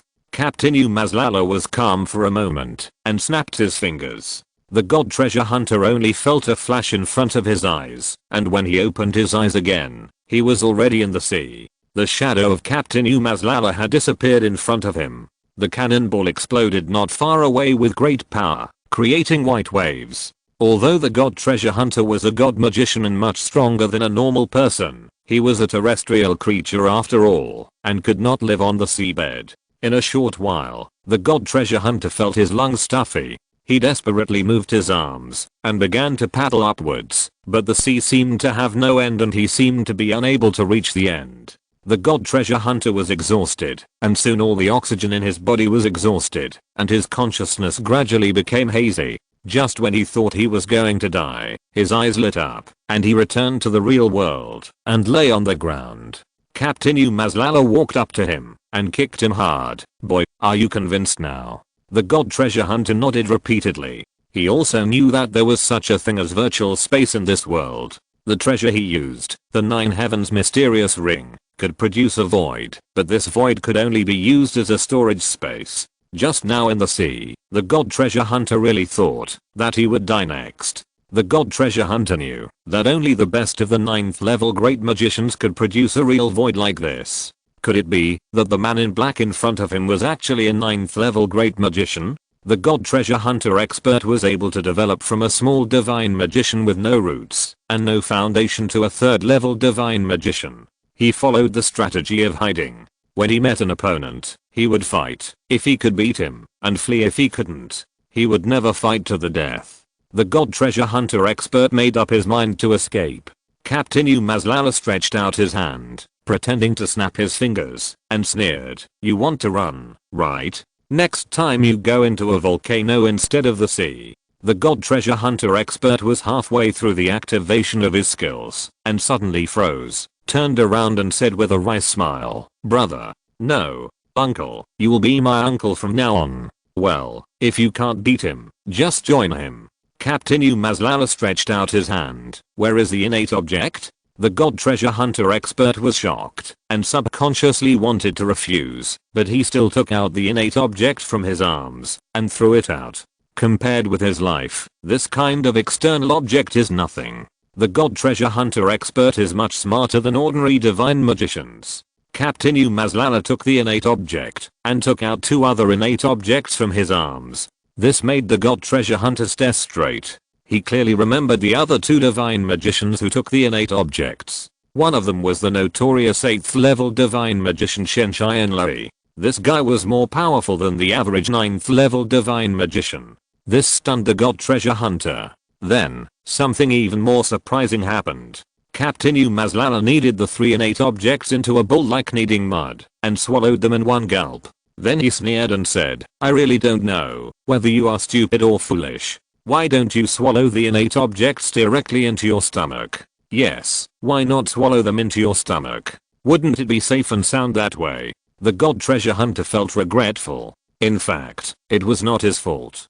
According to the old rules of divine magicians, when taking the spiritual treasures of heaven and earth, they always have to bathe, thank the god of the Black Tower, and finally fast for 49 days. After Captain Umazlala swallowed the innate things, his body felt a burst of heat, as if there was a blazing fire burning in his chest. The next second, he felt that his magic level had risen by 2 levels, from a 3rd level magician to a 5th level magician. The increase in the magic level made him feel more powerful than before. Soon, all the innate things were digested, and Captain Umazlala walked up to the god treasure hunter expert. Okay, according to the agreement just now, you are now my slave. Now follow me. The god treasure hunter expert was completely conquered by Captain Umazlala at this time.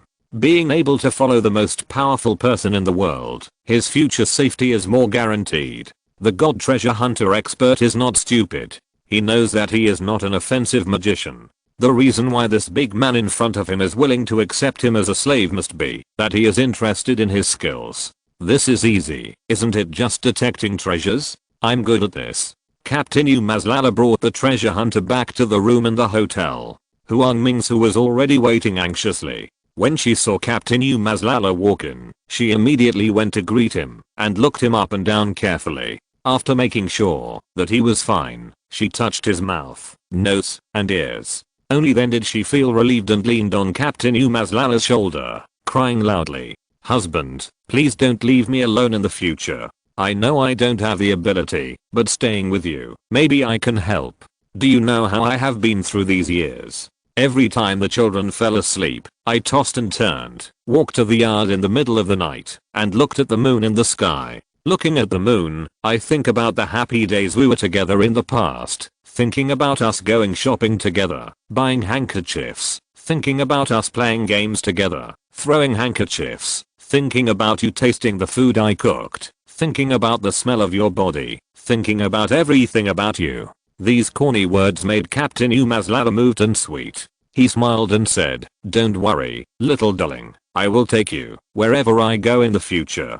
Huang Mingsu seemed to have sunk into a honey pot, her little face full of joy. She nodded repeatedly. "We are a family, we live and die together, we share the difficulties and happiness together. As long as I'm alive, I will never allow anyone to hurt you." Captain Umazlala touched her hair, and the two of them stayed together for a long time before they separated. Huang Mingsu then realized that there was a stranger standing behind Captain Umazlala, and looked surprised. "Who is this little brother?" The god treasure hunter was very considerate. He turned around and came in from the door and knelt down in front of Huang Mingsu with a plop. "You must be the mistress of the house. I'm your new slave, named God Treasure Hunter. You can tell me anything in the future." Huang Mingsu was stunned. Captain Umazlala went out to rob the innate things, so why did he find a servant to come back? And this servant looked like a decent person. Captain Umazlala explained in a low voice, "This guy is one of the people who took pictures of the innate things." What? Not only did he rob people's things, but he also robbed them back as slaves. Huang Mingsu has always been kind-hearted. It's okay to rob people's things, but it's not okay to insult others. Huang Mingsu walked up to Captain Umazlala and said with a friendly smile, "God Treasure Hunter, you are not forced. If you are forced, I can take the initiative now and let him let you go back." Captain Umazlala sighed in his heart. This woman is soft-hearted. Even if she steps on an ant, she is afraid of stepping on it to death. He turned his head and looked at the God Treasure Hunter. "You go back. We have no shortage of servants around us." The God Treasure Hunter smiled and licked his face and said, "Don't worry, it's my blessing to be able to follow you, my lord." Although the God Treasure Hunter has the magic of treasure hunting, he has no offensive ability. In addition, he is worth a lot of money, so he has been bullied by other magicians. On several occasions, the god treasure hunter was besieged by other magicians several times while exploring treasures. If he hadn't prepared a large number of treasures in advance, he might have been killed long ago. Huang Mingsu was very surprised. On Gaystar, being a slave is an extremely lowly job. Not only do you need to serve others, but you also have no personal freedom. The master's words could decide the life or death of the slave. Even if the slave saved enough money to redeem himself, he had to get the master's approval. This kind of work was usually done by bankrupt farmers and merchants. I have never heard of a divine magician voluntarily becoming someone else's slave. Chapter 718. Huang Mingsu thought that Captain Umazlala was using magic to threaten him secretly. She glared at Captain Umazlala and smiled at the god treasure hunter. Don't be afraid, he listens to me. The god treasure hunter smiled and said, Madam, I really want to be your servant. Just kidding. Meeting such a great magician of the 9th level, the god treasure hunter was determined to stay by his side. With such a big tree, there is no need to be afraid of those people with ulterior motives in the future. Seeing that the god treasure hunter was so confident, Huang Mingsu could only nod helplessly. She looked at Captain Umazlala and smiled. My husband, we should buy gifts for Uncle Huang in Dongshan now. I miss Xiaomao a little bit. That's right. Huang Mingsu named their son Huang Xiaomao. The surfy and vulgar name has a good meaning, which is easy to raise. Huang Mingsu just wants him to grow up well. Captain Umazlala nodded and said, of course. Let's go to the largest jewelry store in the city and buy the most expensive gift for him. As he said that, he was about to get on the carriage. The god treasure hunter was moved and quickly stopped in front of the two of them with a smile on his face. My two masters, I have a lot of jewels here and I'm willing to give them to you as gifts. Captain Umazlala and Huang Mingsu stared at him in disbelief. What is this guy thinking? Like most people, after becoming someone else's slave, they all carefully hide the jewels on their bodies for fear that they will be discovered and robbed by the master. This guy actually took the initiative to offer his jewels. It's too weird. Seeing the surprised expressions of the two, the god treasure hunter quickly rushed into the void bag and grabbed a large bag of jewels. Pointing to a ruby, he introduced, Master, look, the name of this gem is a Star of Empire. It was originally awarded by the emperor to the imperial concubine. After the imperial concubine died, it was placed in the mausoleum as a sacrificial offering. It took me 2 months to dig the Star of Empire out from under the mausoleum in the mountains. Captain Umazlala and Huang Mingsu looked embarrassed. My goodness, this magician is also a tomb robber. The god treasure hunter also reacted. Seeing that the two did not speak, he knew that they were disgusted with this thing dug out from the mausoleum. He quickly took out another sword and took the initiative to introduce it. Do you see this sword? This was the sword of the great emperor back then. He was talking, and he couldn't continue. It was obvious that this sword was also dug out from the mausoleum. He reacted and quickly took out another yellow gem from the void bag. I dug this gem out of the mountains. Definitely not from a tomb. Captain Umazlala's eyes lit up. This yellow gem looked crystal clear, shining, and as big as a pigeon egg. It was definitely a good thing. Captain Umazlala nodded with satisfaction and said with a smile, very good. I will take advantage of you today and I will subsidize you in the future. The god treasure hunter was very happy. A gem could be exchanged for a promise from Captain Umazlala. This deal was definitely worthwhile. After receiving the gift, Captain Umazlala, Huang Mingsu, and the god treasure hunter took a carriage to Dongshan. Dongshan is located in the remote mountainous area of the Eastern Kingdom. The road is rugged, and it is very difficult for the carriage to travel. It took half a month to reach Dongshan. After entering the mountainous area, the road suddenly narrowed, with steep rocks and mountains on both sides. Soon, the carriage could no longer move. The three had to get off the carriage. Huang Mingsu turned around and said, Old housekeeper, you can go back to the Huang family now. My husband is here to protect me. It's absolutely safe. The old housekeeper nodded. The scene of the master killing the god Kuang Feng in front of the Huang family mansion was still vivid in his mind. A great divine magician was killed in 2 strokes. The master's ability must be far beyond that of ordinary divine magicians. Captain Umazlala also smiled and said, Don't worry, old housekeeper, everything will be fine with me. The old housekeeper was relieved and drove the carriage along the rugged road to leave Dangshan. Captain Umazlala and the other two walked along the rugged road and went into the mountains. My husband, this place is easy to defend and difficult to attack. Uncle Huang relied on these to resist the enemy's attack. Huang Mingsu looked at the high mountains next to him and exclaimed. Captain Umazlala nodded silently. The three were all divine magicians, and their physical fitness was far superior to that of ordinary people. They soon went deep into the mountains. Suddenly, a dozen soldiers armed with bows and arrows jumped out from a height. Who are you? How dare you come to our Dangshan? Do you want to die? Captain Umazlala wanted to send them away with a snap of his fingers, but Huang Mingsu gently pulled the corner of his clothes. My husband, these are Uncle Huang's men. Don't be impulsive. Huang Mingsu stepped forward and answered loudly, I'm the Huang family of Huangtu City, the relative of Uncle Huang of Dangshan. You go and report it.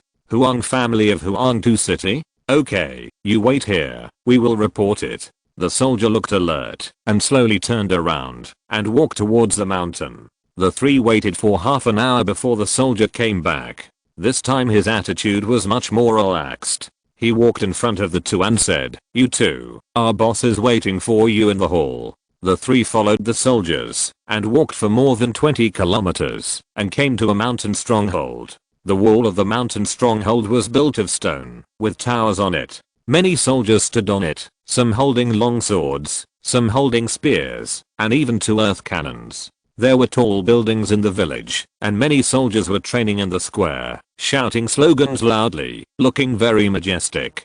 Captain Umazlala looked at him with a frown. Wow, this is a group of regular soldiers. At this moment, an old man wearing a long gown, long hair and glasses came running from a distance. 3. Please come this way. Uncle Huang is waiting for you in the Juai Hall. I'm the master of Dangshan village, Huang Zhen. Captain Umazlala looked at him. Huang Zhen looked like a monkey, and he didn't look like a good guy.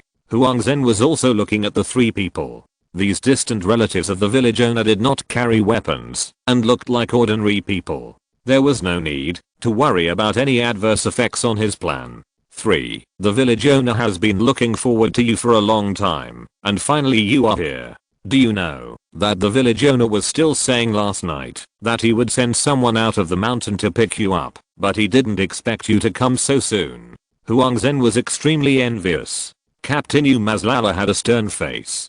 He had nothing to say to such a treacherous person. As a businessman, Huang Mingsu quickly smiled and said, Uncle Huang is my grandfather's relative. He really cares about us younger generations. As the three of them talked, they came to a big house with a vermilion gate and a black plaque on it. The plaque read, Juai Hall in 3 big characters. In front of the Juai Hall, there were 2 rows of soldiers wearing green uniforms, red belts, and holding big swords. When they saw Huang Zhen leading the 3 people over, they all lowered their heads and asked, Hello, second village chief. Yes. Huang Zhen pushed open the door and rushed into the hall without waiting for the 3 people to react. Old village chief, your relatives from Huangtu City are here. I've brought them back for you. In the hall, an old man with grey hair, silver beard and a burly figure came up to him excitedly. His face was ruddy and his mouth was trembling a little. Nisuang, I finally see you. These days, I have been worried about you.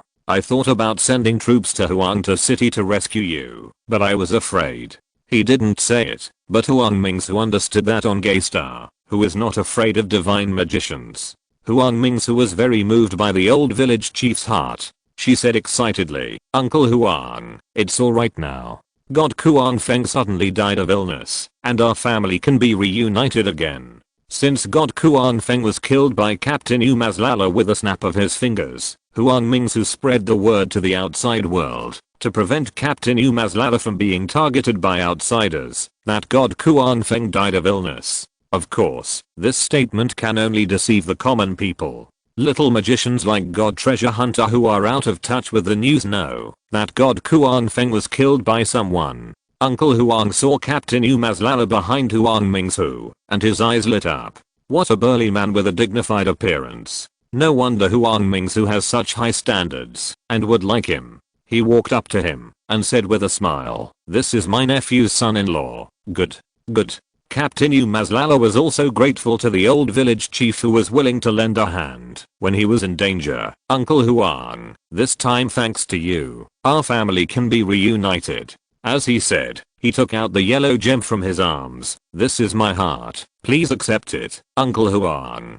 The yellow gem was shining, making the old village chief stare straight, and the second village chief Huang Zhen next to him showed greed, staring at the gem, unable to move away. As the leader of a village, the old village chief had robbed caravans and obtained gold, silver and jewelry over the years, but he had never seen such a big gem. This gem is probably worth 1,000 gold coins. I can't accept it. The old village chief felt that the gift was too expensive. Huang Mingsu hurriedly came up to persuade him. Uncle Huang, this time our family was reunited thanks to you. A mere gem is nothing. The old village chief was also a generous person by nature, and he no longer refused. In this case, I will take it now. Now I will take you to the back mountain to see the child. The old village chief said, and led the three people to the back mountain. Captain Mazlala glanced at the second village chief's strange expression and frowned, but thinking that he was about to see his son, he didn't care.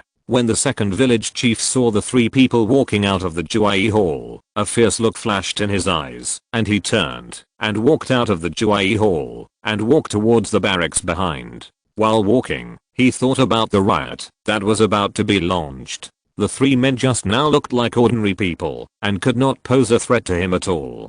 The second village chief was originally named Wang Dachu. He was a hunter from a nearby village. Once he went up the mountain to hunt and encountered Uncle Huang leading soldiers out to plunder, and he was captured as a soldier. In this day and age, being captured as a soldier is equivalent to becoming a slave of the mountain village. Not only do you not have enough food and warm sleep, but you also have to endure bullying from others every day. Wang Dachu is a scheming person. On the first day of entering the mountain village, he changed his name to Huang Zhen. Sure enough, after changing his new name, the people in the mountain village thought he was a relative of the big village chief, and they treated him much better. They would call him for any job that could show up. In addition, Wang Dachu himself was born as a hunter, had good archery skills, and was very familiar with the terrain in the mountains. After more than 10 years of hard training, he was finally accepted into the plundering team and became a formal member of the mountain village. The main reason why Wang Dachu went through so much trouble to join the plundering team was that the plundering team could go out to rob. He has an 80-year-old mother, a beautiful wife, and 2 sons. Wang Dachu wants to go home to visit his relatives while he is out robbing. Of course, if you join the robbing team, you can get 1% of the looted treasures every time you come back from the robbing, and the rest must be handed over. Soon, Wang Dachu saved up 1 or 2 taels of silver. Because he usually has a good relationship with the members of the robbing team, and he is fierce and desperate, it is easy for him to take advantage of the opportunity to go home while robbing. When Wang Dachu saw the hazy village chief in the distance, he was intoxicated. The village had appeared in his dreams hundreds of times. Now, he is finally back. Wang Dachu picked up the package and walked towards the village excitedly. In addition to silver, the package also contained a headband he bought for his wife, toys, and snacks for his children, and cotton cakes for his mother. Cotton cakes are expensive and are the food of the upper class in big cities. As soon as he entered the village, Wang Dachu met a villager.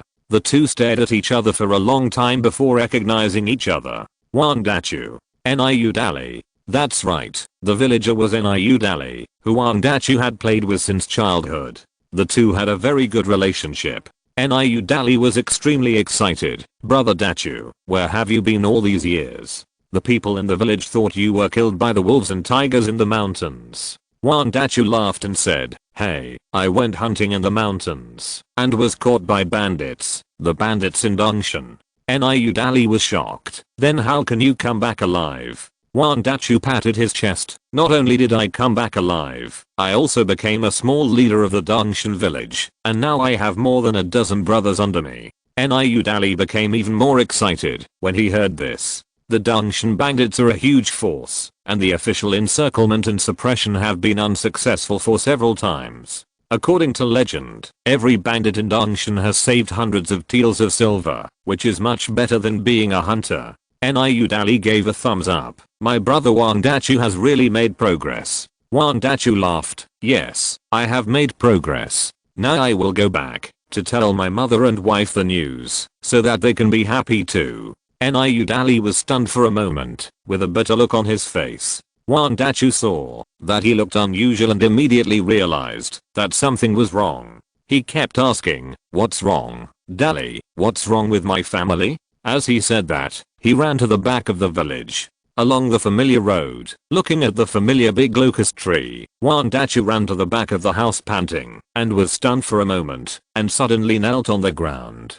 Chapter 719. At the back of the village, the 3 original tiled houses had completely collapsed, with broken walls everywhere, and the yard was overgrown with grass. It looked like no one had lived there for many years. Where are my mother, my wife, and my children?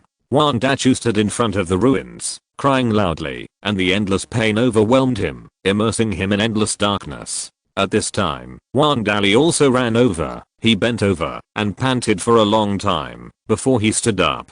Brother Dachu, you went hunting in the mountains and disappeared. Everyone in the village thought you were dead. Your mother took your wife and your 3 children to the mountains to look for you, and your whereabouts have been unknown since then. At that time, I went to a town 20 kilometers away to sell prey. When I came back, I called the whole village to look for you. We searched more than a dozen hills around, but couldn't find you. Some villagers found several clothes stained with red blood on the mountains. I recognized that they belonged to your wife and your youngest son Gauden. Wang Dachu suddenly felt that the sky had fallen. The kind face of his mother, the bright eyes of his young wife, and the cute faces of his 3 children emerged in his mind one after another. The tragic scene of their death pierced Wang Dachu's heart like a sharp sword, and then stirred it fiercely, making him feel the greatest pain in the world. This pain turned into a little hatred in his heart, and finally gathered together, and condensed in Wang Dachu's heart. He hated the bandit stronghold in Dongshan, hated the stronghold owner Uncle Huang, and hated those bandits.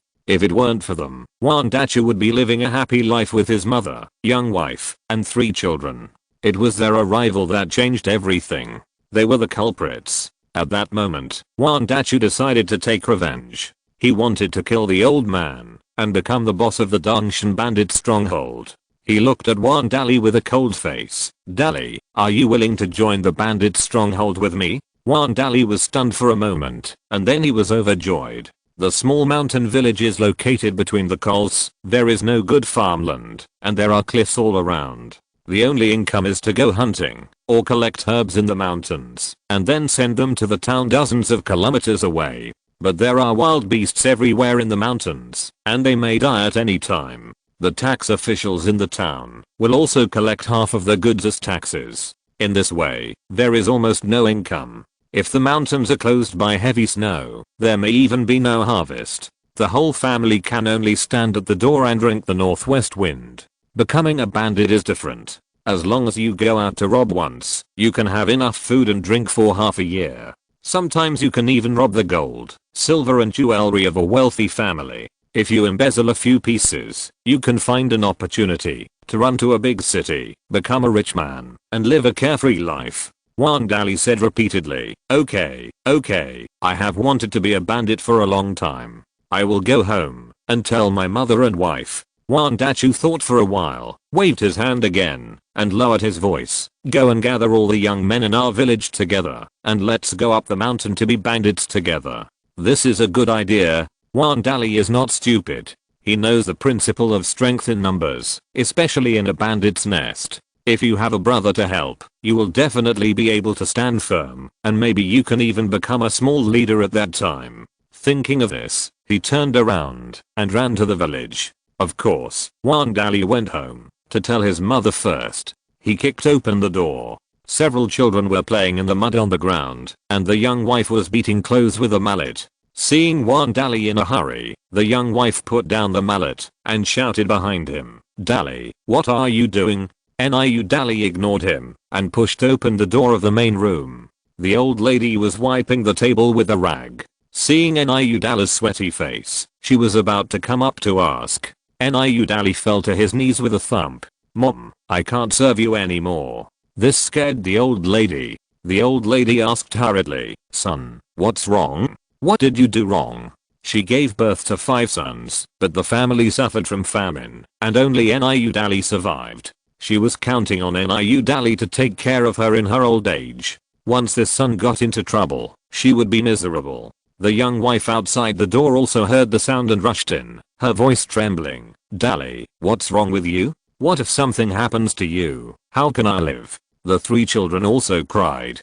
"Dad, don't leave. If you leave, who will hunt rabbits for me?" Niu Dali was panicked and kept saying, "I'm not going to die." "You are crying." "Nothing." "Then what are you doing?" The old lady widened her eyes. The young wife also stopped crying and looked at Niu Dali with expectation. She was the daughter of a bamboo craftsman in the village. She was very beautiful since she was a child. As soon as she became an adult, many matchmakers came to her door. But the young wife took a fancy to Niu Dali. Niu Dali was not only the best hunter in the village, but also 8 feet tall and muscular. He could always return with a full load every time he went into the mountains. More importantly, he was very filial and kind, so he rejected the proposal of Dahui next door and agreed to Niu Dali. It was proved in real time that his vision was not wrong. After Niu Dali got married, he treated her very well and listened to her in everything. He went up the mountain to hunt every day and lived a prosperous life. After a few years, she wanted to give birth to 3 children and become the happiest family in the village. Now all this is going to be broken. Niu Dali quickly explained, "I want to go to the mountains with Niu Dachu to be a bandit." Niu Dachu is back, not dead. The old lady was shocked. Not only is he back, he has become the leader of the Dongshan bandit stronghold. So powerful. Niu Dachu looked envious. The old lady and the young wife were both terrified. No, bandits have to hang their heads on their belts to live, and they might die. The old lady objected.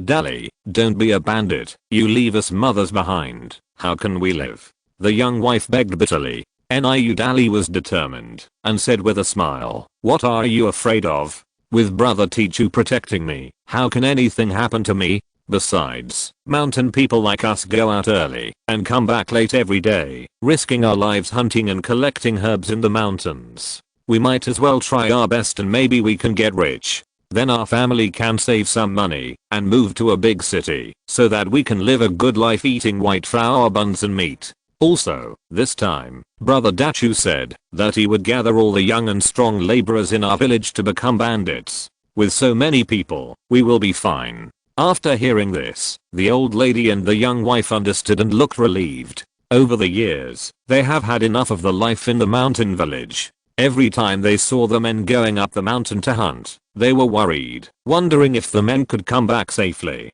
Since it is all dangerous, it is better to use the danger to win a future. The 2 hurriedly prepared dry food for Niu Dali, and they also wanted to put some money in the package. Niu Dali said with a smile, "I'm going to be a bandit, but I'm taking money with me. Wouldn't that make people laugh? You can keep this money at home and use it for your daily life." After that, he left home without looking back, with his family reluctant to let him go. A man should have ambitions. Niu Dali went from house to gather strong laborers. "Big dog, let's go be bandits for Brother Dachu." Brother Dachu is back. Not only is he back, but he is also the leader of the Dongshan bandit stronghold. Wow, so awesome. I want to be a bandit too, and live a life of luxury. The hunters in the small mountain village had long been tired of the poor life. After hearing the news, they packed their bags and followed Niu Dali to the village in trance. On the small hill at the entrance of the village, Wan Dachu was standing in the cold wind, missing his deceased relatives, with tears streaming down his cheeks, wetting his clothes.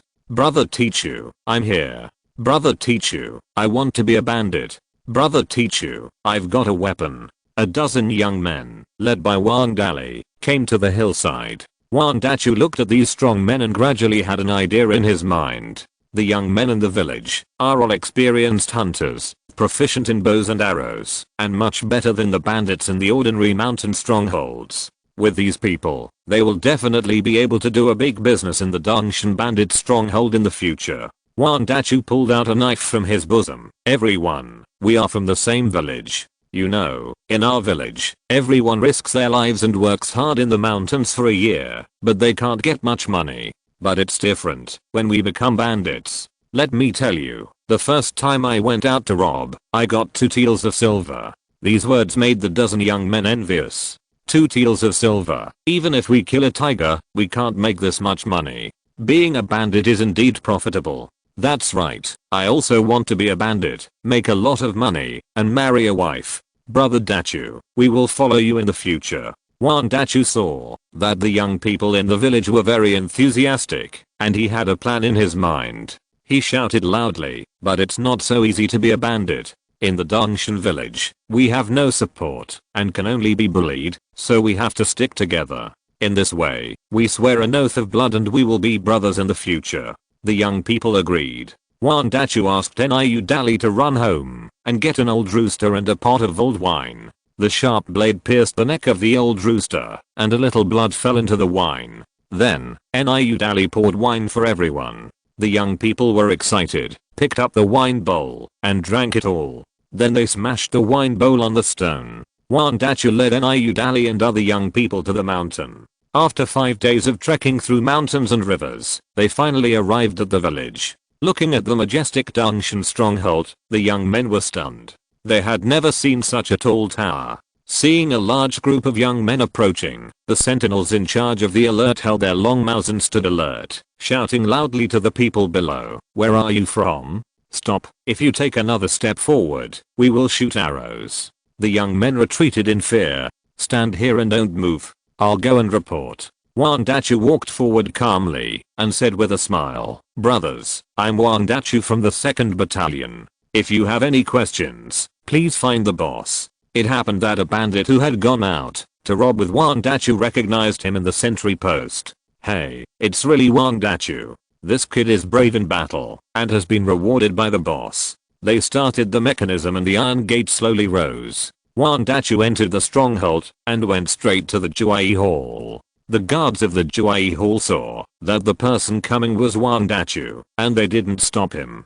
Entering the Juai Hall, Wan Dachu saw the big boss Huangshu sitting on the tiger throne and dozing off. He thought of the tragic death of his wife and children, and he was so angry that he wanted to draw his sword and chop the old man in half. But he knew that, although Huang Zhen was an old man, he was a good swordsman, and ordinary people were not his opponents at all. He couldn't beat him either. Wan Dachu took 2 steps forward and knelt on the ground with a plop. "Chief, I have something important to report." In fact, although Huangshu closed his eyes, he was always alert. When Wan Dachu came in, he had already noticed it. This was his way of testing his subordinates. Some of his subordinates who had rebellious intentions would take advantage of his nap and secretly attack him. In fact, Huangshu had a hidden weapon on his waist. Once his subordinates attacked him secretly, he would kill them instantly. Seeing Wan Dachu's respectful appearance, Huangshu was very satisfied. Although this subordinate joined the Dongshan bandit camp halfway, he was very brave in combat and had a sharp mind.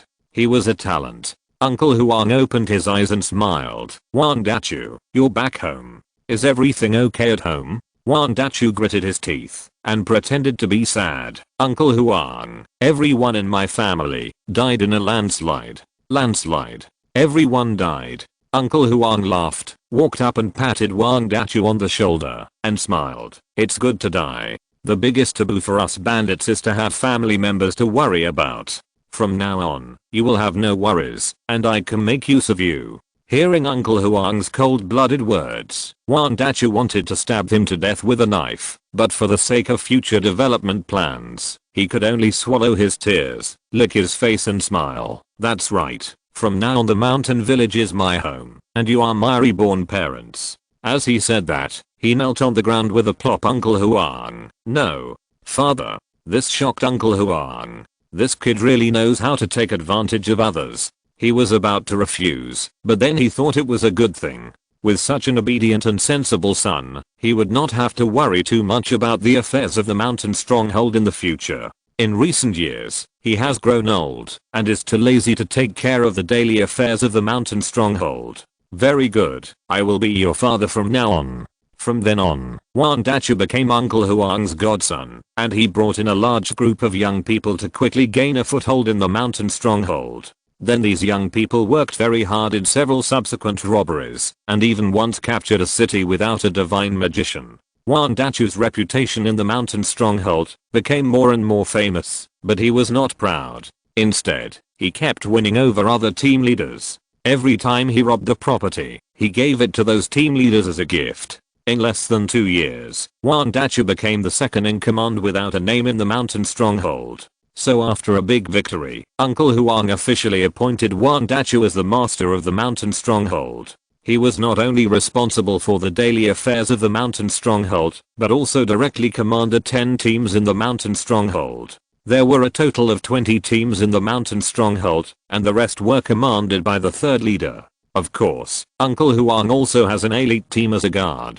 Chapter 720. After Wan Dachu became the second shopkeeper, he used his power to win over the 10 captains of the mountain stronghold. These captains have worked hard for the mountain stronghold over the years. Every time they robbed the harvest, the village owner Uncle Huang only gave them a small part. They had long been complaining in their hearts. Now with Wan Dachu's intentional guidance, they wanted to lead their men to dismember the village owner immediately so that they could divide the mountain stronghold. However, the village owner Uncle Huang also had an elite squad. The soldiers in the squad were carefully selected from the mountain stronghold, and everyone was loyal to Uncle Huang. In addition, although the village owner Uncle Huang never went out to rob in recent years, he was the most powerful martial artist in the area back then. When he danced with an embroidered spring sword, more than 20 strong guys could not get close to him. He even went deep into the town and assassinated a divine magician.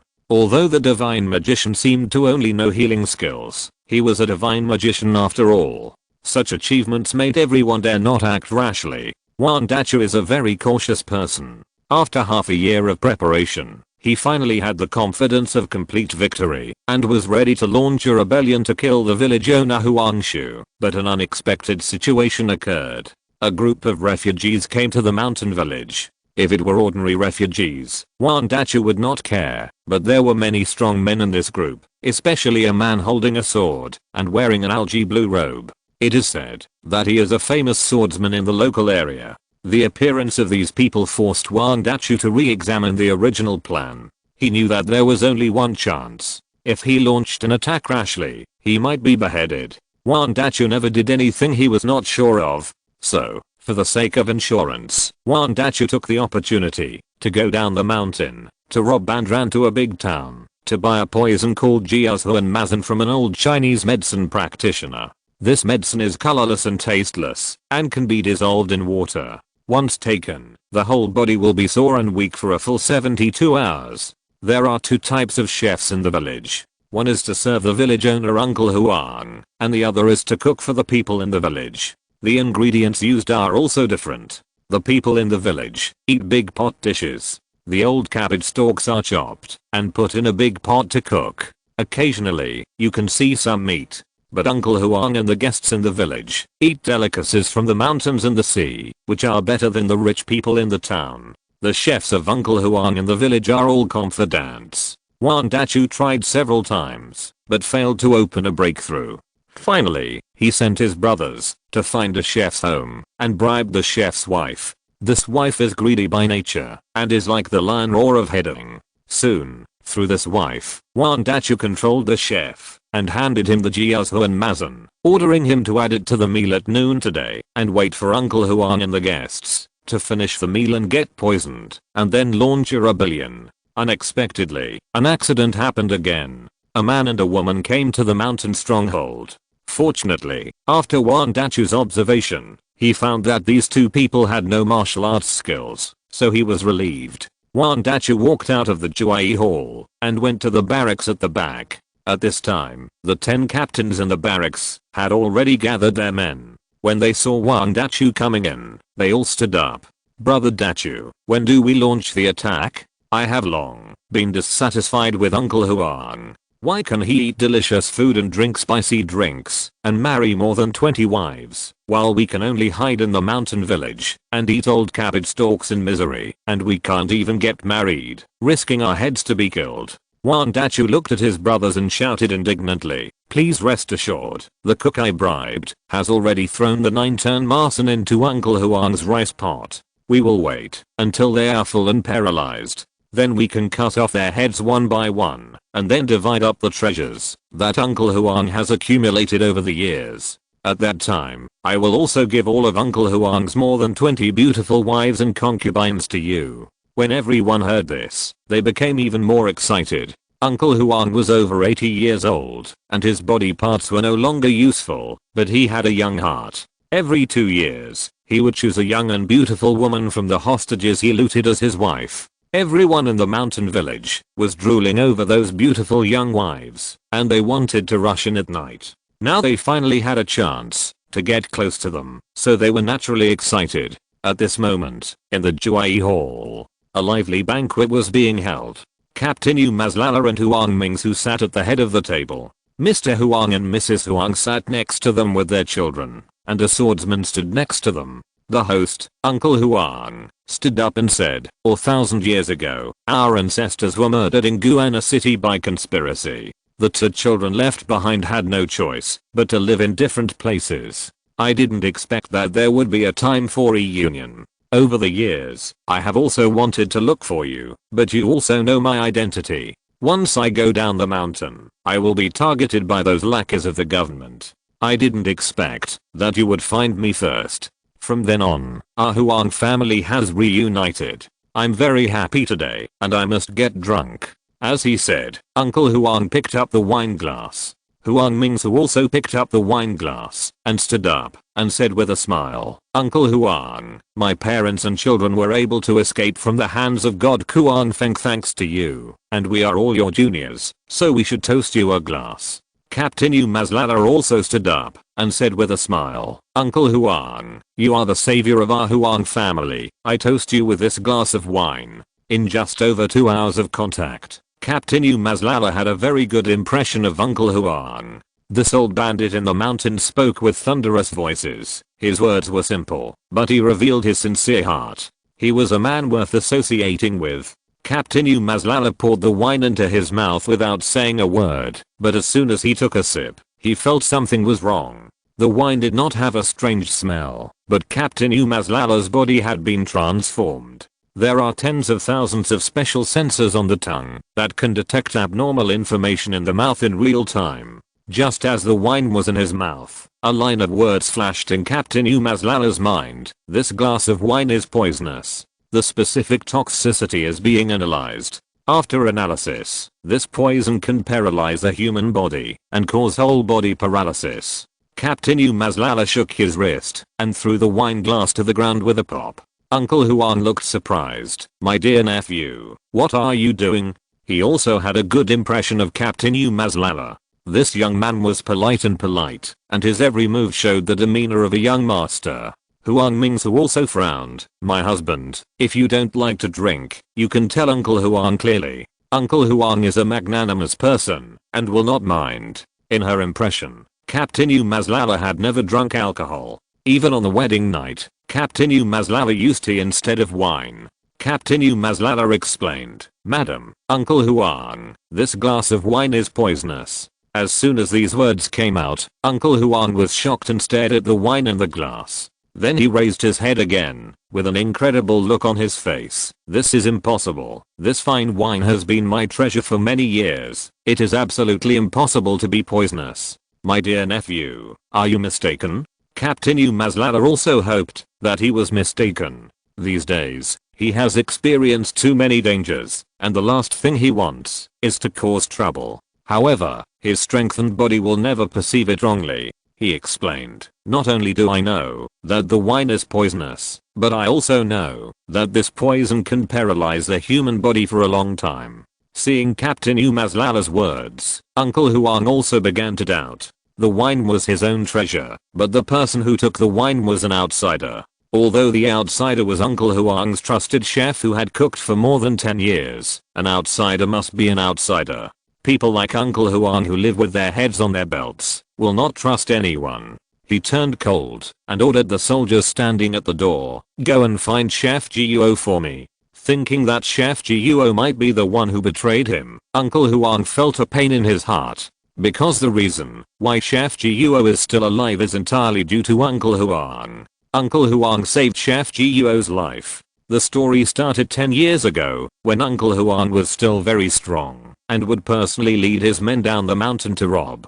Once, he led 300 soldiers down the mountain and robbed a rich family, looting hundreds of taels of silver. With money, the bandits naturally want to live a carefree life. Uncle Huang led his men to the most luxurious hotel in the big town. He ordered a full table of dishes and ate them with relish. It happened that the most famous rogues in the town came next to him. They put the cockroaches prepared in advance in the dishes and falsely accused the kitchen of being unclean. Not only did they ask for a free meal, but they also asked the hotel to compensate them with 100 taels of silver. These two rogues were relatives of the county magistrate, and the hotel owner could not afford to offend them, but he was unwilling to pay 100 taels of silver, so he thought of letting the chef come out to take the blame and let the two rogues beat him up to relieve his anger. The two scoundrels were also ruthless people. They smiled at each other and took out a half-meter-long black iron stick from their arms. They were going to use this black iron stick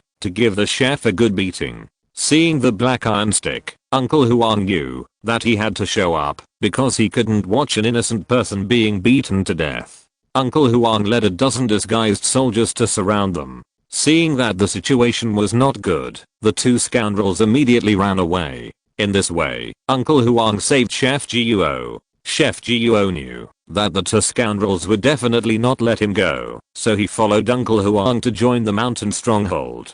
Because he cooked well and was always loyal to Uncle Huang, he soon became Uncle Huang's exclusive cook. Uncle Huang looked incredulous and muttered to himself, "Chef Guo can't betray me." Captain Umazlala laughed behind him. You can know a person's face, but not his heart. There are too many hypocritical people in this world. Therefore, you should not have the intention to harm others, but you must be on guard against others. Chef Guo was cooking in the back kitchen. When he saw the soldiers coming, his face turned blue. He looked around, trying to find a way to escape, but the soldiers were holding long knives and blocked the escape route. "Chef Guo, the village chief invites you. Come with us." The soldiers were all Uncle Huang's confidants, and they knew that the wine might be poisoned, so they would not be polite to Chef Guo. Two people went up and held Chef Guo down at once, dragging him to the Juai Hall. At this time, a soldier named Wang Dachu who was on guard not far away saw this scene and hurried into the barracks.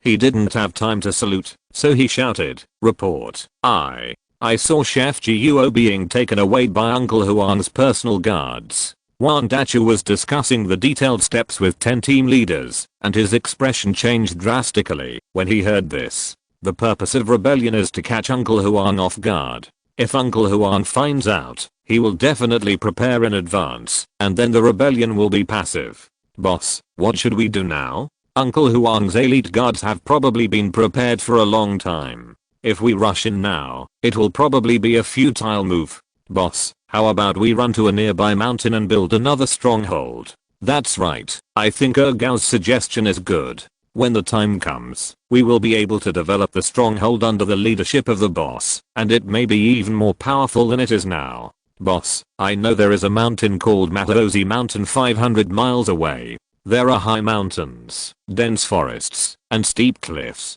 If we go there, we will definitely be able to escape the pursuit of Uncle Huang and the government." That was a small team leader who heard that the rebellion was discovered. He was not as calm as Wang Dachu. His face changed, and he began to look for a way out. Wang Dachu frowned and thought for a moment, realizing that his subordinates' suggestions were not feasible at all. The main reason why the bandits on the mountain can stick together and willingly work for Uncle Huang and risk their lives to rob is that Uncle Huang's warehouse has a lot of silver, and the food warehouse has powder and game. The bandits know that no matter whether the robbery is successful or not, they will not be hungry when they return. Now Wang Dachu has led such a large group of bandits to the next hill. He has no money and no food.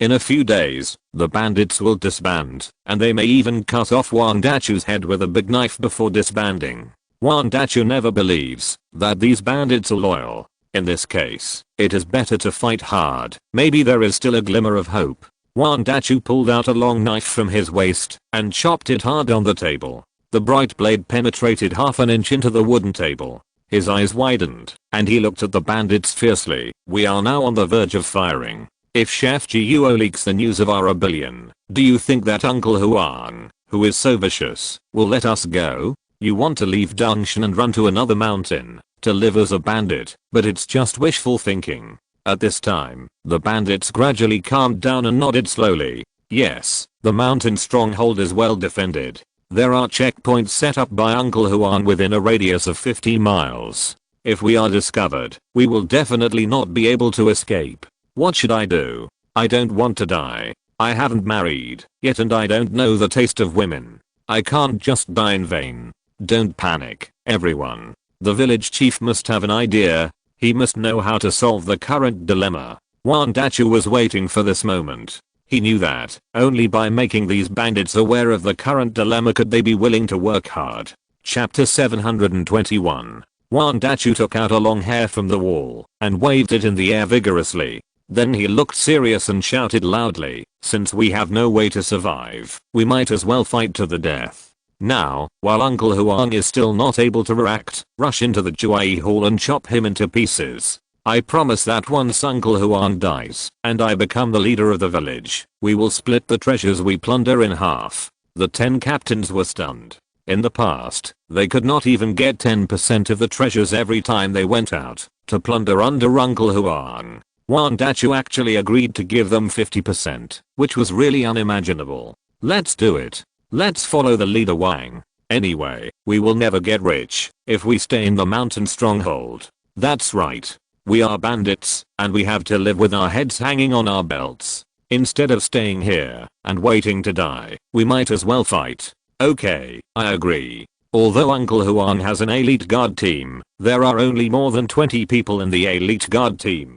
We have more than 1,000 people. Even if we pile up heads, we can still kill them. Without waiting for Wang Dachu's order, the 10 captains took their weapons and went back to the camp to summon their subordinates. Seeing their impatient look, Wang Dachu finally put his mind at ease. Sure enough, only money can hold their hearts tightly. At this moment, Chef Guo was brought into the Juai Hall by the elite guards. He looked at Uncle Huang with an angry face, trembled all over, and knelt on the ground with a thump. Although the big village owner looks honest, he is a ruthless character. Last year, the second in command went to the foot of the mountain to capture a rich man. It is said that his family has 100 taels of gold, but the bandits in the mountain village searched in the rich man's mansion for 2 days and 2 nights, but only found 50 taels of silver. There was no choice but to capture the rich man and his family on the mountain. After going up the mountain, the second in command led his men to torture the rich man and whipped him to death.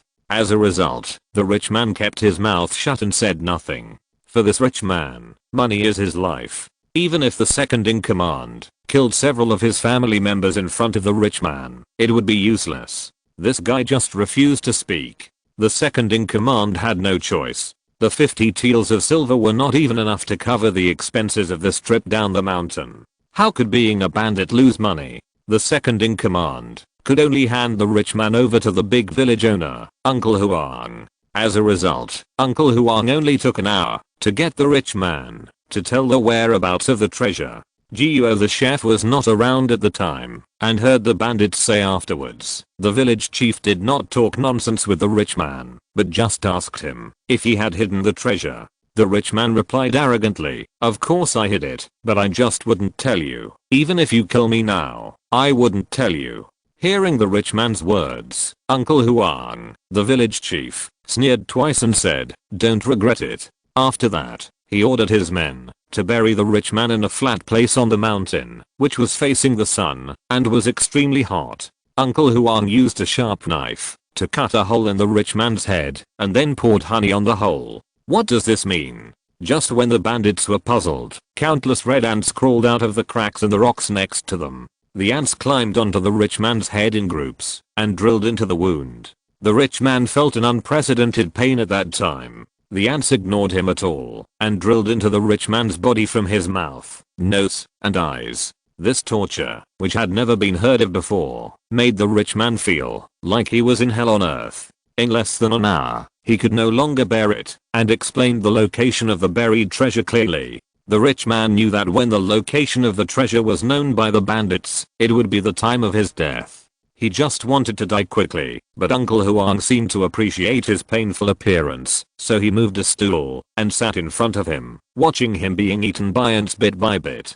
From then on, Uncle Huang, the owner of the village, also got the nickname of a devil. Those rich men who were captured, as long as they heard that this was Uncle Huang's village, were scared out of their wits and cried and shouted for a quick death. Facing such a vicious Uncle Huang, Chef Guo was brave enough not to wet his pants. Uncle Huang frowned. Chef Guo, did you poison the wine? Chef Guo wanted to lie, but when he saw the fierce light in Uncle Huang's eyes, he trembled all over and blurted out the truth. Big village leader, I'm sorry. Seeing that Chef Guo admitted to poisoning, Uncle Huang was not angry, but felt much better. He knew from Chef Guo's words that there must be something hidden in this matter. Otherwise, a small chef would not dare to poison, even if he had 100 guts. Chef Guo alone is not to be feared. The key is the people behind Chef Guo. If those people cannot be found out, Uncle Huang will be unable to sleep or eat.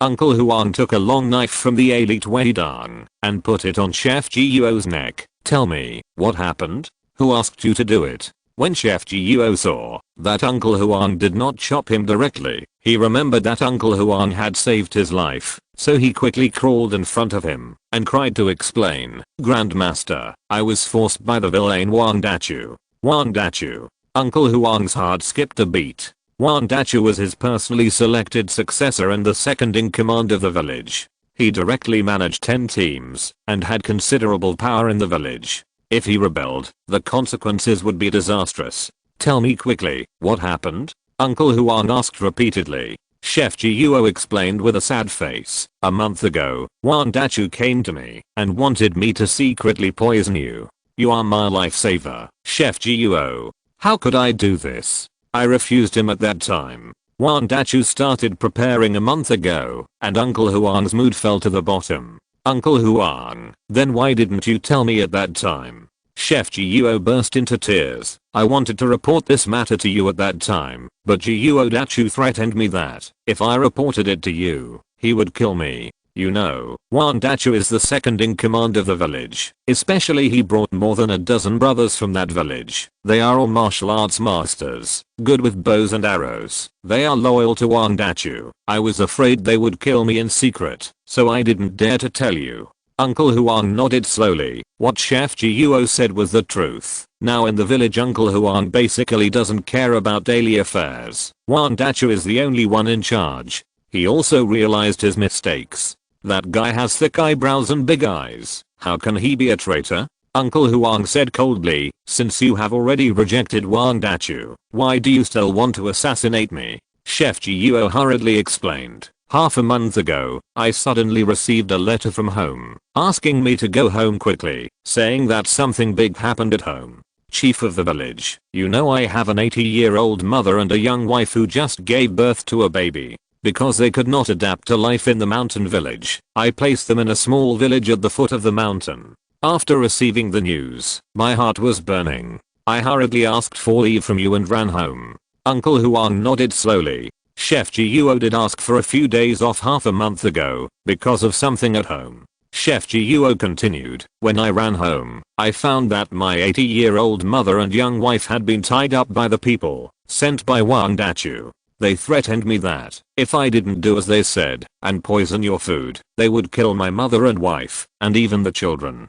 But even in the face of such a threat, I was unwilling to poison you, because you are my savior. So Wang Dachu suggested that I don't need to use poison. As long as I put anesthetics in your food and knock you out, I would complete the task and release my family. And he promised that, as long as you voluntarily give up the position of village leader, he would never kill you. So, I obeyed his orders and added anesthetics to your wine. Naive. Chef Jiuo is really naive. Doesn't he know that once Huang Dachu becomes the village leader, death will be the only way waiting for them? After Huang Shu understood the whole story, he apologized to the Huang family members behind him. Everyone, I'm really sorry that you are in danger due to my negligence, but please rest assured that I, Huang Shu, will do my best to ensure your safety, even if it costs my life. He knew that Huang Dachu must have made a detailed arrangement, and he also knew that Huang Dachu must have received the support of 10 captains of the looting team before he dared to launch a rebellion. He only had more than 20 elite soldiers, and the situation was not optimistic. Captain Umazlala smiled and said nothing. The 2 old people of the Huang family were trembling with fear. They had just escaped from the hands of God Kuangfeng and lived a peaceful life for 2 days, but encountered a rebellion again. It was pitiful. Huang Mingsu knew how powerful her husband was, and she kept comforting the 2 old people of the Huang family. Their son was already asleep, with a flushed face. Uncle Huang knew that time was running out, so he stopped talking and gave the order directly. Everyone, let's rush out now, while the traitors haven't surrounded us yet. The elite soldiers under his command were his brothers in life and death. After hearing the order, they rushed out with all kinds of weapons, but it was too late. The rebels had surrounded the outside. It's bad. The leader of the stronghold, Huang Dachu's men, are surrounding us. Get out of the way. I want to ask this beast why he rebelled. Uncle Huang was a responsible person. He separated the elite soldiers and walked out of the Juai hall. Outside the door, seeing Uncle Huang walking out alone, even though Huang Dachu hated him, he had to admire his courage. Uncle Huang's sharp eyes swept through the rebels. The rebels felt a little guilty and lowered their heads involuntarily. After all, Dongshan Stronghold was the ancestral property of the Huang family, and Uncle Huang had always been their god.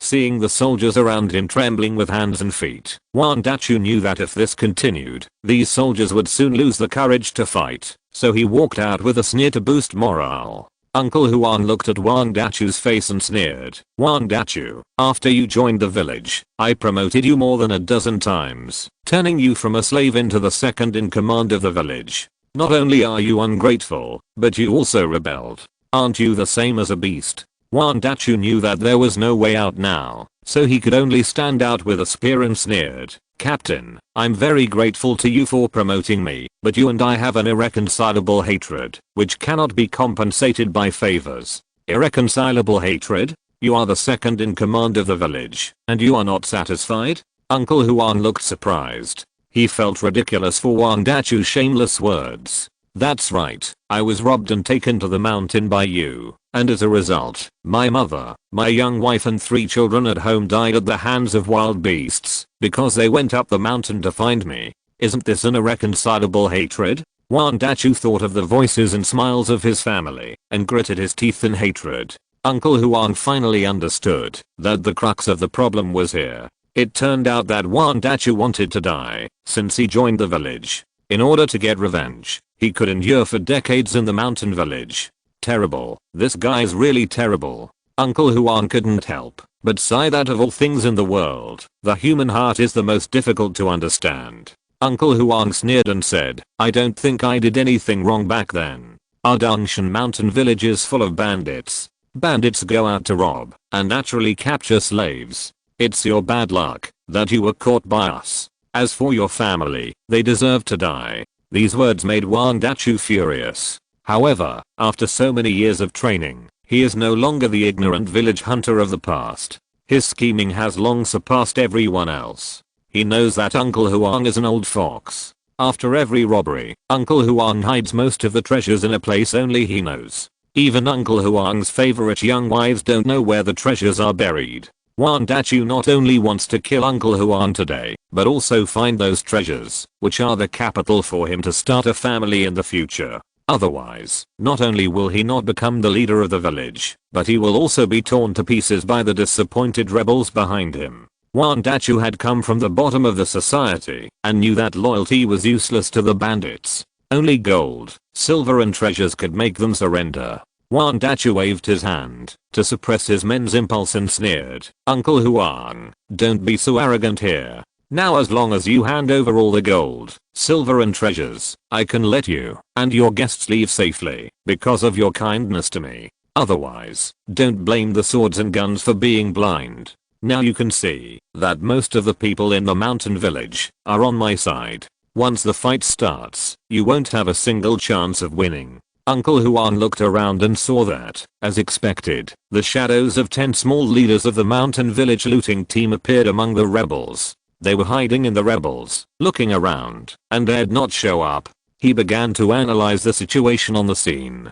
Just as Uncle Huang said, most of the people here were won over by Wang Dachu. With his more than 20 elite guards, he didn't have any chance of winning at all. However, he did not intend to surrender, because Uncle Huang knew that people like Wang Dachu were extremely ambitious and had a deep hatred for him. Once he handed over the gold and silver treasures, he would definitely order his men to rush forward without hesitation and chop the guests behind him into pieces. Seeing that now the only way to survive was to fight desperately. If you're listening to this novel on a channel other than Fanfic World, it means they downloaded and uploaded it without effort. We cordially invite you to visit our channel, Mundo Fanfic Novelos. There you'll find the original version of this story and you can explore many other novels of various genres. We're waiting for you to immerse yourself in a world of incredible novels. Chapter 722. The air at the scene was filled with the smell of gunpowder, ready to explode.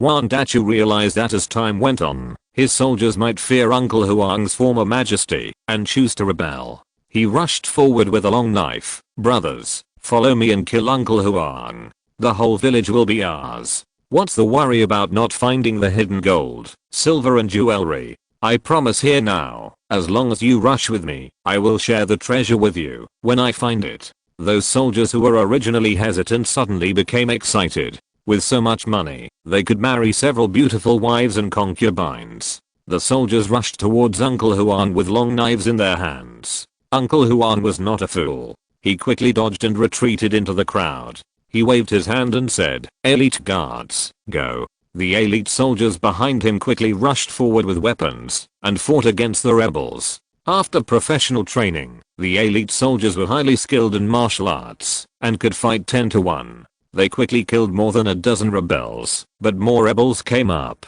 After just over 10 minutes, the elite soldiers suffered heavy casualties. Uncle Huang saw that the situation was not good and looked back at Captain Umazlala behind him. "My dear nephew, I have implicated you today." As he said that, he waved his long knife and rushed forward. Whoever kills Uncle Huang will be rewarded with 100 gold. Wang Dachu saw that Uncle Huang was at the end of his rope and immediately shouted loudly. When the rebels heard the shouting, their eyes turned red and they rushed towards Uncle Huang with a howl. Uncle Huang was old and strong, and he killed dozens of people in a row, but his fists could not beat 4 hands. He saw a long knife coming from a distance and was about to chop off his head. "Forget it. I have married 25 young wives in my life and killed countless people. I'm satisfied, but it is a pity that I contacted the Huang family in Huangtu City. Come on, kill me." Uncle Huang threw away his long knife, closed his eyes, and waited for death. But after waiting for a long time, he did not feel any pain, and the noise around him became quiet. What happened? He opened his eyes and saw that the rebels had been lying on the ground without knowing when. Why are they all dead? Uncle Huang looked incredible. Seeing Uncle Huang's confused look, Captain Umazlala walked out slowly and said with a smile, "Yes, they are dead." Uncle Huang looked at his confident look. His heart skipped a beat and then thought of the legends about the divine magician he had heard. He took a breath and looked incredible. "My dear nephew, you are a divine magician." "Yes, my husband is a divine magician, and he is a very powerful divine magician."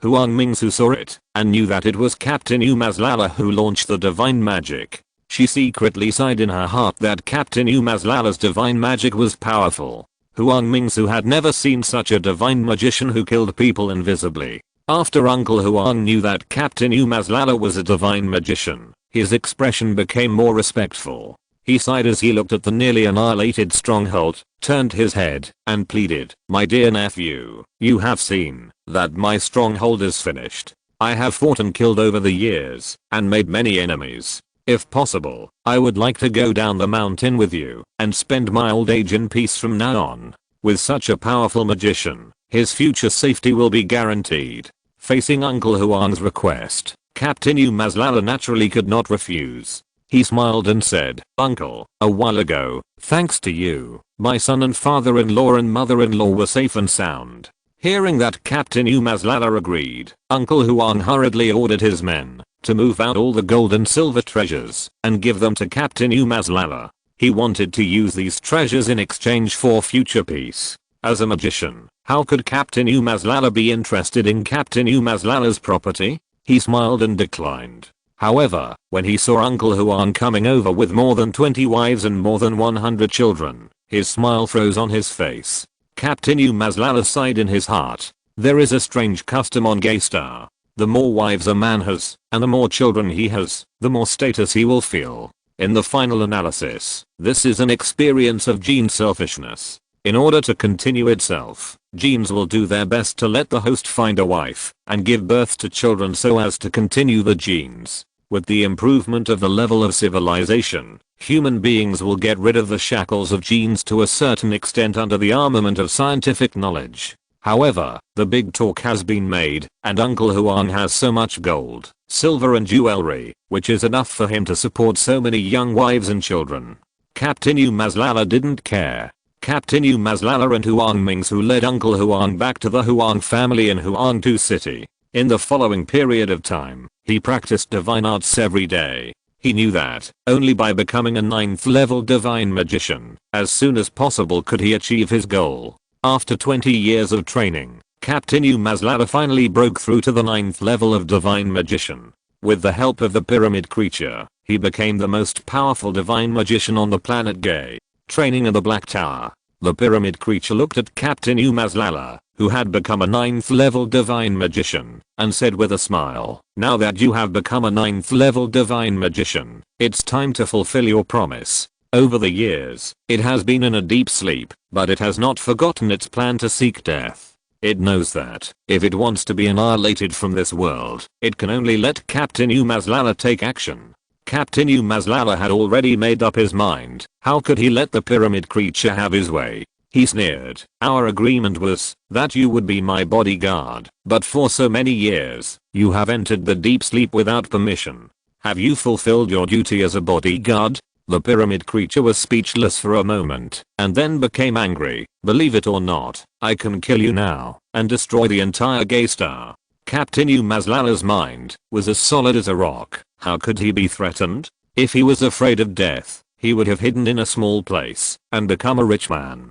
Captain Umazlala sneered. "Very good, you can kill me now, but maybe no one in this world will ever be able to kill you." The pyramid creature thought that it could completely control Captain Umazlala with its own ability, but it didn't expect that in the end, this guy was out of control. No creature would give up its life easily, and Captain Umazlala was the same. Seeing that the pyramid creature was slow to speak, he knew that it had been frightened by him. What he had to do now was to continue to confuse it. Captain Umazlala smiled and said, "Now we can reach a new agreement. If the agreement is completed, I will definitely fulfill your wish." New agreement? The pyramid creature felt like he was being fooled again, but he had no way out now, and could only let Captain Umazlala control him.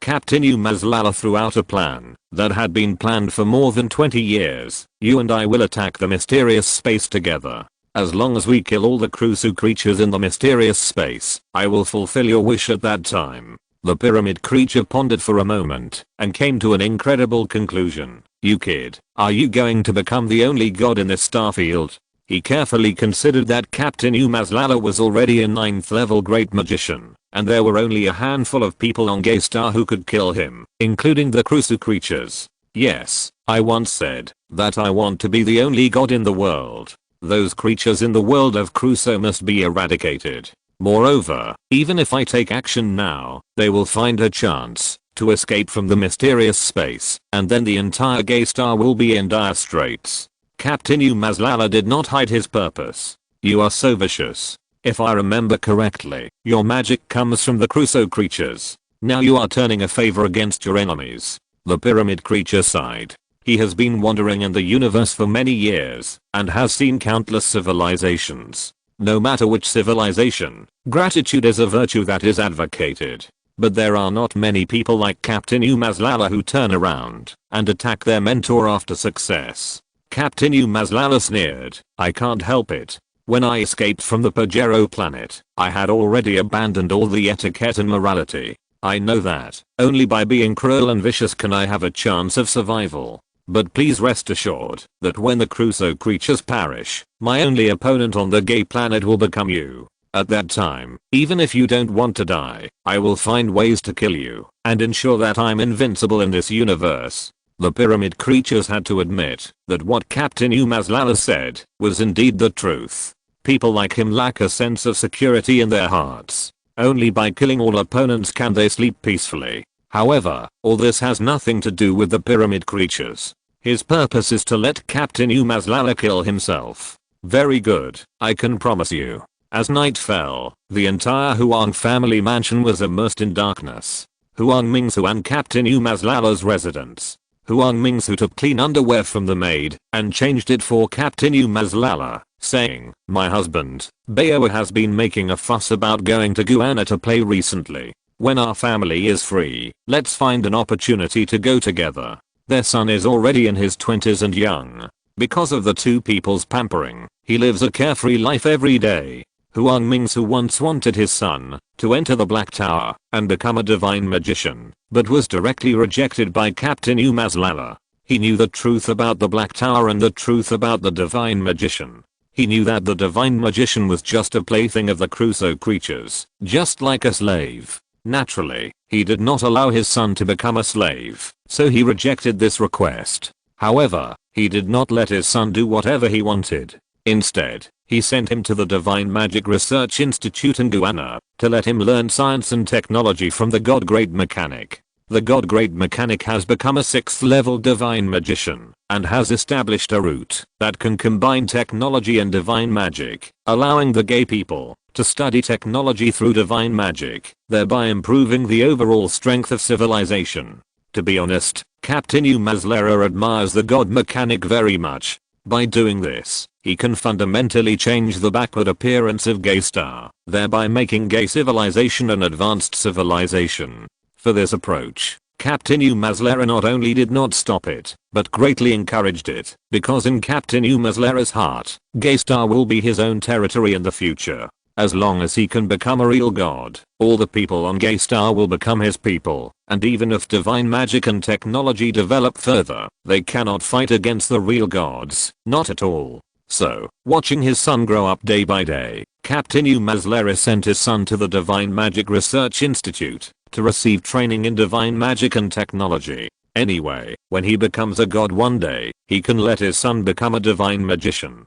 Captain Umazlala naturally refused Huang Mingsu's request. "No, I have something important to do recently. You and your son need to hide in the safe fortress I set up." After Captain Umazlala returned to the Huang family mansion, he absorbed the experience of the last time the Huang family mansion was attacked by the God Storm and built a safe fortress 20 kilometers away from the Huang family mansion. The safe fortress is located 100 meters below the ground and is made of Pajero technology. It can not only defend against the explosion of atomic bombs, but also resist the attack of the 9th level divine magician. Of course, the location of the safe bunker is very secret. It cannot be seen from the ground at all. Even if the 9th level divine magician uses divine detection, it cannot be found. The safe bunker covers an area of more than 2,000 square meters. It is equipped with ventilation equipment, entertainment equipment, lounges, and a large warehouse.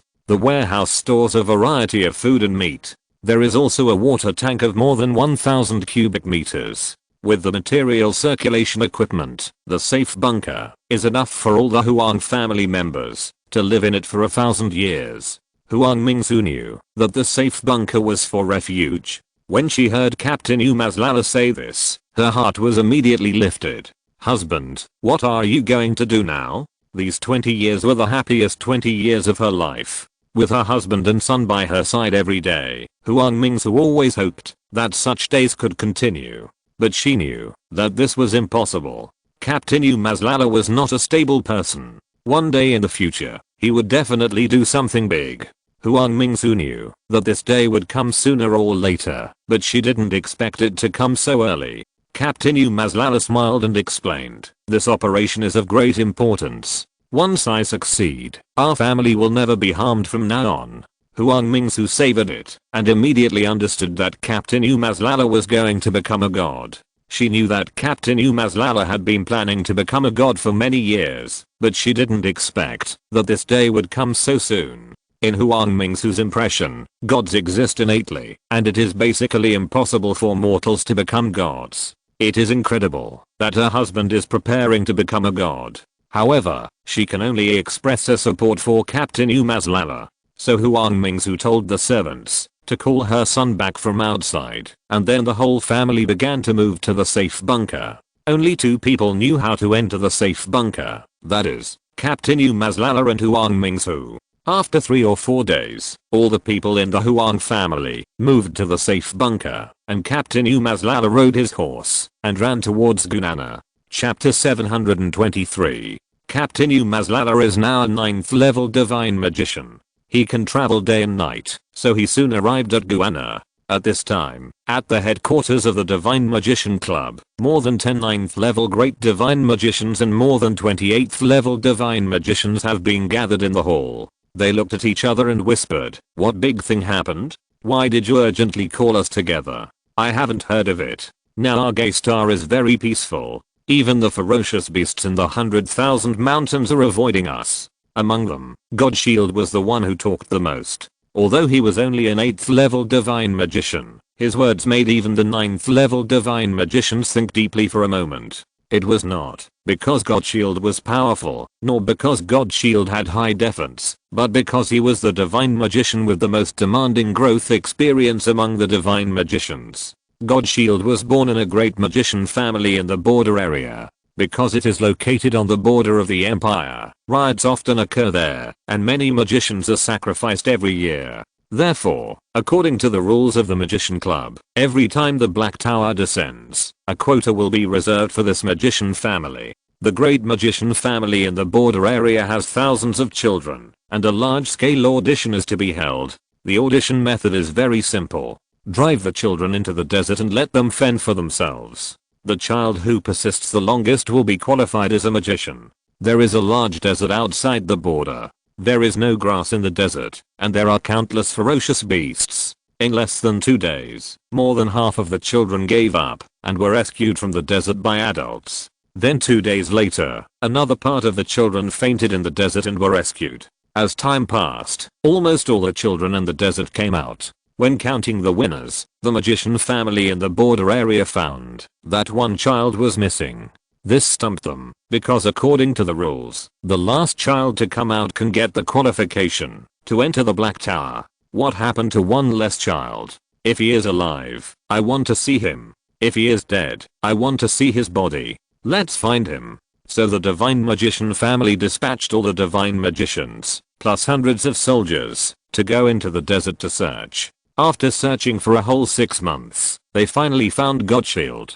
This little guy was caught by a wild wolf in a den, and made to serve those little wolves every day. Although Godshield made the frontier divine magician family lose face, he was the final winner after all. So Godshield was sent to Gunana, waiting for the arrival of the Black Tower. Godshield was an honest child, and behaved well in Gunana, but who would have thought that he was beaten up by a few little greenskins, just when he went out for dinner, and was almost beaten half to death.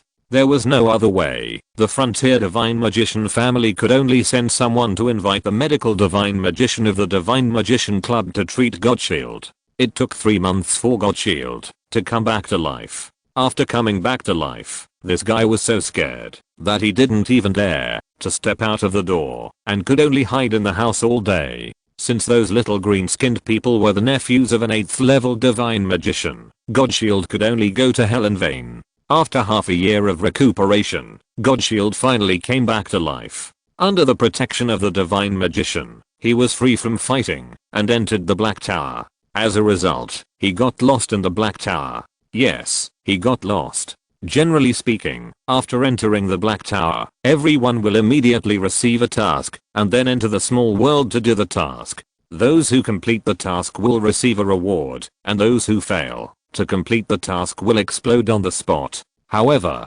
Godshield wandered around in the Black Tower for 2 days, and did not receive any tasks. Just when the Black Tower was about to close, the spirit of the Black Tower discovered that there was actually a guy wandering around in the Black Tower. This was simply a shame for the spirit of the Black Tower, so he deliberately chose the most difficult task and threw Godshield in. As a result, Godshield was burned by fire and frozen in the small world, but he actually came back alive. In this way, Godshield became a first-level divine magician, and his only divine skill was a large shield. The method of training the Great Shield is very simple. When the God Shield becomes a Great Shield, let the strongman hold a sledgehammer and hit it hard until the Great Shield is broken. Then wait for the Great Shield to recover. This is considered as one training. It needs to be trained 1,000 times before the Great Shield can be upgraded to the next level. Since the Great Shield itself is the God Shield, those sledgehammers are equivalent to hitting it, so every time it hits, the God Shield's muscles and bones are broken, and blood is blurred. In this way, he gave up training several times, but the Frontier Magician family urgently needed magicians to help resist the mob and beasts, so they captured the God Shield, locked him with chains, and hit him every day. When his muscles and bones were broken, he was fed with herbs to recover. Every time the God Shield was like walking through hell. This way of training made other magicians tremble with fear and run away. In this way, God Shield persisted for more than 100 years, and was knocked from a first-level divine magician to an 8th-level divine magician. However, after becoming an 8th-level divine magician, the Frontier Divine Magician family suddenly discovered that this 8th-level divine magician was useless. After he transformed into a large shield, although it was extremely strong, the defensive position was limited after all, and it could not be moved. At best, it was a human shield, which was useless. So God Shield was abandoned by the Frontier Divine Magician family, sent to the Divine Magician Club as a hostage. For those large Divine Magician families, the Divine Magician Club has always been vigilant enough. They stipulate that all Divine Magician families must send a proton to the Proton Hall of the Divine Magician Club. Once an abnormality occurs, this proton will be killed first. The major Divine Magician families fear the majesty of the Divine Magician Club, and can only send their families' Divine Magicians out. Of course, this Divine Magician is often only a first-level Divine Magician, so that losses can be effectively avoided. However, Godshield, an 8th-level Divine Magician, was sent to the Proton Hall because he was useless. The Proton Hall was originally a place where hostages were held, so it was in a shabby state and filled with filth. Generally, the 8th-level Divine Magicians lived in luxury houses and drank fine wine, but Godshield could only hide in the Proton Hall and eat steamed bread, and was bullied by other Protons from time to time. After all, being able to kick an 8th-level Divine Magician would be a supreme honor when he returned to the Divine Magician family in the future. In this way, Godshield spent decades in the Proton Hall, which was like a hell on earth, until he suddenly received a call from a 9th-level Great Divine Magician. Therefore, he was full of doubts about this summons, fearing that he would be thrown into the pit again. However, most of the Divine Magicians around him received promotion orders temporarily, and they had no idea why the Divine Magician Club summoned them this time, so they naturally couldn't tell the reason. Godshield asked several people in a row, but he didn't get the reason. Just then, he saw Godvoid, one of the 3 giants, walking in from outside with a dozen Divine Magicians. He didn't care about the usual etiquette, and hurriedly went to meet him, and asked devoutly, "Lord Godvoid, what's the matter this time so urgently?" At this time, the Divine Magicians next to him also noticed Godvoid, and they all came over, and looked at him with questioning eyes. Godvoid also had 1,000 grass mud horses galloping through his heart, because he didn't know why he had to summon these Divine Magicians. 3 days ago, he was practicing in the void, and suddenly received a message from Captain Umazlava using divine magic, asking him to summon all the 9th-level Divine Magicians and 8th-level Divine Magicians with high def and strength in the Divine Magician Club. God Void was confused by this sudden order because Captain Umazlala had never asked about the affairs of the Divine Magician Club since he left the Divine Magician Club and returned to Huanta City because in his opinion, the Divine Magician Club was just a group of children playing house. God Void was secretly glad for Captain Umazlala's opinion.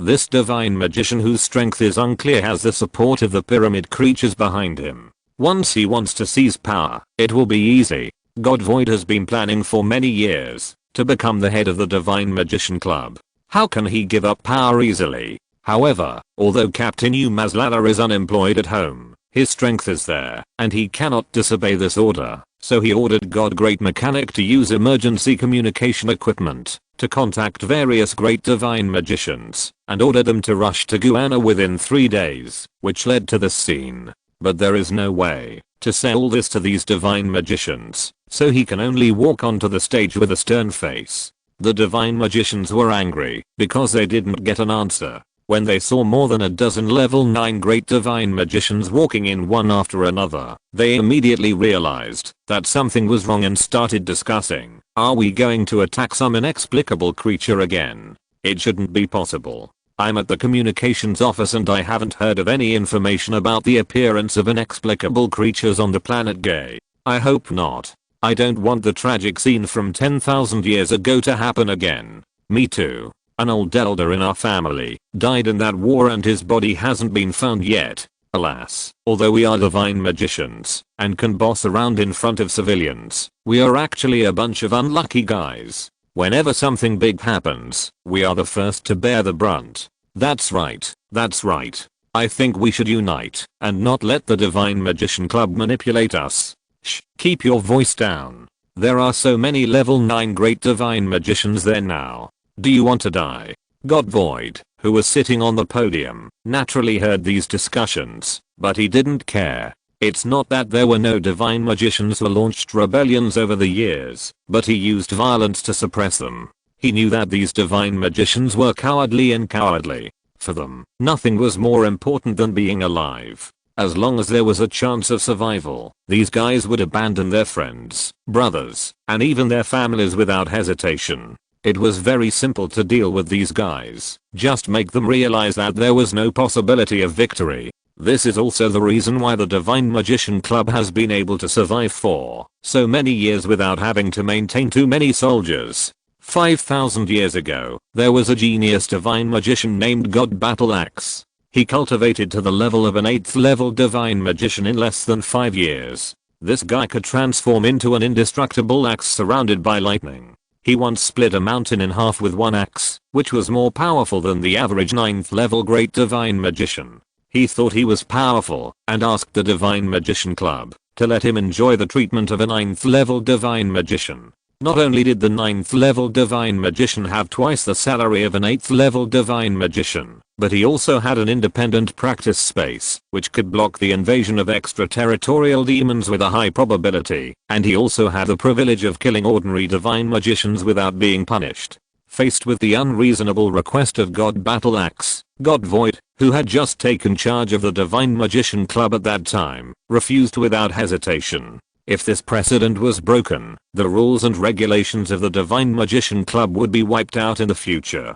God Battle Axe held a grudge, and, after more than 100 years, secretly connected a large group of divine magicians, including 8th level divine magicians. He promised that, after overthrowing the rule of the Divine Magician Club, he would help those divine magicians get a good position in the newly established Divine Magician Organization, and promised that every divine magician who participated in the rebellion war would get a virtual space after victory. Those divine magicians had long coveted the virtual space, so they responded to him one after another. So a carefully planned war started at dawn. The divine magicians surrounded the Divine Magician Club with various weapons. The guards responsible for guarding the Divine Magician Club fought desperately while ordering their men to send people back to the Divine Magician Club to inform God Void.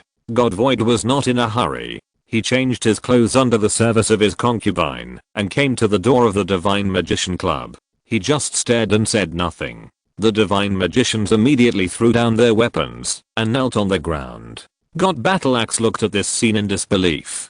He didn't know where he made a mistake until his head was chopped off. They agreed to live and die together and to establish a new divine magic club together. After God Void chopped off God Battle Axe's head, he sighed in his heart. For many years, the divine magicians have been pampered and have lost the fighting spirit of the newly made divine magicians. They spend their days in debauchery. Each of them has married hundreds of wives and has thousands of sons. With these fetters, how can these divine magicians work for an empty promise of God Battle Axe? However, this was exactly what God Zukan planned. 10,000 years ago, the magicians had not yet fallen so much. They would hold regular competitions every year, and the winners would receive generous rewards. They enjoyed practicing magic. After God Zukan became the supreme leader of the Magicians Club, he realized that this phenomenon was very detrimental to the future rule of the Magicians Club, so he ordered people to exaggerate the dangers of magicians practicing, and sent people to maliciously guide the atmosphere among the magicians, so that they would focus on eating, drinking and having fun. Because for the Magicians Club, ordinary civilians are not threatening at all, and the only ones who can threaten them are the magicians. Sure enough, since then, the Magicians Club has never received a rebellion threat again, and it has been able to continue for 10,000 years.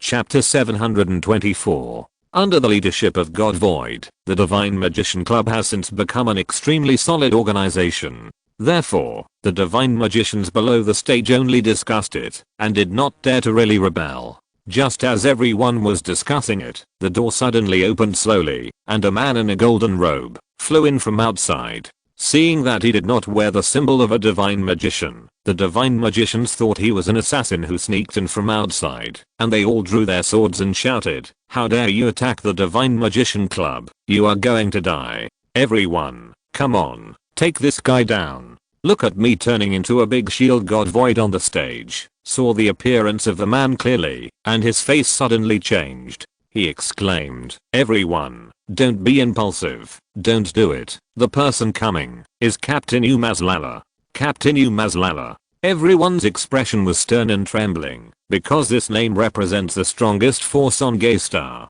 They all knew that the little divine magician who joined the Divine Magician Club and became a member of the Divine Magic Research Institute actually kept the pyramid creature as a pet. While they were envious, jealous, and hateful, they were also filled with fear. The power of the pyramid creatures had long been spread among all the divine arts. God Void stepped down from the stage and invited Captain Umazlala to come up. "Brother, after receiving the information from you, I did not dare to delay for a moment and immediately gathered all the divine magicians. The Divine Magician Club is your home, and all of us divine magicians are your family. If you need us to do anything, just tell us." The divine magicians in the audience also immediately talked about it. That's right. Captain Umazlala defeated the invasion of the alien fleet for our Gaystar. He is a great hero of our Gaystar. If you want to do anything, we are willing to serve. All of our divine magicians on Gaystar follow your lead. As long as you give an order, we are not afraid, even if we flatten 100,000 mountains. For them, it is a very cost-effective deal to say a few big words without having to fight the enemy with real guns and knives, and to win the favor of Captain Umazlala. But I didn't expect Captain Umazlala to stand on the stage and yelled loudly, "Brothers of the Divine Magicians, you are so kind. I came here to flatten the 100,000 mountains. I have decided to set up an advance attack team to attack the 100,000 mountains and make it impossible for those beasts that endanger our Gaystar to hide." As soon as these words came out, the divine magicians who had just spoken wildly were stunned. This is not right. Why should we attack the 100,000 mountains? Even if those beasts run out, they will only harm the people. For the divine magicians, the people are the objects of oppression and are of no use. Even if many die, they will not feel sorry. After all, they will always grow back. God Zukan was stunned. He knew Captain Umazlala's background very well. He knew that this guy from Pajero was a ruthless person and would never mobilize a large army to march into the 100,000 mountains for the sake of the people. Although Captain Umazlala has the support of the pyramid creatures and is invincible on the Gaystar, the terrain of the 100,000 mountains is complex and there are countless ferocious beasts. Even the golden creatures cannot easily destroy them. In addition, there are 9 demon kings in the 100,000 mountains. They have not appeared in recent years. Their strength may have surpassed the 9th level. They are not so easy to deal with. God Void asked hurriedly, "Sir, the 100,000 mountains are powerful. Should we think twice before we act?" Captain Umazlala knew that these guys were unreliable. They would not take action unless it was related to their life and death. Captain Umazlala waved his hand, and the whole hole was transferred to a void in the surprise of the gods. The gods looked at the fog outside the window with fear. God Void and a dozen great gods could not help but take a breath. This ability was far beyond their imagination. Although they also knew the void technique, they had to cooperate with the other party to transfer the other party into the void. But Captain Umazlala just waved his hand, and all this happened. It was really incredible.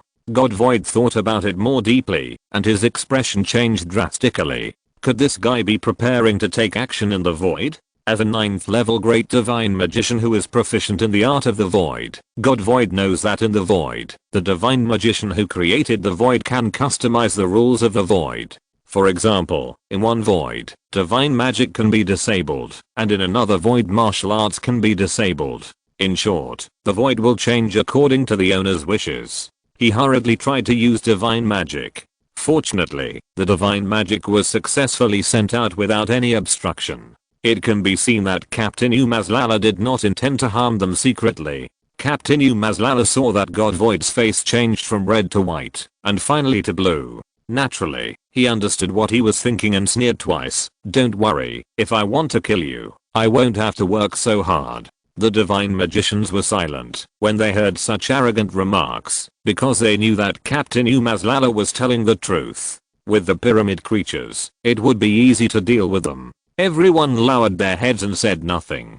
Captain Umazlala smiled and explained, "You are all divine magicians, with extremely powerful divine magic, but don't you want to know where your divine magic comes from?" This sentence surprised the divine magicians represented by God Void. For them, divine magic is their life and the skill they rely on to show off their power on Gaystar. They always want to practice divine magic to a higher level, become senior divine magicians, and enjoy more benefits, but they have never thought about this problem. It's not because they are stupid or unwilling to think, but because this question is meaningless. Divine arts are like a sword. As long as they can be used to exchange for wealth and glory, it doesn't matter where they come from. God Void laughed and said, "Sir, divine arts come from the Black Tower. This is a well-known fact. Why are you bringing it up again now?" All the divine arts nodded. Entering the Black Tower, completing the mission, and obtaining divine arts are things that all divine arts masters on Gaystar know. How could Captain Umazlala not know this? Captain Umazlala laughed and said, "Divine arts do come from the Black Tower, but do you know where the Black Tower comes from?" All the divine arts masters looked stunned. In their impression, the Black Tower descended on Gaystar every 1,000 years. All this was taken for granted, just like planting seeds in the ground, watering them, and they will sprout soon. After hearing what Captain Umazlala said, they realized that the existence of the Black Tower was indeed a bit abrupt. Although they had never been to an alien planet, the 9th level great magician had used magic to detect an alien planet, and found no trace of the Black Tower on it, which showed that the existence of the Black Tower was not an ordinary thing. Captain Umazlala saw the expressions of the crowd, and nodded with satisfaction, and continued to explain, "You don't know yet, the universe we live in has 3 dimensions, namely length, width, height, and an invisible special dimension of time. With these dimensions, we can live in this space, and develop slowly in the long river of time." The magicians looked at each other. The truth Captain Umazlala said was too mysterious, and they couldn't hear it clearly at all. Captain Umazlala knew that it was almost impossible to explain the dimensions to them from beginning to end, so he could only bite the bullet and continue. However, in other universes, there are not necessarily only 3 dimensions. There are also higher dimensions, such as 4 dimensions, where creatures can control time and become immortal to a certain extent. The divine magicians were amazed. Although they were divine magicians with extremely powerful divine magic and their lifespans were many times longer than those of ordinary civilians, their lifespans also had an upper limit. They would gradually grow old in the silence of the years. Even if some people went through great pains to find various treasures of heaven and earth in an attempt to increase their lifespans, it would be of no avail. Immortality was too attractive to divine magicians. After all, after finally becoming a divine magician and enjoying the splendor and wealth of the world, no one wanted to become a pile of yellow earth. A strange idea suddenly occurred to everyone. It would be great if the universe where Gaystar was located could become a 5-dimensional space so that they could use eternal life to live forever. Captain Umazlala continued, of course, in this world, there are universes with lower dimensions than ours, such as the 2-dimensional universe, just like the paper you usually use. Everything in the universe is drawn on a piece of paper. Hiss. The magicians of the god stuck a breath. There can be a universe on paper. This is simply unheard of. In some primitive beliefs on Gaystar, there is also a saying that one flower is one world, but that is a flower after all, or 3-dimensional, not a piece of paper. They began to imagine how the creatures in the 2-dimensional world live. Do they swim around on paper every day? This is outrageous. He shouted to his mother to open the door.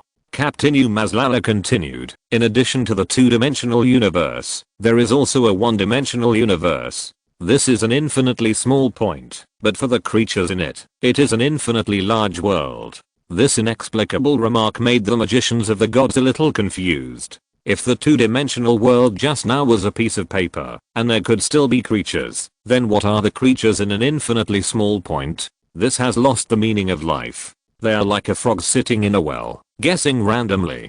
Captain Umazlala said with a smile, in addition to the universe above, there is also an extremely special universe in this world, that is the 0-dimensional universe. Just now, they were afraid of Captain Umazlala. Although they had some doubts about those universes, they also carefully kept their doubts in their hearts. Now there is another 0-dimensional universe. Isn't this a joke?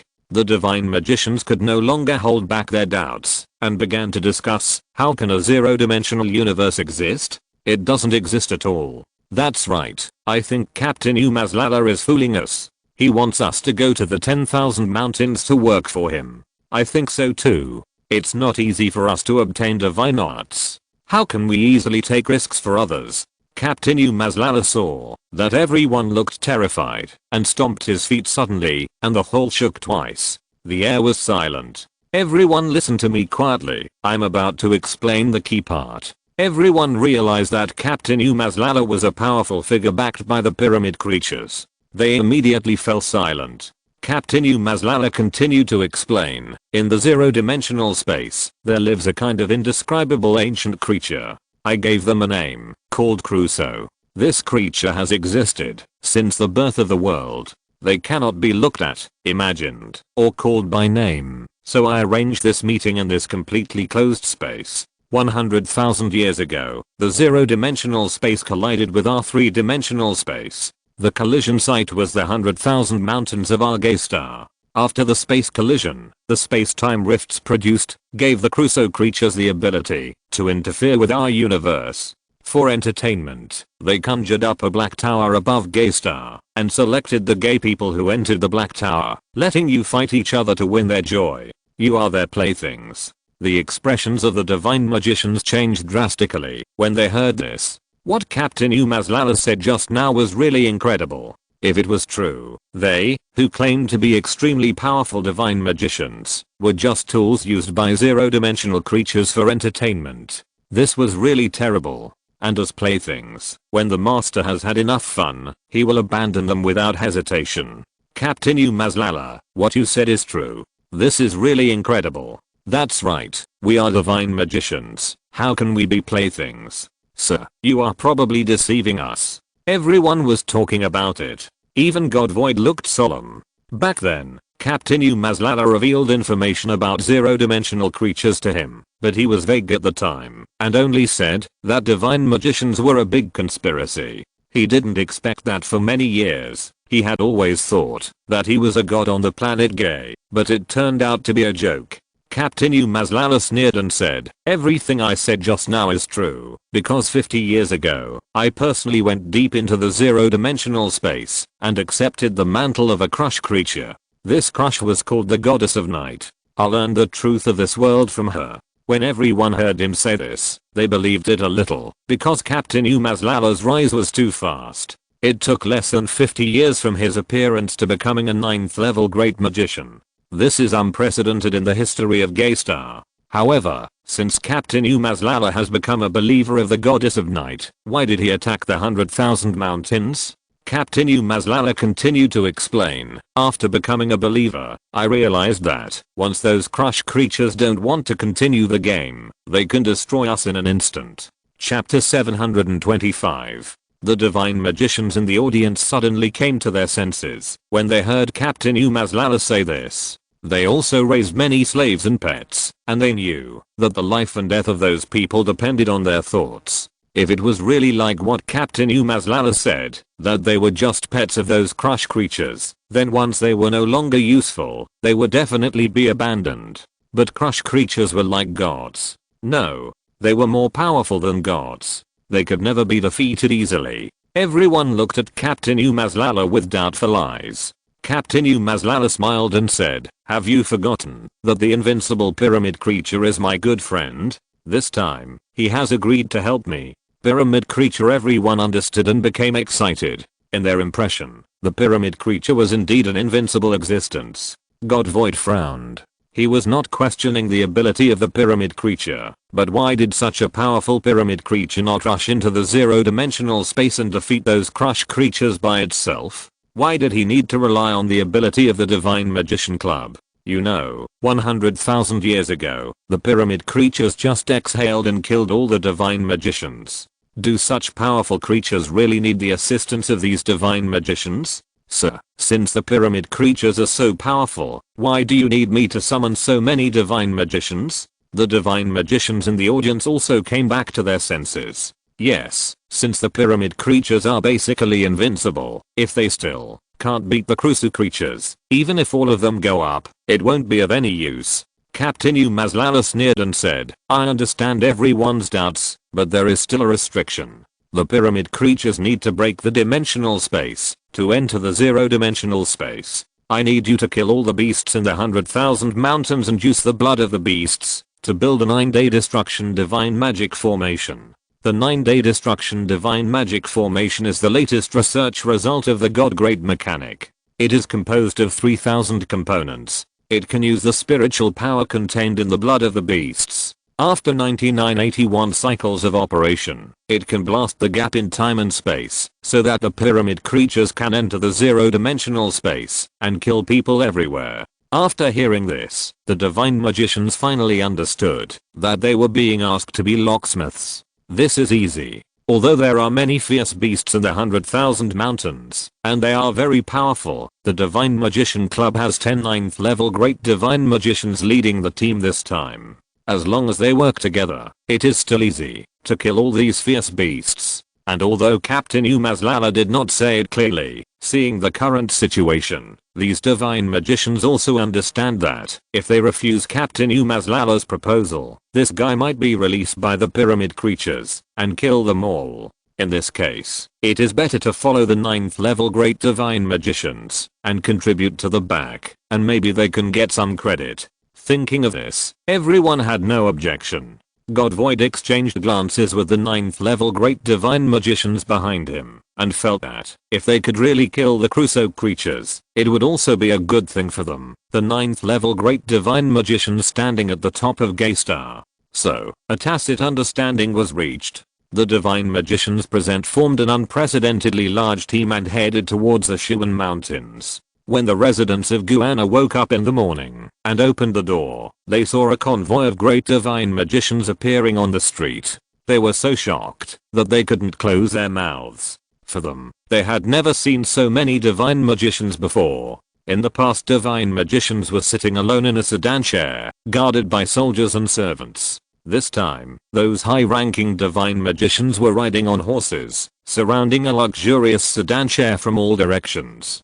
The identity of the people in the sedan chair made everyone even more confused. When someone recognized that the head of the Divine Magician Club, the 9th level divine magician Chen Shuxian, was also among the guards, he looked humble and didn't look humiliated at all, and they were even more confused. Who on earth could make a 9th level divine magician willing to be a servant? In this way, this eye-catching team left Guyana and headed straight for the Shuan Mountains. Long distance marches are very troublesome, and the supply problem needs to be considered.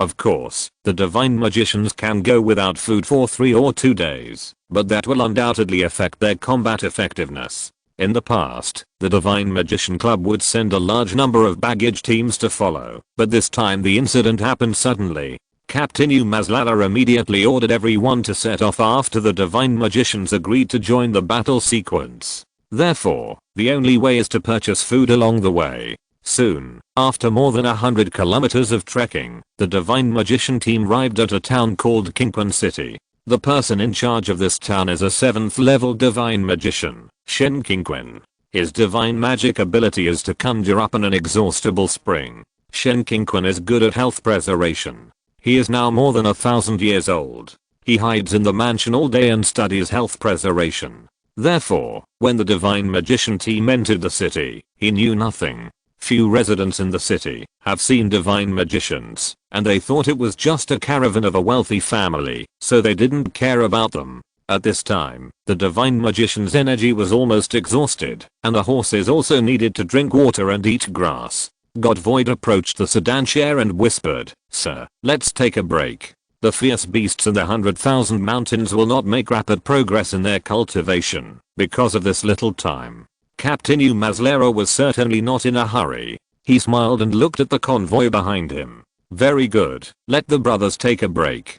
God Void waved his hand, and a guy who looked like a captain ran over and bowed his head and said, "Sir, what do you want?" "Let the brothers gather at the largest restaurant in the city. Let's take a break and then continue on our journey." "Okay, brothers, you have worked hard." The little leader turned around and ran to the back to inform the divine magicians. As for the largest restaurant, it was easy to find. The little leader pulled a person on the side of the road and asked casually, "The largest restaurant in Qingquan City is Qingquan Hotel, which is opened by the great divine magician god Qingquan himself." The divine magician team turned around and headed for Qingquan Hotel. A birthday banquet is being held at the Qingquan Hotel. Landlord Wang, a wealthy family in the city, is celebrating his 80th birthday. Landlord Wang owns thousands of acres of fertile land around him. He is the father of the 120th wife of God Qingquan. The 120th wife is beautiful, slim, young, and beautiful. She soon became the favorite wife of God Qingquan. As the father-in-law, Landlord Wang also rose with the tide and became a powerful figure in Qingquan City. Today, in order to hold a birthday banquet, he ordered Qingquan Hotel not to receive outsiders and arranged servants to guard the gate. These servants are used to relying on their power. They blow their noses and glare at passers-by. When they see the team of divine magicians passing by, they immediately go up and roar loudly. "Opposite, what are you doing? Don't you see that this is Landlord Wang's birthday banquet? Get out of here." The little leader of the divine magicians who was responsible for leading the way had never been so angry. He was just an ordinary person. He got this good job because his brother-in-law was an 8th level divine magician. Yes, this is a good job. Leading the way is not just an ordinary leading. He has the final say on where to go and what means of transportation to take. He also has to go through him for food, drink, and defecation along the way. The Divine Magician Club has always been generous, and every time the person in charge of leading the way will get a lot of money from it. The little leader was furious and said, "I scared your dog eyes. Didn't you see that we are from the Divine Magician Club?" The servant looked up and down. Although this team had a large number of people, it didn't look special. There was no plaque held high. What kind of Divine Magician Club is this? Moreover, among the people of Gay, there are often some people with ulterior motives pretending to be people from the Divine Magician Club and cheating all over Gaystar. He was immediately overjoyed, knowing that this time, he encountered a liar again. As long as he caught these liars and handed them over to the authorities, he might get a lot of rewards. The little leader waved his hand and said, "Brothers, go ahead and catch these guys for me." This time, in order to help his father-in-law hold a birthday party, God Qingquan, under the nagging of his wife all day, sent out all the city guards of Qingquan City. They were wearing armor, riding on reddish-brown horses, and rushed out from the side, aiming their bright and sharp long hair at the little leader and several others. "Thieves, surrender quickly, otherwise don't blame us for being rude."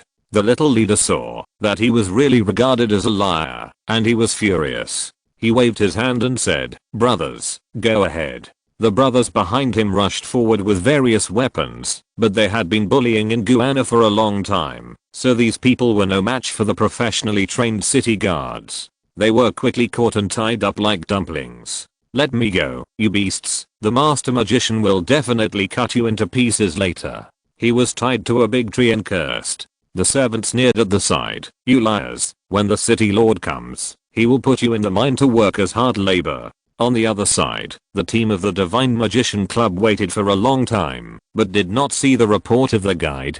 But he did not expect that the leader who led the way would be arrested by others, because in his cognition, the person who dared to arrest the Divine Magician Club had not been born yet. God Void knew that time could not be wasted, so he had to report to Captain Umazlala, and then led the two little divine magicians to the Kinquan Hotel in person. From a distance, he saw the little leader tied to the tree, and was immediately shocked. He whipped the red horse, and rushed over quickly. The servant in charge of guarding the little leader was chatting with the guards of the city lord's mansion. When he saw several people approaching, he knew that they were the accomplices of the little leader, and immediately became alert. "Old man, stop, what are you doing?" God Void was wearing a grey robe, with wrinkles all over his face, looking like an old man in his 80s. The servants naturally didn't need to be polite to such a person. Chen Shuxian was immediately furious, but before he could speak, his magician used magic. A flash of ice and a flash of fire rushed over, and the two guys on the opposite side turned into ice and charcoal respectively. The servants realized that something was wrong and ran away. The guards in the city lord's mansion were trembling with fear. Knowing that they had really encountered a magician, they quickly jumped off their horses and knelt on the ground. "My lord, please forgive me for not recognizing a great man. We will never dare to do it again." As a giant in the Magician Club, Chen Shuxian naturally didn't care about these people. He sneered and said, "Go away, tell your city lord that Chen Shuxian is here." The guards didn't know who Chen Shuxian was, but he must be an extraordinary person to have a magician as his subordinate. Staying here would mean death, so they jumped on their horses and rushed desperately to Shen Kinquan's mansion. "Get out of the way, I have something urgent to report to the city lord." The guards at the gate recognized them as cavalrymen from the city lord's mansion and quickly opened the door. He did not forget to say, "The city lord should be in the house of the 120th wife now, you should go quickly." The guards did not bother to dismount and rushed in directly on horseback. In the house, the city lord Shen Kinquan was lying on a big bed and playing with the 120th wife who was lightly dressed. No wonder this lady was so favored by him. She had clear and bright pupils, curved eyebrows, long eyelashes trembling slightly, white and flawless skin with a faint blush, and thin lips as tender as rose petals. She looked like a bud about to bloom, making people want to tear her into pieces. Shen Kinquan is over 1,000 years old this year. After becoming a divine magician, he did not practice divine magic as diligently as ordinary divine magicians, but practiced the way of longevity. For him, it is better to live a few more years and enjoy the glory and wealth of the world than to have powerful divine magic. Just when Shen Kinquan was about to destroy the flower with a ruthless hand, the sound of hurried horse hooves came from outside the door, which made him very unhappy, because he had stipulated that any divine magician entering the mansion must dismount. "Husband, what's wrong with you?" "Humph, if someone dares to violate my rules, I must punish them severely." Shen Kinquan put on his clothes, jumped up, and rushed out the door. When he saw the fear on the face of the guard on the horse, he immediately realized that something was wrong, because he had not seen such an expression for many years. Shen Kinquan knew that his divine magic was not good, so he was very cautious in selecting guards. The people he selected were all his sons and nephews, and they had all received professional martial arts training. Some small leaders could even fight against 100 people, like this guard on horseback. "Dali, what happened?" The guard named Dali jumped off his horse from a long distance and knelt down in front of Shen Kinquan. Report to the Master Divine Magician. A divine magician suddenly came to the Qingquan Hotel in the city. Shen Qingquan's heart, which was suspended in the air, finally landed. He was a little disapproving. Isn't it just a divine magician? It may be a colleague coming from afar. I can just go and receive him after my wife and I have fun. Although Qingquan City is only a small city, it is only less than 500 kilometers away from Guama, so a large number of divine magicians pass by here every year, and this kind of thing is not surprising. End of this chapter.